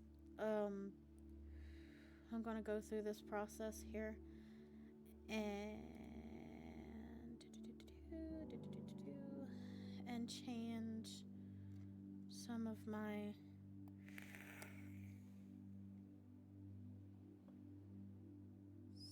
stuff here.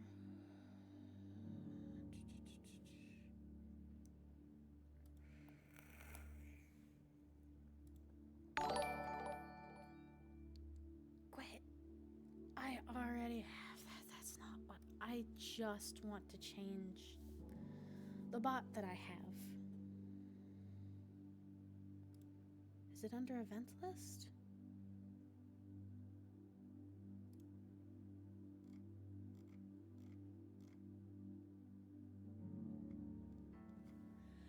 I don't have one of my mods here.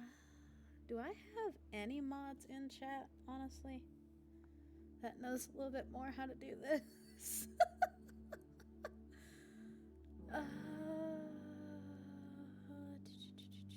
Chat box, skip.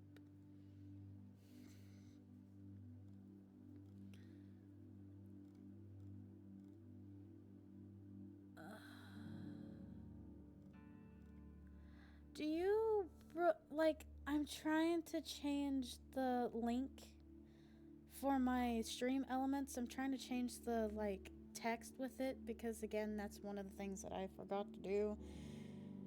And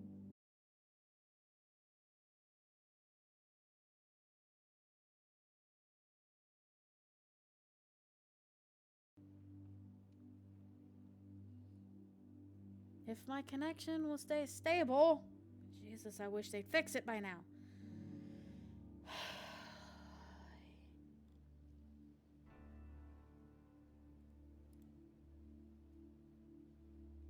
Yeah.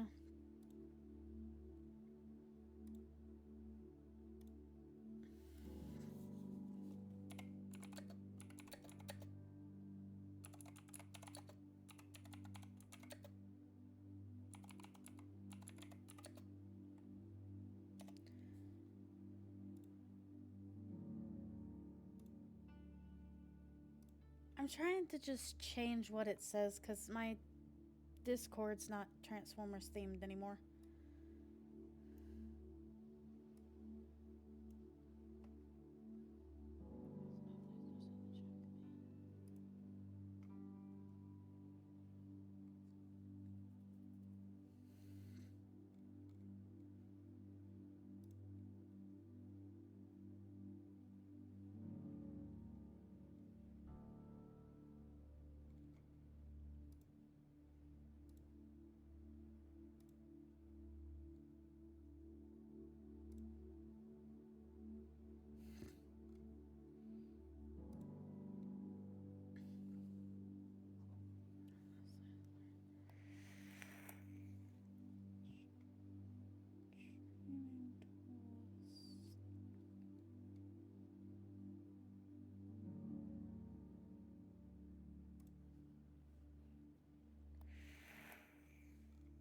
That's not.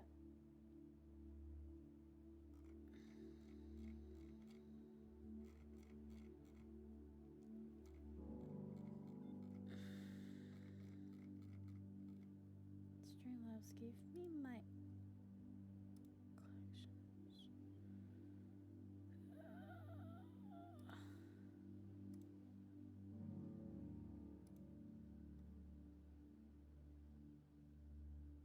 But I already have that.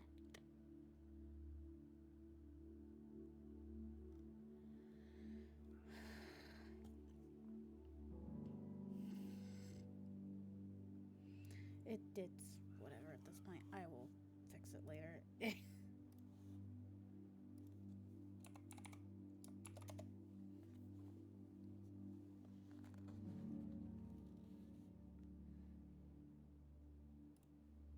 Can you believe that we've gotten to chapter 23 in 4 hours?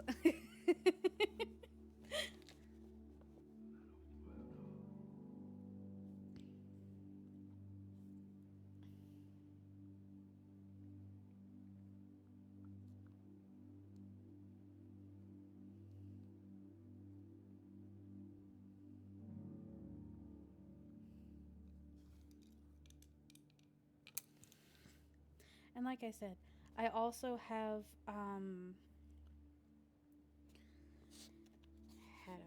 do I say this? I don't have any limits on like safe for work stuff to read, so like if anybody wants to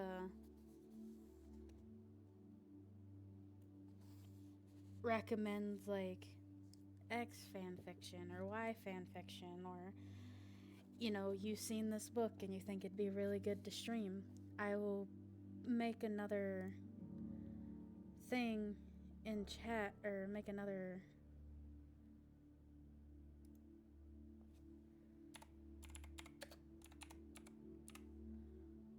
I made another text chat for book recommendations. So if you have any book recommendations, that doesn't necessarily have to be like stuff for Twitch. It could be like a dark romance novel where I will have to find somewhere else to post me reading those on. But oh, excuse me.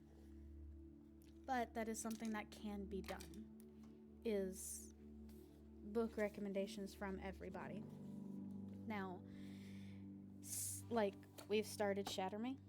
I don't want to switch off the books until we finish the series. Now, granted, it'll take me a little bit to finish the series because, yes, I have the first 6 books, but I don't have the rest of them. So it may take me a little bit to get the rest of them. But, you know what? I should go back and mess with my throne and add the books on my throne.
I'll also have to edit a lot of this too.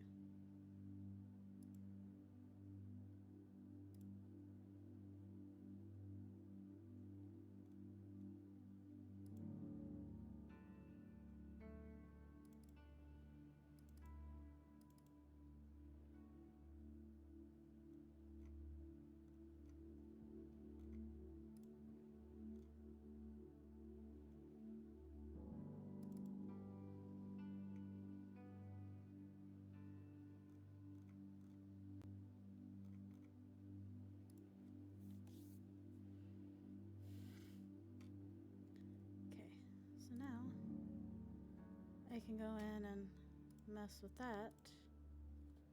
Okay, cool. Cool, cool, cool, cool. I remembered how to get back into that.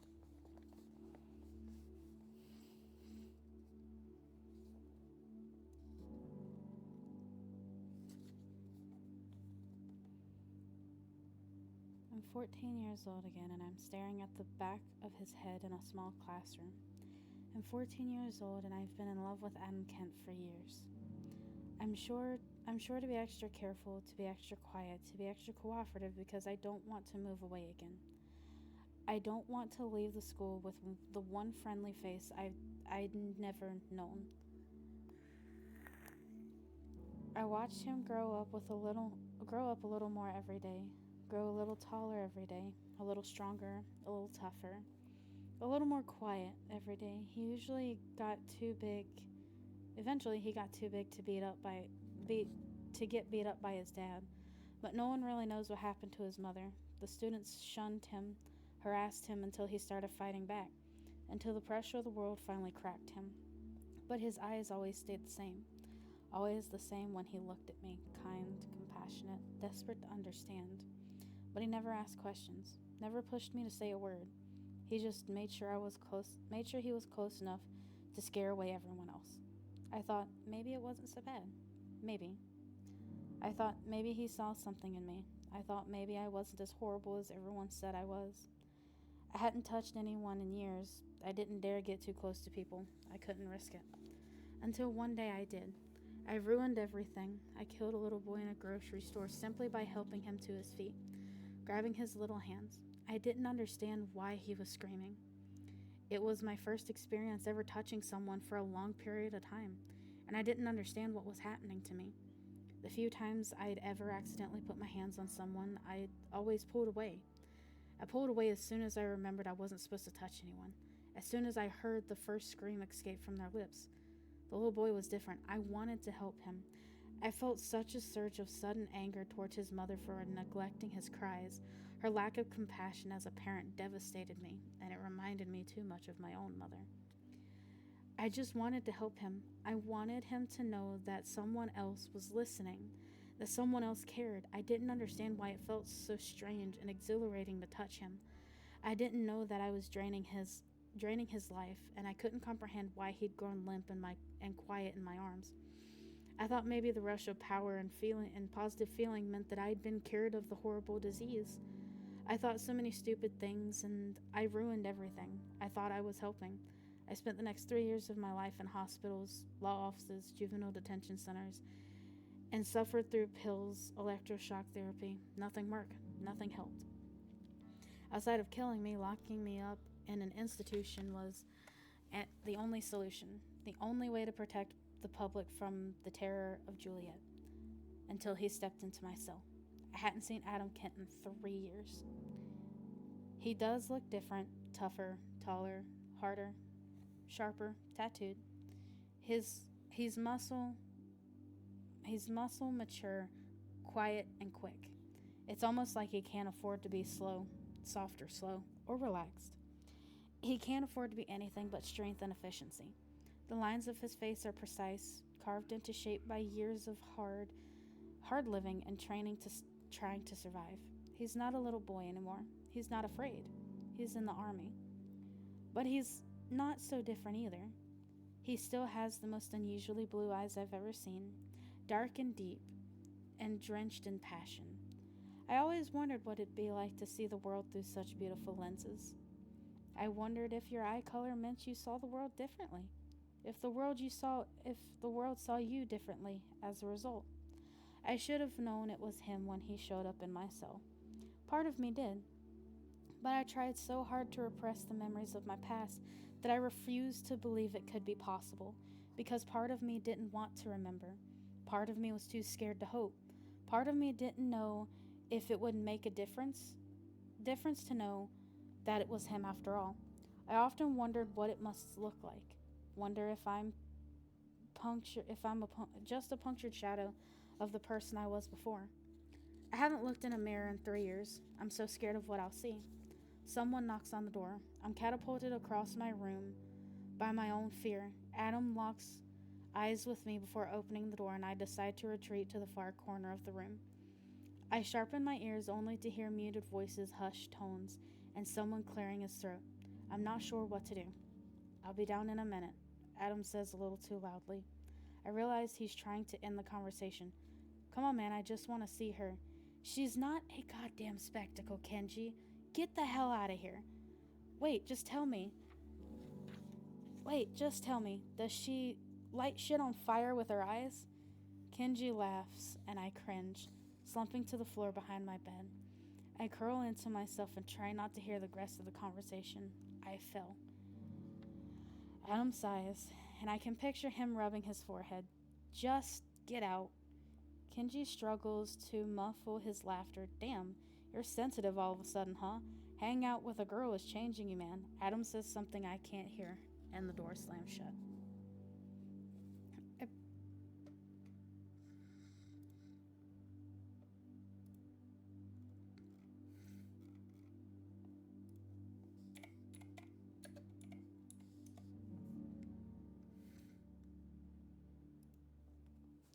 Peek up from my hiding place. Adam looks embarrassed. My cheeks go pink. I study the threads of the finely woven carpet under my feet. I touch the cloth wallpaper, wait for him to speak. I stand up, stare out the window, only to be met by a bleak backdrop of broken city. I lean my forehead against the glass. Metal cubes are clustered together in the distance. Compounds housing civilians wrapped in layers, trying to find refuge from the cold. A mother holding the hand of a small child. Soldiers standing over them like statues, rifles posed and ready to fire. Heaps and heaps of trash, dangerous scraps of iron, the steel glinting on the ground. Lonely trees waving at the wind. Adam's hands slip around my waist. His lips are at my ear and he says nothing at all, but I melt. Hot butter dripping down his body. I want to eat every minute of this moment. I allow my eyes to shut against the truth outside my window just for a little. Adam takes a deep breath and pulls me closer. I'm molded into the shape of him. His hands are circling my waist and his cheek is pressed against my head. You feel incredible. I try to laugh, but seem to have forgotten how. Those are words I never thought I'd hear. Adam spins me around so I'm facing him and leans in until his forehead rests against mine, and our lips still aren't close enough. He whispers, How are you? I want to kiss every beautiful beat of his heart. How are you? 3 words no one has ever asked me. I want to get out of here, is all I can think of. He squeezes me against his chest and I marvel at the power, the glory, the wonder in such a simple movement. Every butterfly in the world has migrated to my stomach. Juliet. I lean back to see his face. Are you serious about leaving? He asks me. His fingers brush the side of my cheek. He touches a stray strand of hair behind my ear. Do you understand the risks? I take a deep breath. I know the only real risk is death. Yes. He nods, drops his eyes and his voice. The troops are mobilizing for some kind of attack. There's been a lot of protests from groups who were silent before, and our job is to obliterate the resistance. I think they want this attack to be their last one. There's something huge going on, and I'm not sure what yet, but whatever it is, we have to be ready to go when they are. I freeze. What do you mean? When the troops are ready to deploy, you and I should be ready to run. It's the only way out, and it will give us time to disappear. Everyone will be too focused on the attack. It'll buy us some time before they notice we're missing, or can get enough people together to search for us. But you mean you'll come with me? You'd be willing to do that for me. He smiles a small smile. His lips twitch like he's trying not to laugh. There's very little I wouldn't do for you. I take a deep breath and close my eyes, touching my fingers to his chest, imagining the bird soaring across his skin, and I ask him the one question that scares me the most. Why? What do you mean? Why, Adam? Why do you care? Why do you want to help me? I don't understand. I don't know why you'd be willing to risk your life, But then his arms are around my waist and he's pulling me so close and his lips are at my ear. And he says my name once, twice, and I had no idea I could catch fire so quickly. His mouth is smiling against my skin. You don't? I don't know anything, is what I would tell him if I had any idea on how to speak. He laughs a little and pulls back, takes my hand and studies it. Do you remember in the 4th grade, he says, when Molly Carter signed up for the school field trip too late? All the spots were filled and she stood outside the bus crying because she wanted to go. He doesn't wait for me to answer. I remember you got off the bus, offered her your seat, and she didn't even thank you. I watched you standing on the sidewalk as we pulled away. I'm no longer breathing. You remember in the 5th grade? That week Diana's parents nearly got divorced. She came to school every day without her lunch and you offered to give her yours. He pauses. As soon as that week was over, she went back to pretending you didn't exist. In 7th grade, Shelley Morrison got caught cheating off your math test. She kept screaming that if she failed, her father would kill her. You told the teacher that you were the one cheating off her test. You got a 0 on the exam and detention for a week. He lifts his head, but doesn't look at me. You had bruises on your arms for at least a month after that. I always wondered where they came from. My heart is beating too fast, dangerously fast. I clench my fingers to keep them from shaking. 1,000,000 times. He says, a voice quiet now. I saw you do things like that 1,000,000 times, but you never said a word unless it was forced out of you. He laughs again, this time a hard, heavy sort of laugh. He's staring at a point directly past my shoulder. You never asked for anything from anyone. He finally meets my eyes, but no one ever gave you the chance. I swallow hard to look away, but he catches my face. He whispers, you have no idea how much I've thought about you, how many times I've dreamt.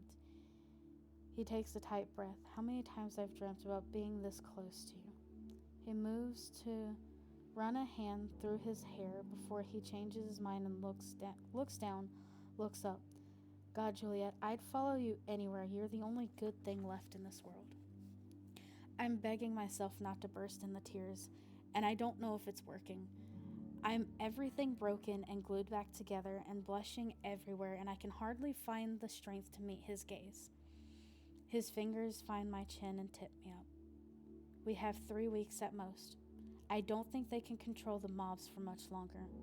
I nod, I blink, and rest my face against his chest and pretend I'm not crying. 3 weeks. 2 weeks pass. 2 weeks of dresses, showers, and food I want to throw across the room.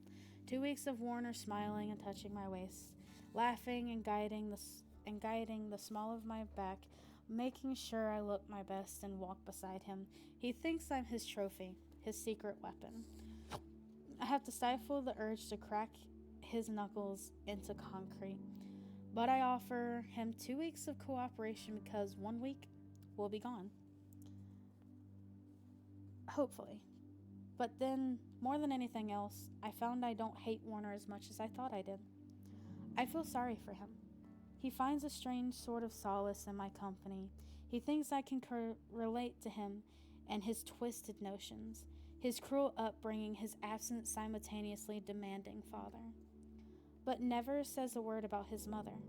Adam says no one knows anything about Warner's mother, that she's never been discussed, and no one has any idea who she is. He says that Warner is only known to be the consequence of ruthless parenting and a cold, calculated desire for power. He hates happy children, happy parents, and their happy lives. I think Warner thinks I understand, that I understand him. And I do, and don't, because we're not the same. I want to be better. Adam and I have little time together, but nighttime, and even then not so much. Warner watches me closely every day. Disabling the camera has only made him more suspicious. He's always walking into my room unexpectedly, taking me on unnecessary tours around the building, talking about nothing but his plans and his plans to make more plans and how together we'll conquer the world, and I don't pretend to care. Maybe it's me who's making things worse. I can't believe Warner actually agreed to get rid of your cameras, Adam said to me one night. He's insane. He's sick in a way I'll never understand. Adam sighed. He's obsessed with you. What? I nearly snapped my neck in surprise. You're all he ever talks about. Adam was silent a moment, his jaw too tight. I heard stories about you before you even got here. That's why I got involved. That's why I volunteered to go get you.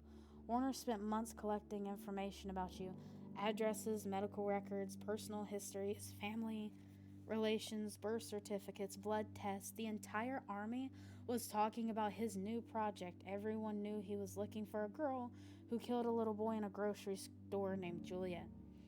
I held my breath. Adam shook his head. I knew it was you. It had to be. Ask Warner if I could help with the project. I told him I'd gone to school with you, that I heard about the little boy, and that I seen you in person. He laughed a hard laugh. Warner was thrilled. He thought it would make the experiment more interesting, he added, disgusted. And I knew that if he wanted to claim you as some kind of sick project. He hesitated and looked away. I knew I had to do something. I thought I could try and help, but now it's gotten worse. Warner won't stop talking about what you're capable of, or how valuable you are to his efforts, how excited he is to have you here, and everyone is beginning to notice. Warner is ruthless. He has no mercy for anyone. He loves power. The thrill of destroying people, but he's starting to crack, Juliet. He's desperate to have you join him. And for all his threats, he doesn't want to force you. He wants you to want it, to choose him, in a way. He looks down and takes a tight breath. He's losing his edge, and whenever I see his face, I am always 2 inches away from doing something stupid. I'd love to break his jaw. Yes, Warner is losing his edge. He's paranoid, though with good reason, but he's patient and impatient with me, excited and nervous all at the same time. He's a walking oxymoron. He disabled my cameras, but some nights he orders Adam to sleep outside my door to make sure I don't escape. He says I can eat lunch alone, but always ends up summoning me to his side. A few hours Adam and I would have had together are stolen from us, but the fewer nights Adam is allowed to sleep inside my room, I manage to spend huddled in his arms. We both sleep on the floor now, wrapped in each other's warmth, even with the blanket covering our bodies. Every time he touches me, it's like a burst of fire and electricity that ignites in my bones, in the most amazing way. It's the kind of feeling I wish I could hold in my hands. Adam tells me about new developments. He whispers he's heard around the other soldiers. He tells me how there are multiple headquarters across what's left of the country, how Warner's dad is at the capital, how he's left his son in charge of the whole sector. He says Warner hates his father, but loves the power, the destruction, the devastation. He strokes my hair and tells me the stories and tucks me close like he's afraid I'll disappear. He paints pictures of people and places until I fall asleep, until I'm drowning in a drug of dreams to escape a world with no refuge, no relief, no release. But his reassurances in my ear. Sleep is the only thing I look forward to these days. I can hardly remember why I used to scream. Things are getting too comfortable, and I'm beginning to panic. Put these on, Warner says to me. Breakfast in the blue room has become a routine. I eat and don't ask where the food comes from, whether or not the workers are being paid, what they do, how this building manages to sustain so many lives, pump so much water, or use so much electricity. I bide my time now and cooperate.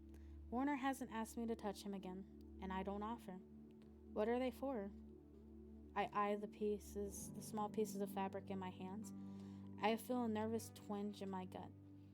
He smiles slow, sneaky smile, an aptitude test. He grabs my wrist and places the bundle in my hands. I'll turn around I'll turn around just this once. I'm almost too nervous to be disgusted by him. My hands shake as I change into the outfit that turns out to be a tiny tank top and tinier shorts. I'm practically naked. I'm practically convulsing in fear of what this might mean. I clear my throat and Warner spins around. He takes too long to speak, his eyes busy traveling the road map of my body. I want to rip up the carpet and sew it to my skin. He smiles, offers me his hand, and I'm granite and limestone and marble glass. I don't move. He drops his hand and cocks his head. Follow me. Warner opens the door. Adam is standing outside. He's gotten so good at masking his emotions that I hardly register the look of shock that shifts in and out of his features. Nothing but the strain in his forehead and the tension in his temples gives him away. He knows something's not right. He actually turns his neck to take in my appearance, and he blinks. Sir, remain where you are, soldier. I'll take it from here. Adam doesn't answer. Adam doesn't answer. Adam doesn't answer. Yes, sir, he says. I feel his eyes on me, and I turn down the hall. Warner takes me somewhere new. We're walking through corridors I've never seen. Blacker, bleaker, and more narrow. As we go, I realize we're heading downward into a basement. We pass 1, 2, 4 metal doors. Soldiers everywhere, their eyes everywhere, appraising me with both fear and something else I'd rather not consider. I've realized there are very few females in this building. If there were ever a place to be grateful for being untouchable, it's here. It's the only reason I have asylum from praying eyes and hundreds of lonely men. It's the only reason Adam is staying with me, because Warner thinks Adam is a cardboard cutout. He thinks Adam is a machine oiled by orders and demands. He thinks Adam is a reminder of my past, and he uses it to make me uncomfortable. He'd never imagine Adam could lay a finger on me. No one would. Everyone I meet is absolutely petrified. The darkness is a black canvas punctured by a blunt knife, with beams of light peeking through. It reminds me too much of my old cell. My skin ripples with uncontrollable dread. I'm surrounded by guns. In you go, Warner says, and I'm pushed into an empty room smelling faintly of mold. Someone hits a switch and fluorescent lights flicker to reveal pasty yellow walls and carpet the color of dead grass. The door slams shut behind me. There's nothing but cobwebs and a huge mirror in this room. The mirror is half the size of the wall, and instinctively I know Warner and his accomplices must be watching me. I just don't know why. Mechanical clinks, cracks, and creaks, and shifts shake the space I'm standing in. The ground rumbles to life. The ceiling trembles with the promise of chaos. Metal spikes are suddenly everywhere, scattered across the room, puncturing every surface in different heights every few seconds. They disappear only to reappear with a sudden jolt of terror, slicing through the airs like needles. I realize I'm standing in a torture chamber. Static feedback from the speakers older than my dying heart crackle to life. Are you ready? Warner's amplified voice echoes around the room. What am I supposed to be ready for? I yelled into the empty space, certain that someone can hear me. I'm calm. I'm petrified. We had a deal, remember? The room responds, Wah. Disable your cameras, now it's your turn to hold up your end of the bargain. I won't touch you, I shout, spinning in place, terrified. That's all right. He says, I'm sending in my replacement. The door squeals open and a toddler waddles in wearing nothing but a diaper. He's blindfolded and hiccuping sobs, shuddering in fear. One pen pops my entire existence into nothing. If you don't save him, we won't either. Warner's words crackle through the room. This child, he must have a mother, a father, someone who loves him. This child is stumbling forward in terror. He could be speared through by a metal stalagmite at any second. Saving him is simple. I need to pick him up, find a safe spot on ground, and hold him in my arms until the experiment is over. There's only one problem. If I touch him, he might die. You're good. Warner knows I don't have a choice. He wants to force me into another situation where he can see the impact of my abilities.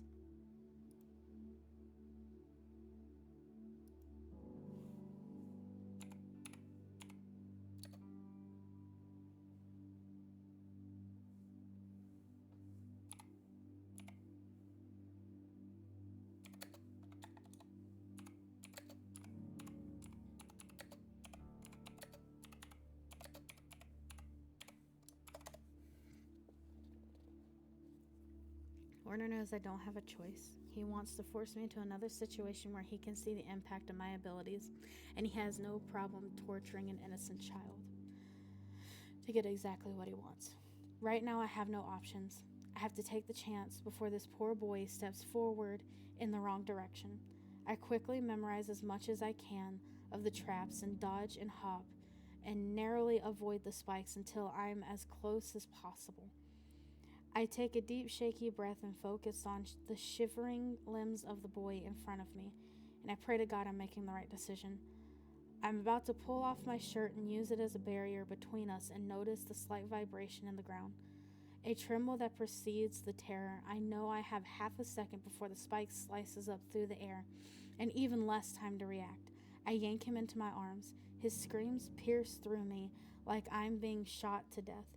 He is clawing at my arms and my chest, kicking my body as hard as he can, crying out in agony until the pain paralyzes him. He goes weak in my grip, and I'm being ripped into pieces.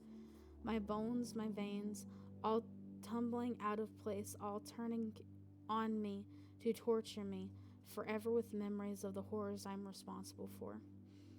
Pain and power are bleeding through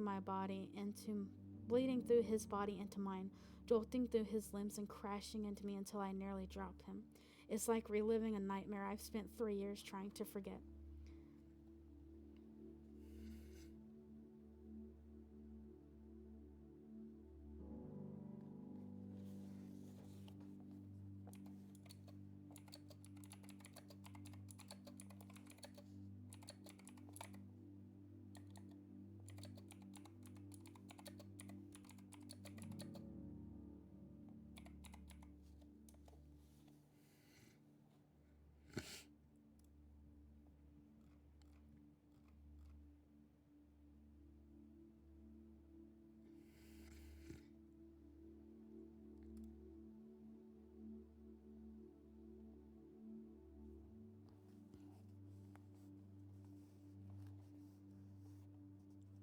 Absolutely amazing, Warner sighs through the speakers, and I realize I was right.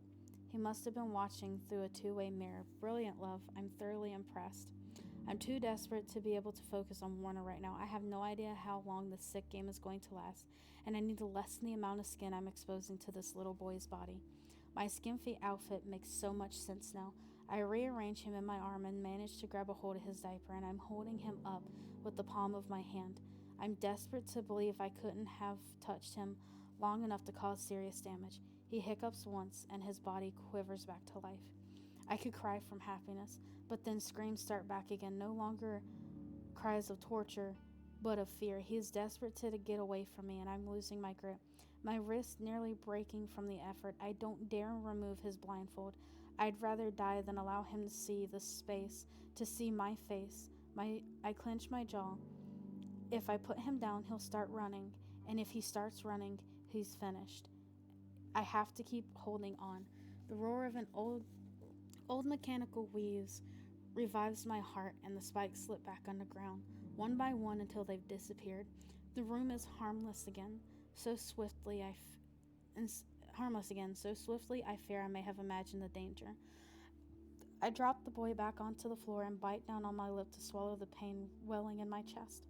The child starts running and accidentally bumps into my bare legs. He screams and shudders and falls to the floor, and I curled up into himself, sobbing until I consider destroying myself.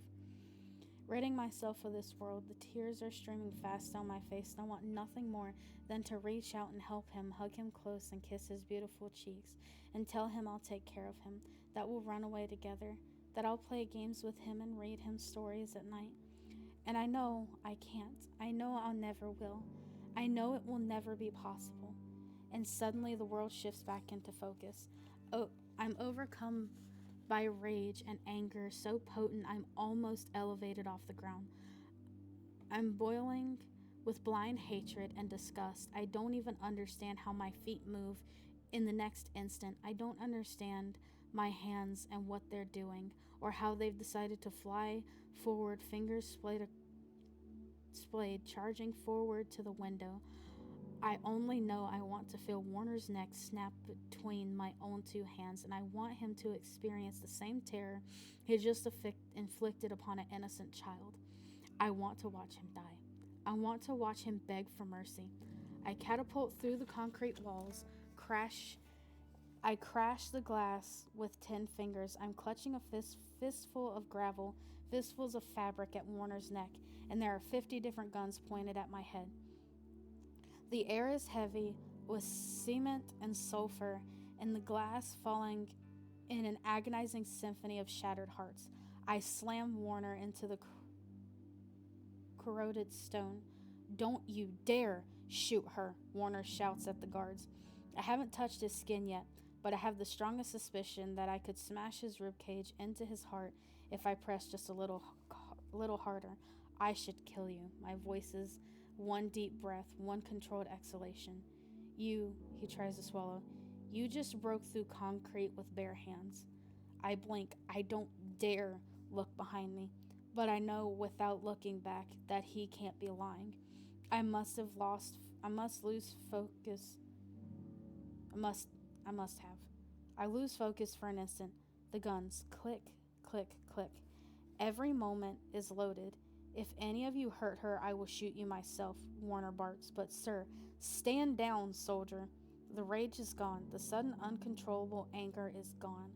My mind has already surrendered to disbelief, confusion, and I don't know what I've done. I obviously don't know what I'm capable of, because I had no idea I can destroy anything at all, that I'm suddenly so terrified, so terrified of my own two hands, and I stumble backwards, stunned, and Warner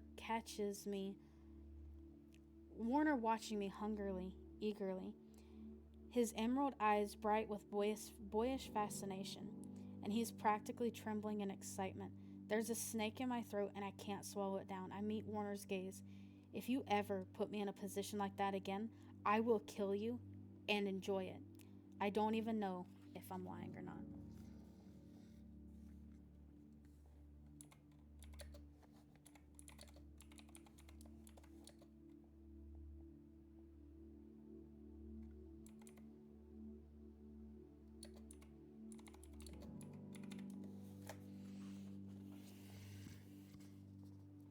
Adam finds me curled into a ball on the shower floor.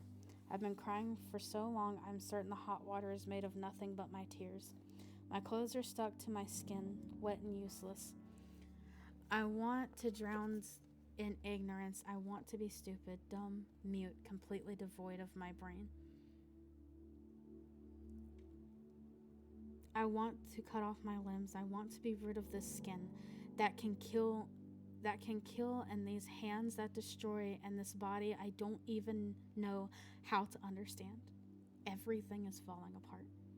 "Juliet." He presses his hand against the glass, and I can hardly hear him. When I don't respond, he opens the shower door. He's pelted with rebel raindrops and kicks his boots off before falling to his knees. He reaches in and touches my arms. The feeling only makes me more desperate to die. He sighs and pulls me up just enough to lift my head. His hands trap my face, and his eyes search through me until I look away. "I know what happened," he says softly. "My throat is a reptile covered in scales. Someone should just kill me," I croak. Adam's arms wrap around me until he's tugged me up, and I'm wobbling on my legs, and we're both standing upright, and he steps into the shower and slides the door shut behind him. I gasp. He holds me up against the wall, and I see nothing but his white t-shirt soaked through, nothing but the water dancing down his face, nothing but the eyes full of a world I'm dying to be of. That wasn't your fault, he whispers. It's what I am. I choke. No, Warner's wrong about you, Adam says. He wants you to be someone you're not. You can't let him break you. Don't let him get into your head.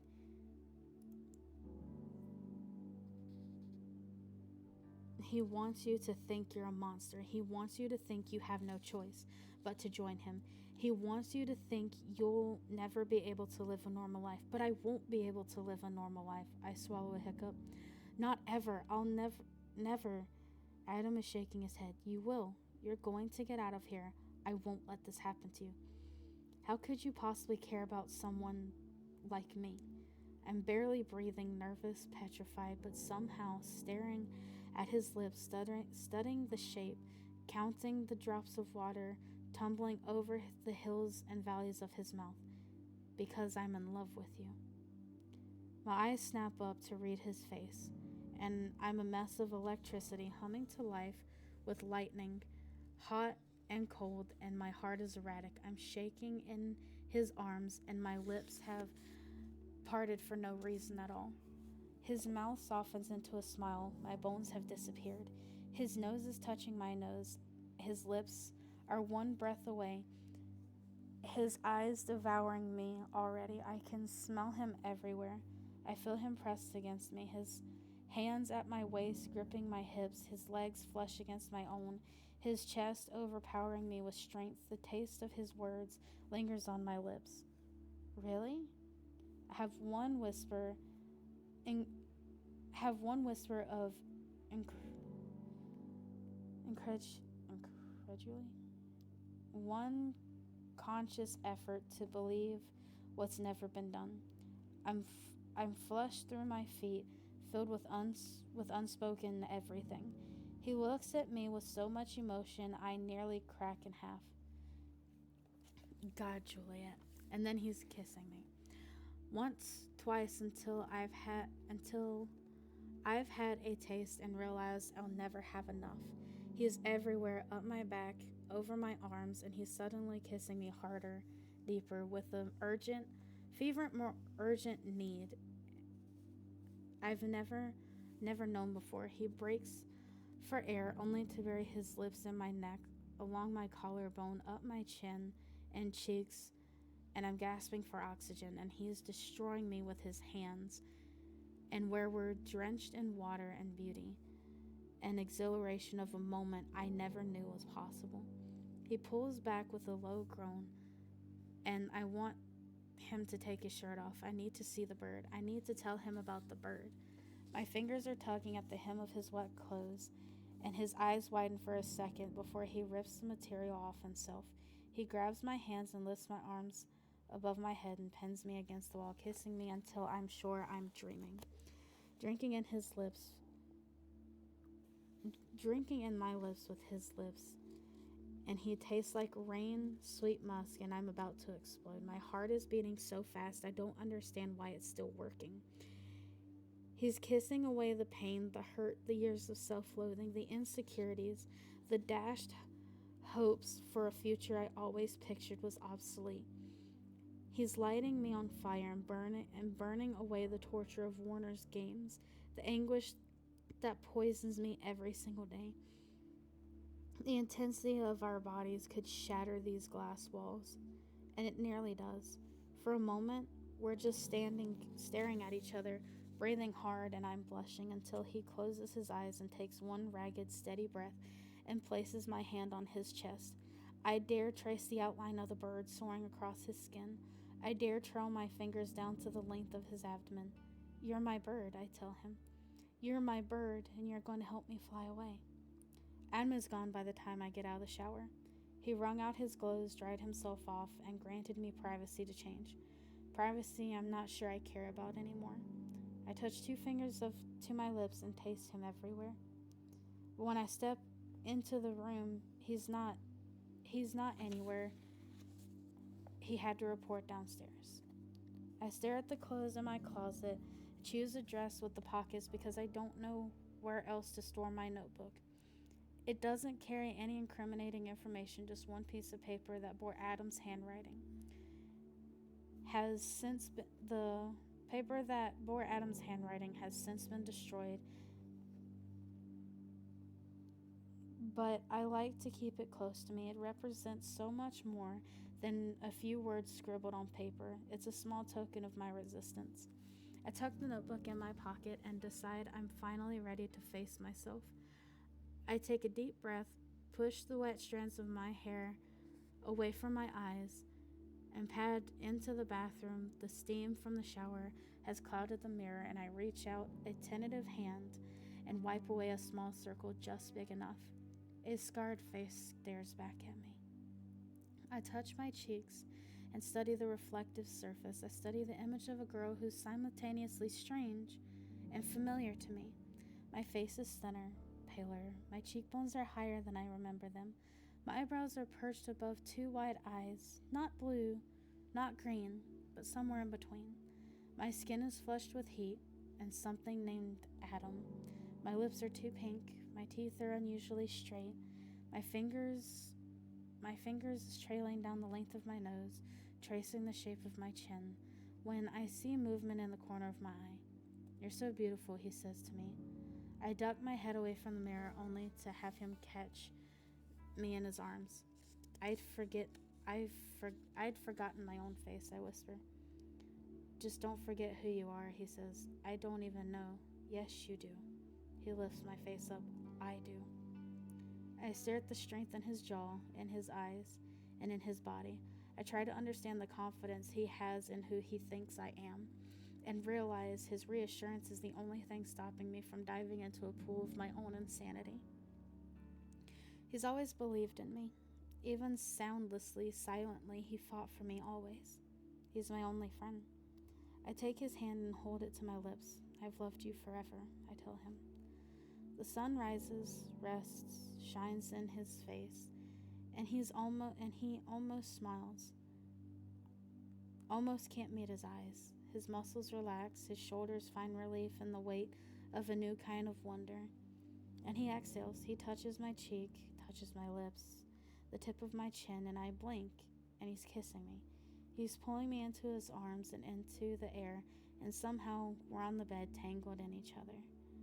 I am drugged with emotion, drugged by each tender moment.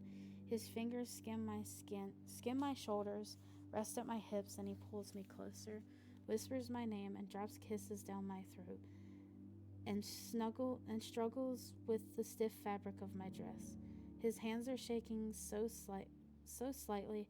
His eyes are brimming with feeling, his heart thrumming with pain and affection, and I want to live there, in his arms, in his eyes, for the rest of my life. I slip my hand under his shirt, and he chokes back a gasp that turns into a kiss that needs me and wants me and has to have me so desperately. It's like the most acute form of torture. His weight is pressed into mine, on top of mine, infinite points of feeling for every nerve ending in my body, and his right hand is behind my neck, and his left hand is reeling me in, and his lips are falling down my shirt, and I don't understand why I need to wear clothes anymore. And I'm thunder and lightning and the possibility of exploding into tears at any inopportune moment. Bliss, bliss, bliss is beating through my chest. I don't remember what it means to breathe. I never, ever knew what it meant to feel. An alarm is hammering through the walls. The room blares to life, and Adam stiffens, pulls back, and collapses. This is Code 7. All soldiers must report to the quadrant immediately. This is a Code 7. All soldiers must report to the quadrant immediately. This is a Code 7. All soldiers must report to the quadrant. Adam is on his feet, pulling me up, and the voice is still shouting orders through the speaker system wired into the building. "There's been a breach," he says, his voice broken and breathy, his eyes darting between me and the door. "Jesus, I can't leave you here. Go," I tell him. "You'll have to go. I'll be fine." Footsteps are thundering through the halls, and soldiers are barking at each other so loudly I can hear it through the walls. Adam is still on duty and he has to perform. He has to keep up appearances until we can leave. I know this. He pulls me close. This isn't a joke, Juliet. I don't know what's happening. It could be anything. A metal click, a mechanical switch, and the door slides open, and Adam and I jump 10 feet apart. Adam rushes to the exit just as Warner's walking and they both freeze. I'm pretty sure that alarm has been going off for at least a minute, soldier. Yes, sir. I wasn't sure what to do about her. He suddenly composed the perfect statue. He nods at me like I am an afterthought, but I know he's just slightly too stiff at the shoulders. Breathing just a beat too fast. Lucky for you, I'm here to take care of that. You may report to your commanding officer. Sir? Adam nods and pivots on a heel and darts out the door. I hope Warner didn't notice his hesitation. Warner turns to face me with a smile so calm and casual I begin to question whether the building is actually in chaos. He studies my face, my hair, glances at the rumpled sheets behind me, and I feel like I've swallowed a spider. You took a nap? I couldn't sleep last night. You've ripped your dress. What are you doing here? I need him to stop staring at me. I need him to stop drinking in the details of my existence. If you don't like the dress, you can always choose a different one, you know. I picked them out for you myself. It's okay, the dress is fine. I glance at the clock for no real reason. It's already 4:30 in the afternoon. Why won't you tell me what's going on? He's too close, standing too close, and he's looking at me, and my lungs are failing to expand. You should really change. I don't want to change. I don't know why I'm so nervous. Why he's making me so nervous. Why the space between us is so close too quickly. He hooks a finger in the rip closest to the waist of my dress, and I bite back a scream. This just won't do. It's fine. He tugs so hard on the rip that it splits open, and the fabric creates a slip up the side of my leg. That's a bit better. What are you doing? His hands snake up my waist and clamp my arms in place, and I know I need to defend myself, but I'm frozen and I want to scream. But my voice is broken. I have a question, he says, and I try to kick him in this worthless dress, but he just squeezes me up against the wall, and the weight of his body presses me into place. Every inch of him covered in clothing, protective layer against us. I said, I have a question, Juliet. Slips a hand into my pocket so quickly it takes me a moment to realize what he's done. I'm panting against the wall, shaking and trying to find my head. I'm curious. He says, what is this? He's holding my notebook between two fingers. Oh God, this dress is too tight.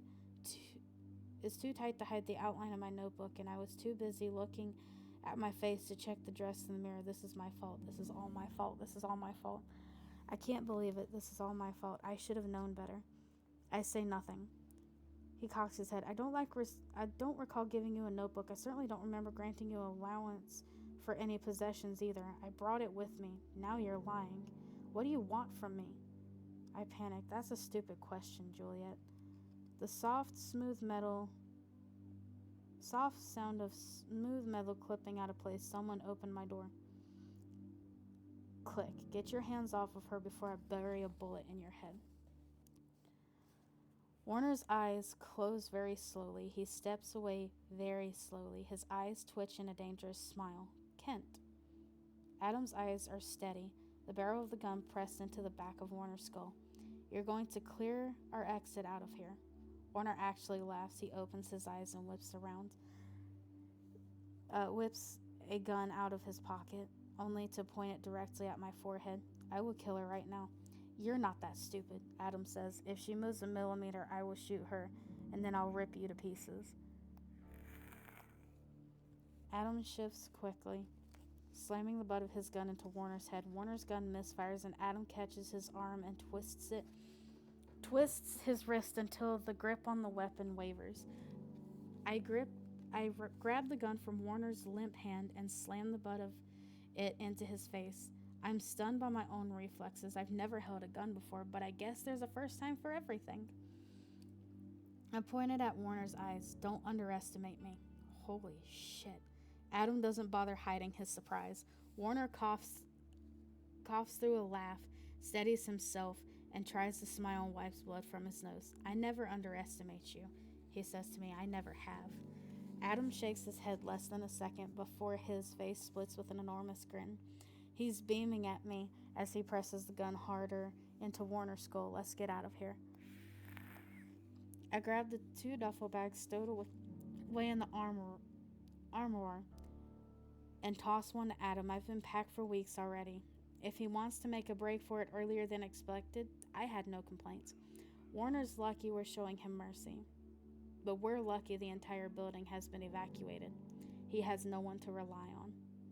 Warner clears his throat, and he's staring straight at me when he speaks. I can assure you, soldier, your triumph will be short-lived. You may as well kill me now, because when I find you, I will thoroughly enjoy breaking every bone in your body. You're a fool if you think you can get away with this. I am not your soldier. Adam's face is stone.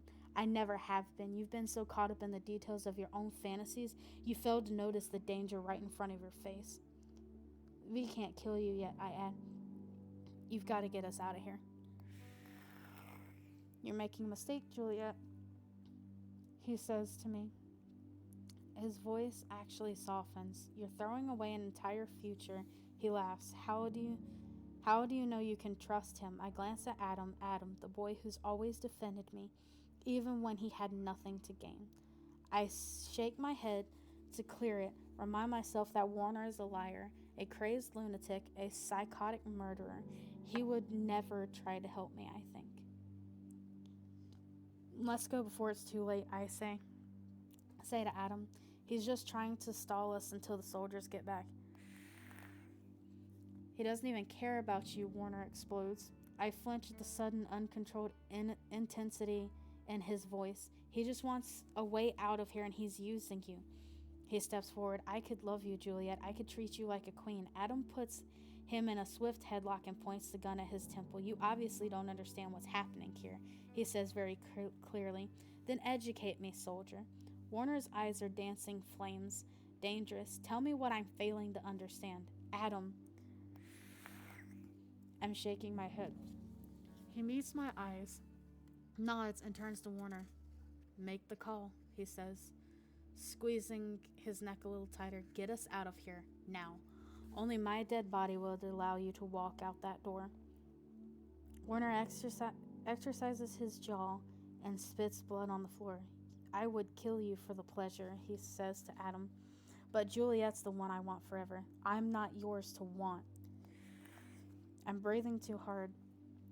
I'm anxious to get out of here, and I'm angry. He won't stop talking, but as much as I'd love to break his face, he's no good to us unconscious.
I have the book marked. We're almost halfway through. I think I'm going to hop off. I'll probably stream some more tomorrow. I'm just done streaming for today. I don't know if there's anybody that's on. Let me see if there's anybody that's around to raid. Ooh, there is actually somebody to raid. Hell yeah.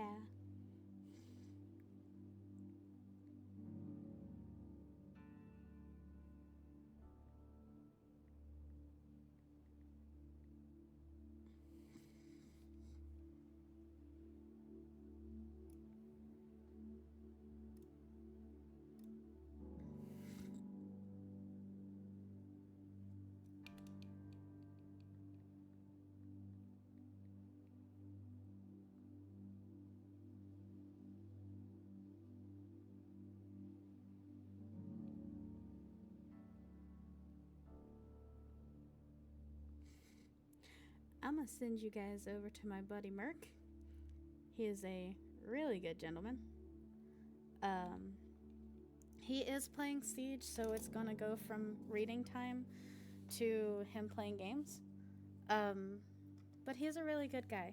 I hope you guys will join me tomorrow to get a little bit more. We are on chapter 27. We are 2 pages into chapter 27. So, I hope you guys have a wonderful rest of your day. I will be around if you guys want to put book recommendations in the Discord server. The link has been posted. So if you have any recommendations, go in there. As we get through with the books, I will update which ones we have read, which ones we still have yet to read, and if we get through with the Shatter Me series, or at least all the books that I have, I will post the next set of books that I am reading. I'm glad you guys are enjoying this. Yeah, I hope you guys have a good day. Bye.